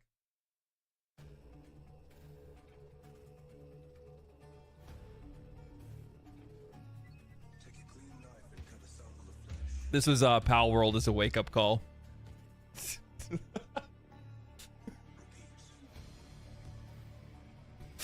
So fucking good. So fucking good. Good times. Good times. What happened to PoE? Oh, it crashed. PoE does not like it when I open other windows. It's like, why do you do that?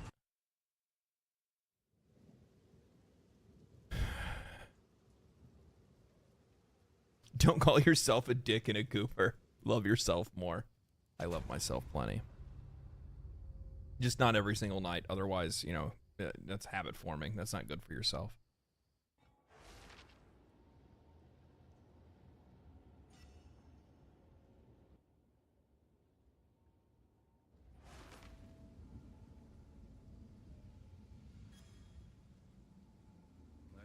Alright, okay. We're good. That's how you go blind. Have you seen how thick my glasses are?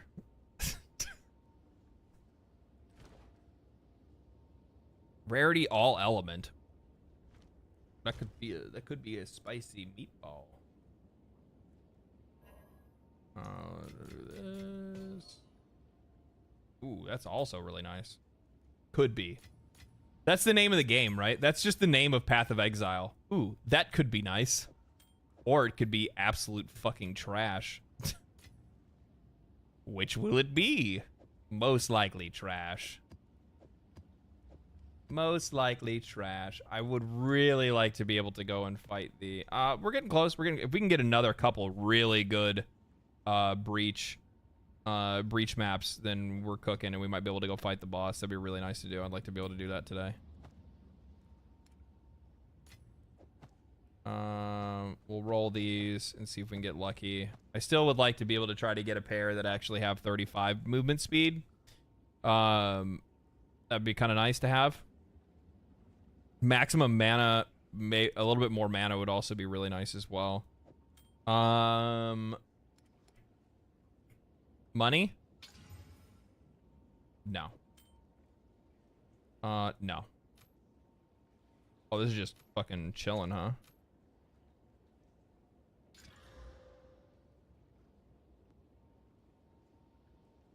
Okay.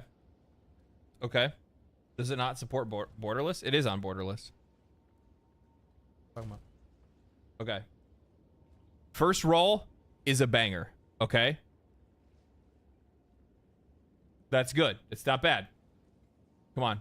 Please don't fuck with me.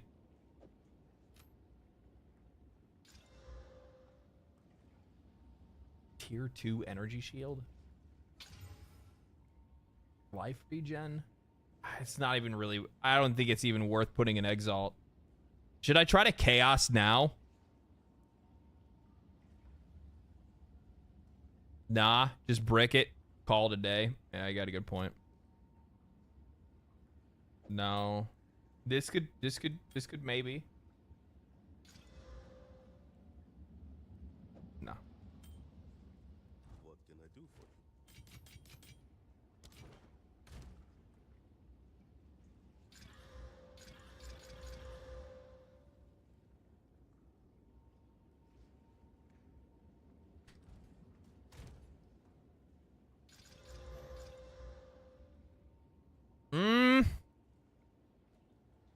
No.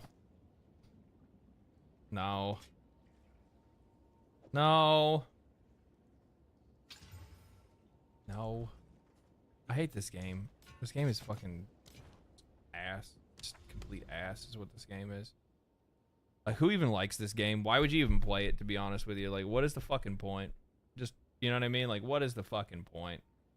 Ooh, this one's a super juicer. Let's run this guy. We got something with rarity. I'm looking for pack size. Monster damage, magic, rare monsters. Quantity of items is good. We want I like having quantity of items and pack size at the very least. Yeah, why not? Yeah, it's fine. I don't see an auto sort for inventory. Not gonna buy it. I saw somebody say that in one of my like comment sections, and I was like, I mean, okay. I mean, yeah.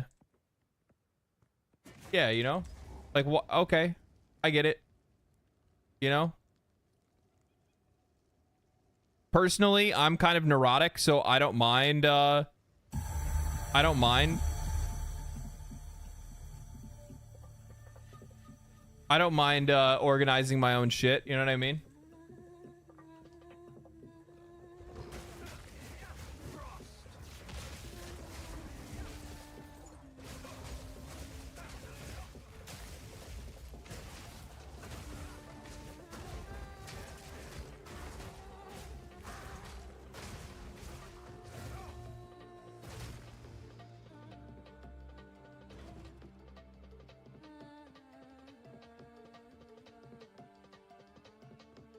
Really helps in last epoch. Yeah.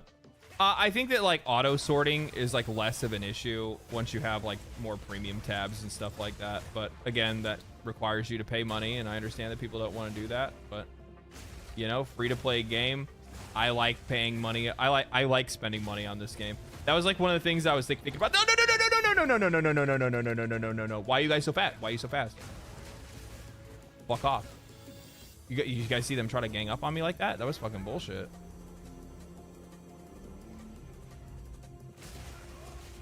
Jesus. Fucking heart leapt out of my chest there. I think it's because like the increased attack and animation speed or whatever the fuck they have. I'm probably gonna get like absolutely fucking blasted when I go. Didn't this map have a fucking... I thought it had a mirror. Maybe it doesn't.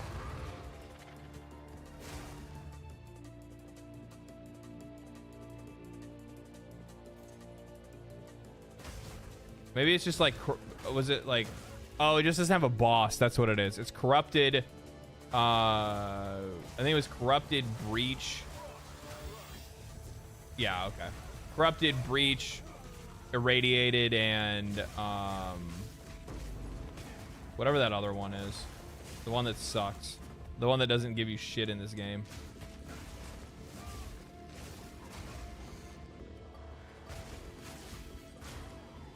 I guess I could go either way. Fucking ritual or expedition, to be honest with you. They need to fucking balance that shit.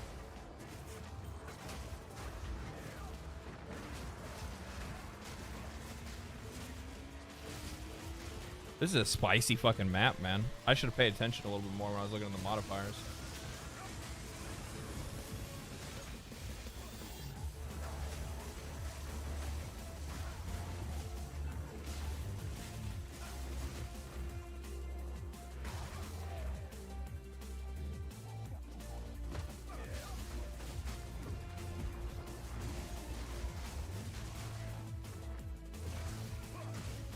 I'd like to do the breach before the expedition because I could easily see myself killing, like, literally just dying to expedition because I've done that a couple times before.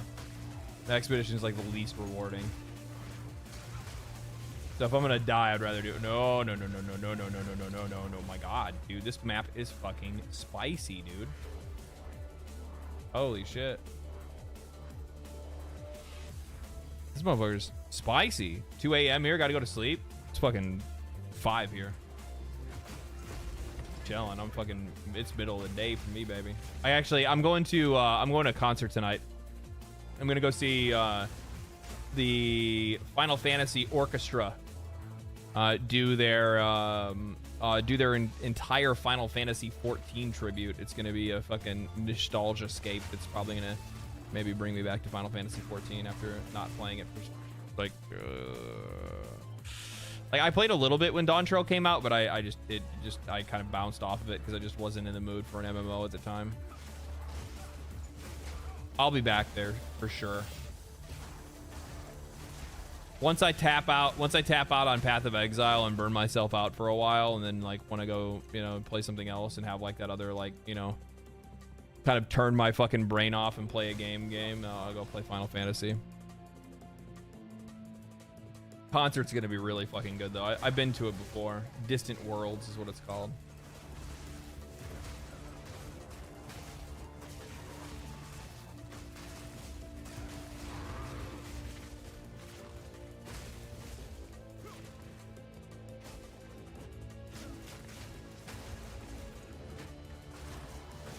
It's those guys that are fucking me up. The little slam boys. The quadrillas. What a frightening creature.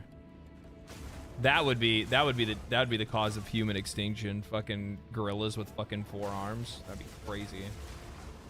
Fucking Goro gorillas just like running wild.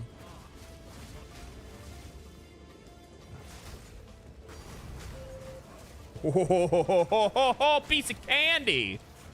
Whoa, a little divine orb, little treat. Little treat. That's always nice. Gotta love that.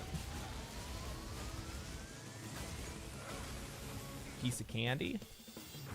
Fuck out of here.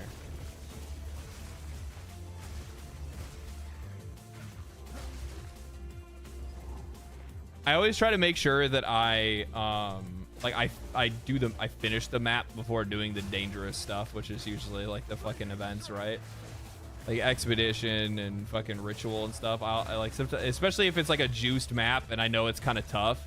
I'd rather at least make sure the map is complete. It's like there's nothing that feels worse than dying on a map and then having to go back and do the same map over again, but with no bonuses, no benefits, no nothing, just a fucking straight up dick in your eye.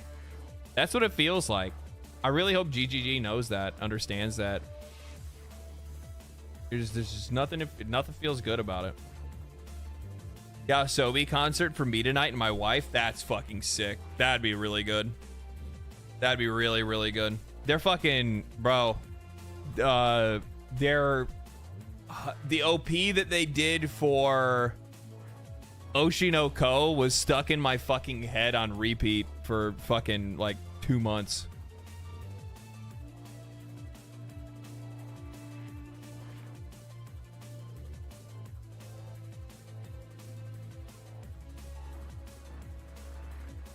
So good. They're so talented.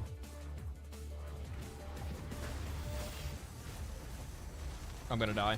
I'm stuck. I can't move. Yep, stun locked. Immediately stun locked.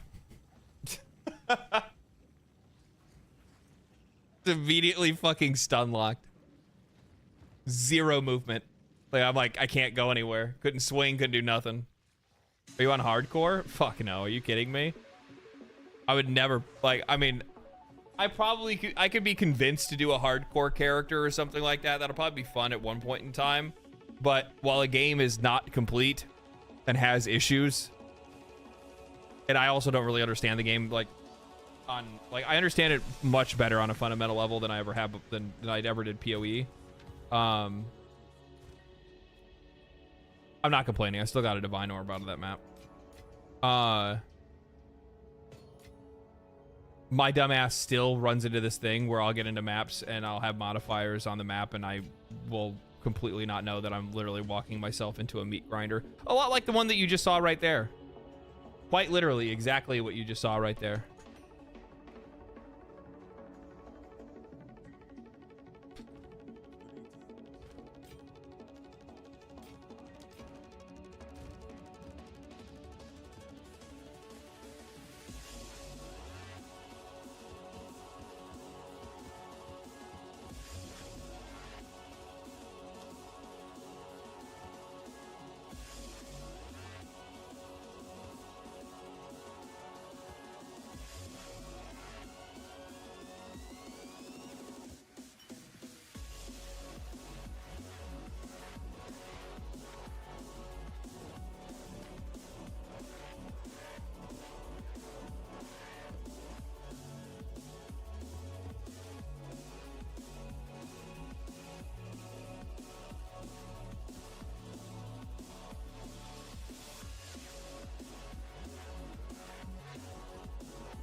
I'm just looking for like burners, like ones that I can just like torch and not really like worry that much about.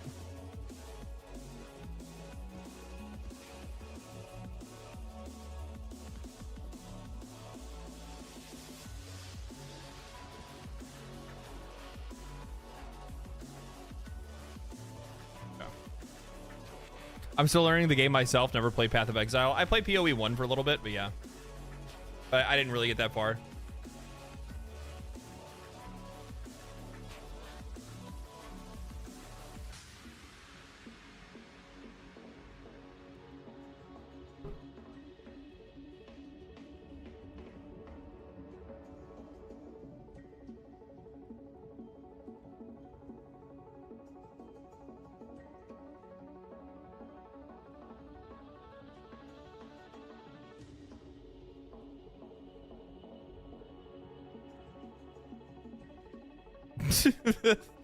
I don't know.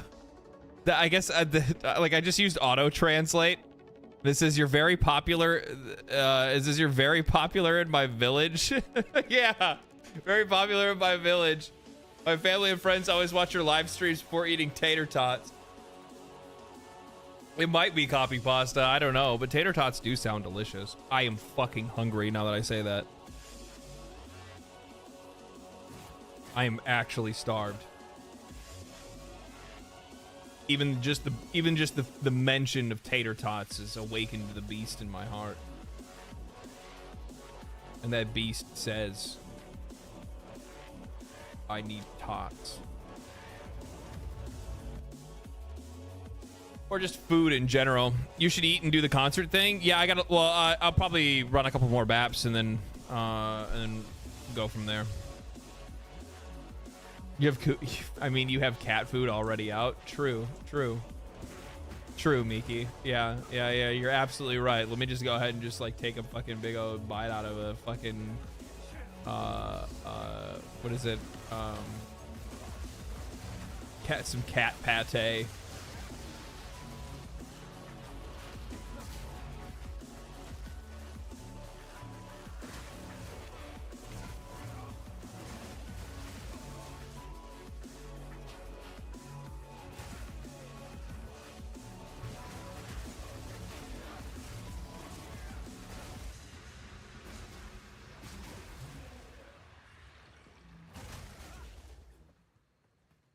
Alright, you go move on. Before the fog runs me off. You guys ever get a delirium map where like for some fuck off reason, like the fucking mirror, like the fucking fog like just doesn't go away? And you just get fucking free reign on the map, then out of nowhere, then it goes away and you're like, okay, so what the fuck happened there? That happens to me like all the time. Like sometimes the fog wants to move quick, sometimes the fog wants to move slow. It just doesn't want to make up its fucking mind.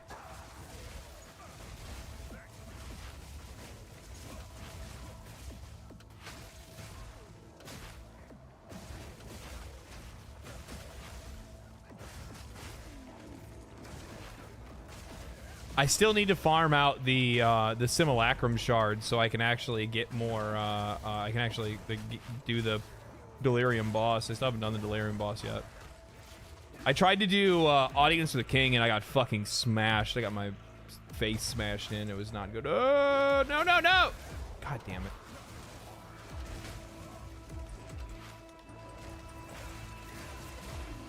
I'm not gonna get it in time. I'm stuck. No, we're fucked. No more mirrors. Sad. Nothing really that fantastic out of this either. Sad. Delirium Fog gets paused when you do a certain thing, like starting a ritual, but yeah, there's something funky going on that makes it last forever sometimes. Yeah, I just wish it would stick around. I could probably get the fog to slow down if I actually fought the fucking boss, but the drop rate on shards is fucking absolute garbage. It's probably because I need to, like, if you want to farm shards for Simulacrum, is it that I need to actually like instill maps with Delirium? Is that what I need to do? Just make like a super delirious map. That helps, yeah. Because I know, like, because there's no point in you running a delirium map with a delirious map, right? You know what I mean? Like with a delirious waystone. Because they're like two different events. Because you won't get like distilled ire or anything like that if you instill a map. At least that's what my my experience is.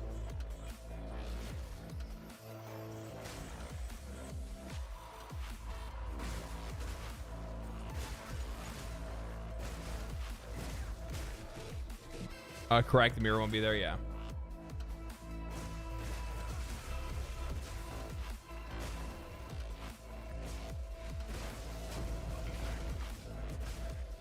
Chance shard. Wow. Wow.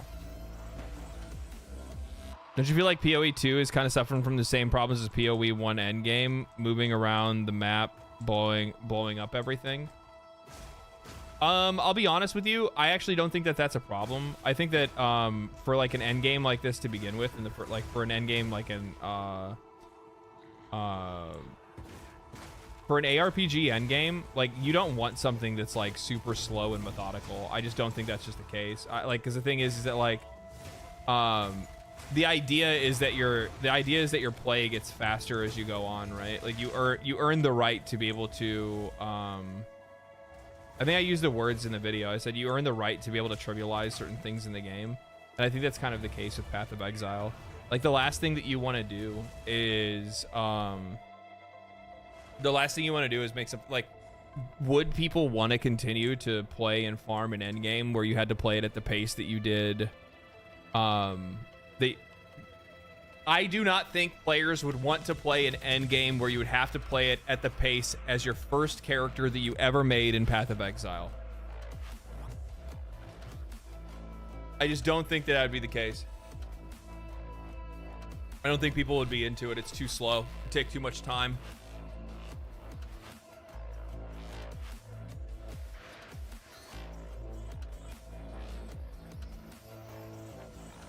That's a really good point you bring up there. You keep repeating maps, it would get really rough if you had to keep repeating them at the same pace. Absolutely.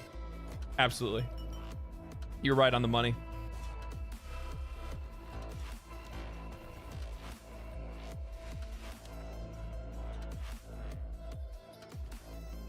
Do I have a good pack size one I can use for this one? Pack size, rare monster size, bleed on hit, stun build up. No, I'm just gonna delete this.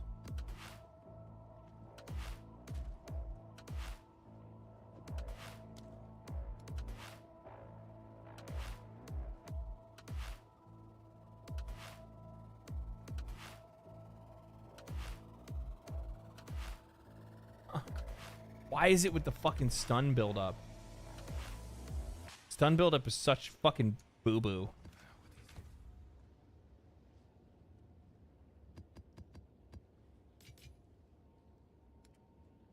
Quan.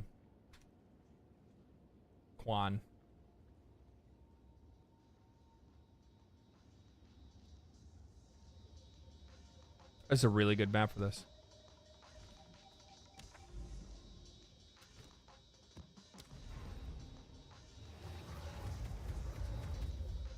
Just don't get hit. Yeah.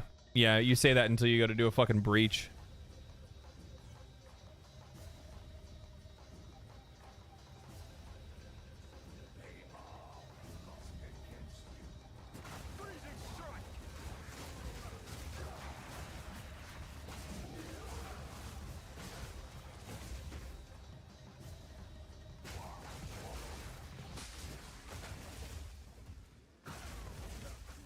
It'd be really cool if this one had more than one breach.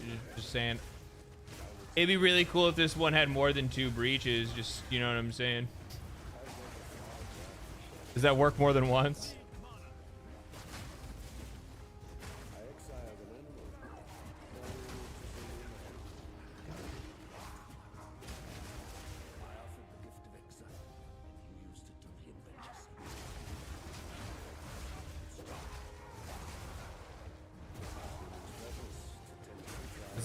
It's been a long time since I've seen a 10 breacher. You know, I'm just saying. I wouldn't be against it. You know, I wouldn't think it's a bad thing. I wouldn't look down on it. I'd be like, you know, that's actually pretty cool.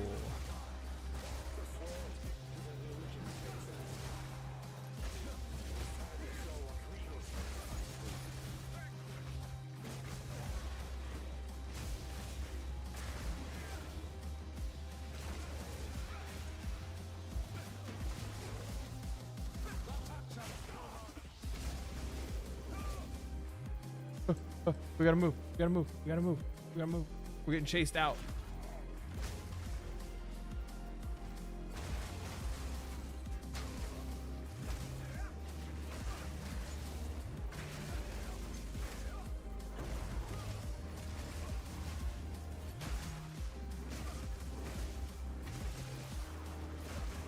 We're getting chased.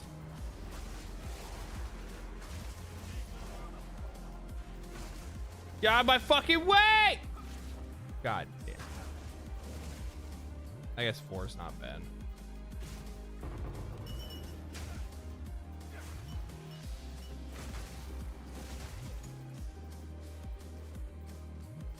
It's better than 3, but it's not better than 5.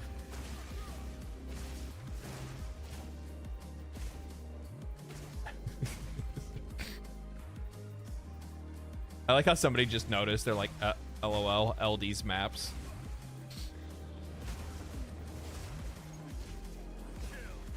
I put it there so then I could be in the background on fucking videos just to see if somebody's like, hey, wait a minute. I should just change it to Ewan's maps. It'd be really funny. And then I could pretend like I was the one he was RMTing with. Damn!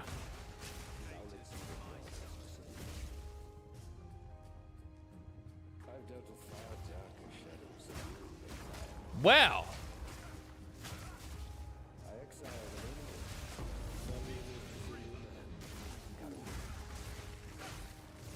Mind, thank you for the prime, or yeah, prime, thank you.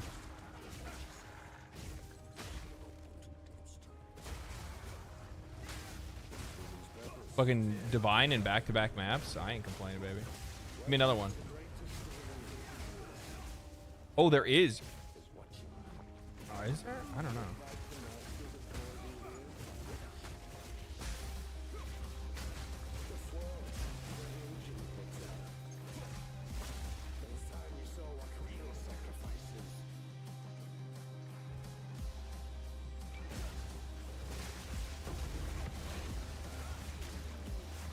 Chat, I'm gonna be real. Part of me was fucking convinced this is gonna be like a fucking 10 breacher, but no dice.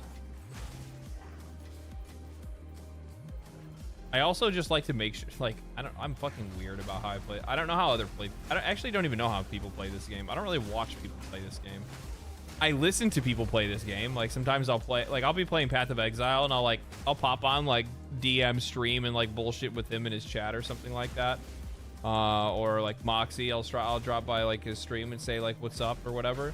But I don't really like watch and see how other people actually play this game. I just do my thing.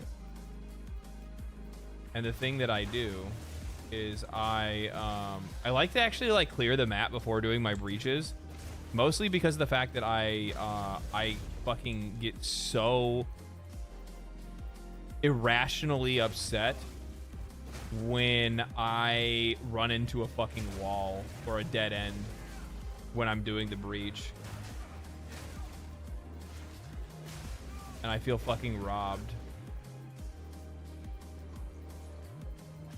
Have you guys ever done that to yourself? I've done it to myself. I've done it to myself so many fucking times that it's done nothing to piss me the fuck off so much. So fucking mad. So fucking mad. Wasn't there a chest I passed up? Oh fucking cause like they buffed Will you take my place, Exile? they buffed, I don't remember where it was. I remember they buffed the strong boxes, but I don't know where that strong box is. I'm not gonna go hunting it down. It's not a big deal. Love your content. New video was a beautiful rant. Thank you, man. Glad you enjoyed it, my friend. Glad you enjoyed it. I hope you guys get some cathartic relief off of me losing my fucking mind. All right, let's do this shit.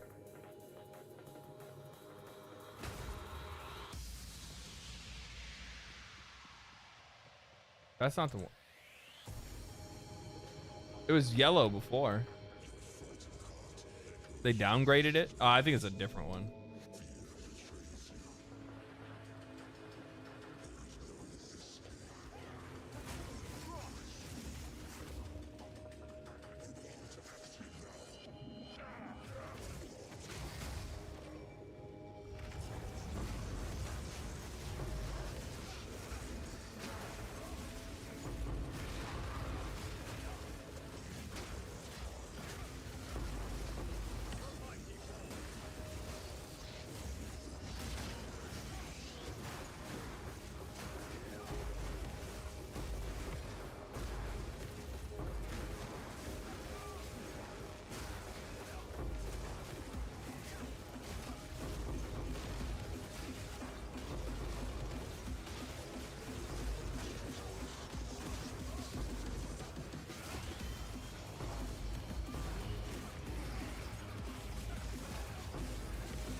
Great fucking placement for these though, by the way.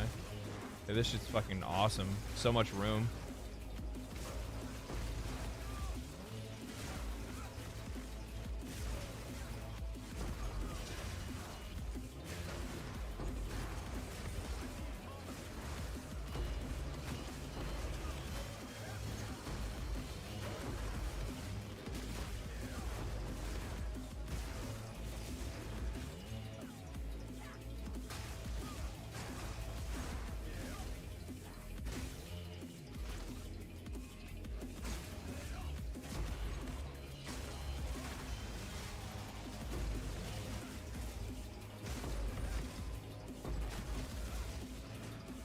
Ah. Not bad. That wasn't as good as the first one, but it's still pretty good. Interested to see how many fucking splinters I get out of this.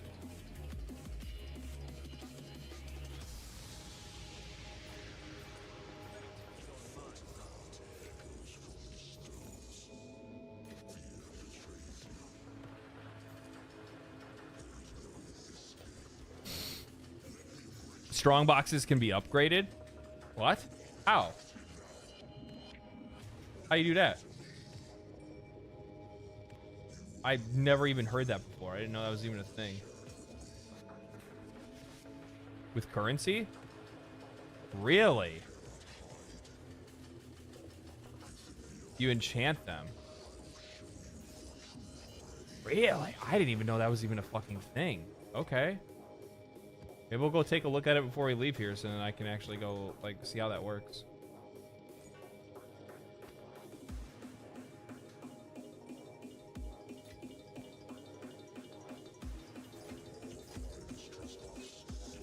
I don't want that.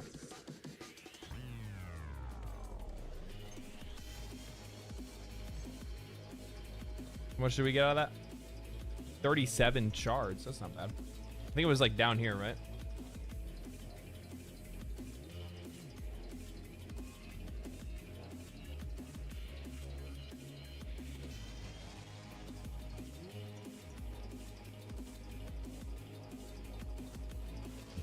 No, I'm not going to be able to find it.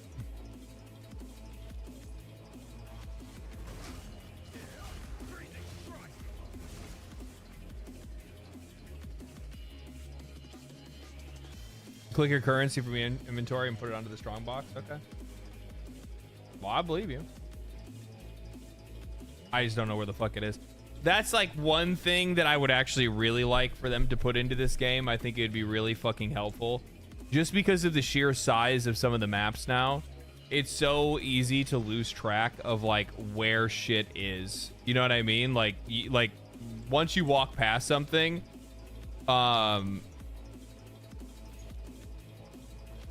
once you walk,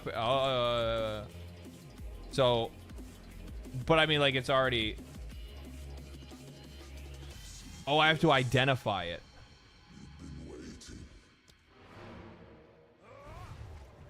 Well, let me go get some scrolls.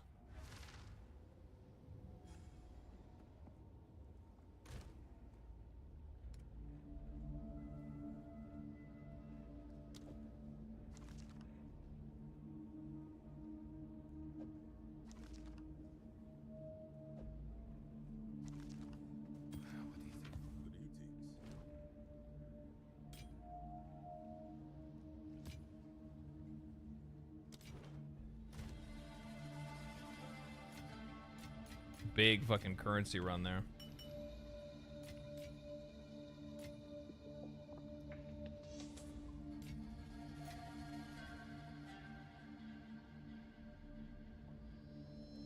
God. Wouldn't that have been so nice to get Headhunter on stream just like that? Just like fucking boom, there's a Headhunter. Fucking, and then I would just like turn the camera off and just fucking get off and leave and be like, see you chat, bitches, and then that was it. That's the scenario that played out in my head. That's what I would have liked to have had happen, but that's obviously that's not what happened. It's mostly just because I don't get what I want. The world is not kind to me or fair. That's not true. I'm truly blessed. I'm truly blessed. Far beyond my wildest imagination. Okay, we know you can do it easy. Why?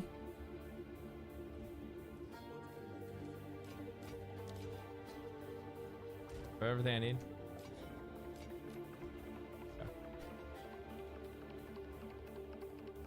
Okay. Keep some exalts on you. Fuck!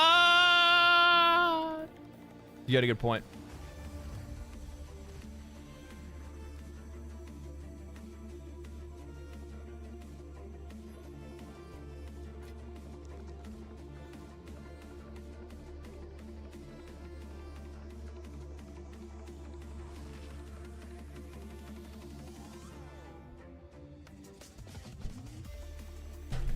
Is that staff only level 69? Mine? Mine's 72.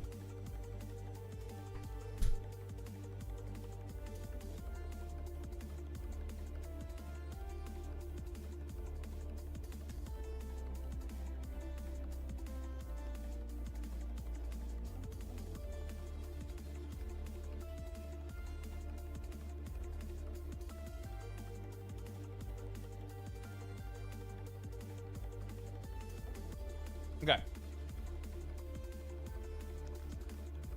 Cast ice spikes, increase quantity of items contained.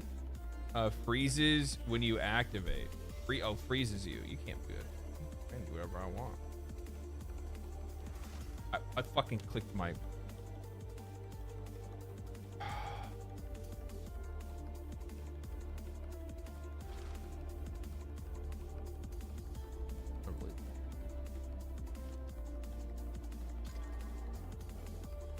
Okay, it's maxed out already.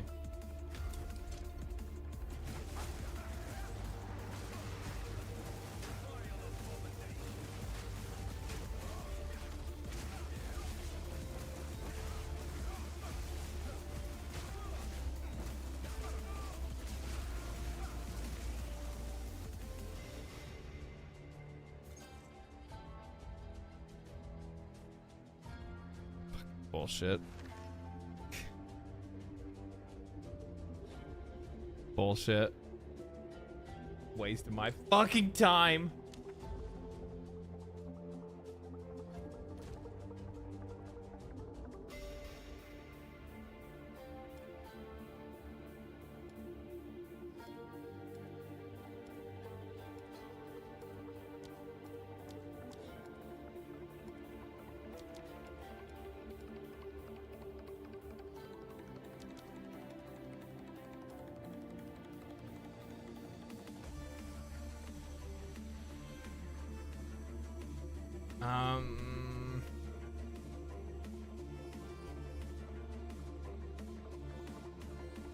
We want pack size, quantity, rarity, magic monster, rare monster, stun threshold, critical hits. I'm going for pack size.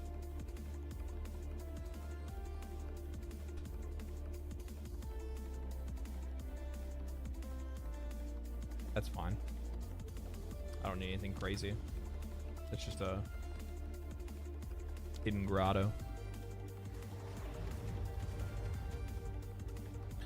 I don't like that putting on body armor slows you down. What? I wish you could pick your character's sex. You can. Just play ranger. Or monk. You just can't. You can pick your character's sex, you just can't pick their class. And to be fair, well, I mean, outside of ascendancies, any class can play just about any role you want, right? Like if you wanted to make a fucking barbarian, necromancer, you could. It's not impossible. Something I liked about D3. Yeah, I'll be honest with you, I don't really understand why they do that.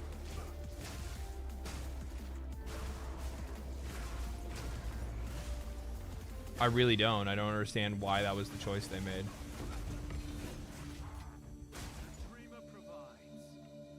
It saves them a lot of work. I think you know what it is. I think that those almost always end up rolling for money for me.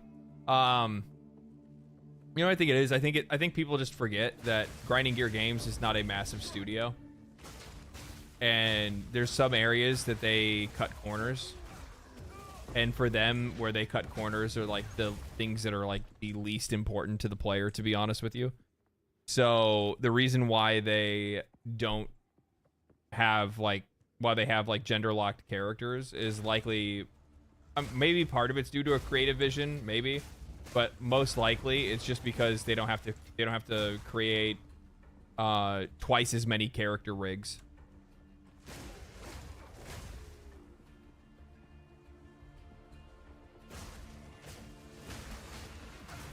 If I had to guess, you know, from like a project management standpoint, that's likely where their head was. You know what I mean?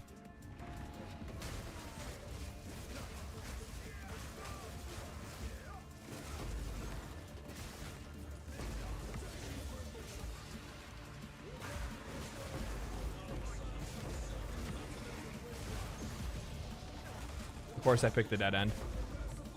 Oh, no, I didn't. There's a path. No, but it's a dead end, too. This is why I clear the map before doing the breach. Every fucking time. All that wasted time. Stay open longer. I don't know why, but just do it for me. No actual reason. I just want you to...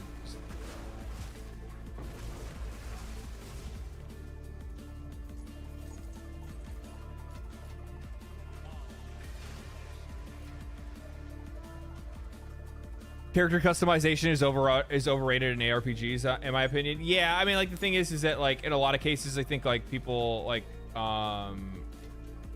they overvalue, honestly, they kind of even overvalue, like, how your character looks in these games, because, like, most times you can't even really, like, fucking enjoy, like, how your character looks. I mean, you can zoom in on them, right? But, like, outside of that, like, you don't really, like, look at your character that much. You're often looking away from your character at other things. It's really there just to flex on other people in towns and shit for when you trade. Or play with friends or whatever it might be.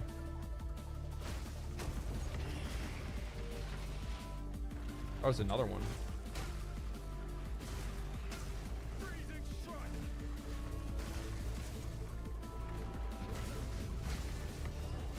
I'll probably do like a fucking Twitch stream on Sunday, most likely. I don't know if I'll do YouTube.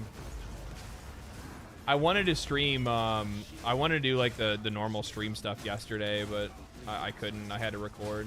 I had to get a video out. It's always more important for me to be able to get a video than stream. It's just the way it is.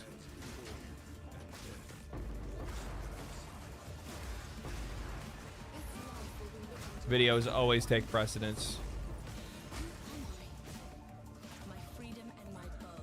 That's it for this one, huh?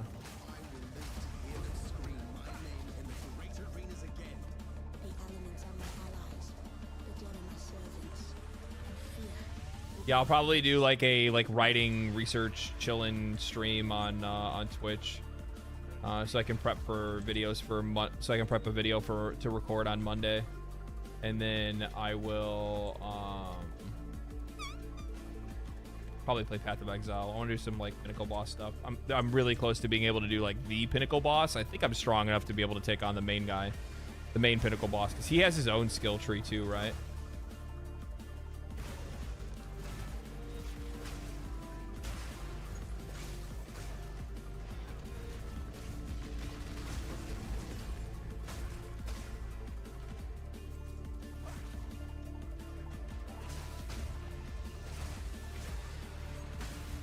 I would have to imagine I should be able to take down the fucking the main guy at this stage.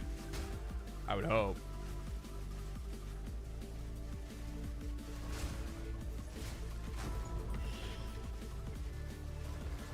I mean, I can kill tier 3 or I've killed tier 3 or 4 Breach Lord.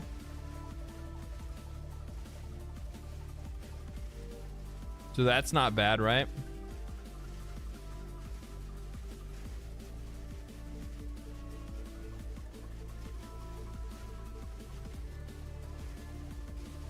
Yeah, I always recommend to join the Discord because you can get the notifications for Twitch, and if I'm going to stream on there, if you're just looking for something to watch on the side.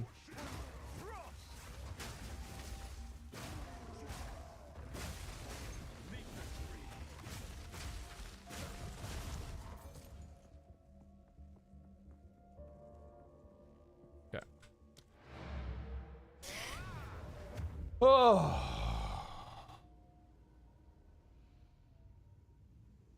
The first version of him is fairly easy, assuming you know the mechanics. Might take you a couple of tries to learn if you go in blind. What level are you now? 94? 93.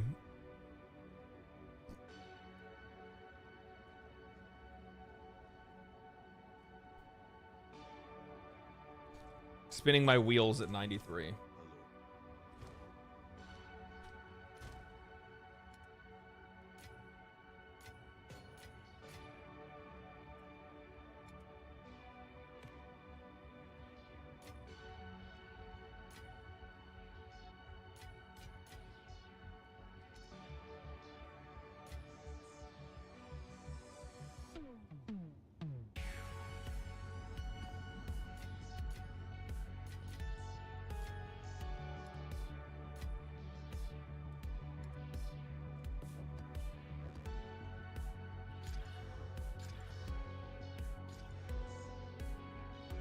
No shot, right? No.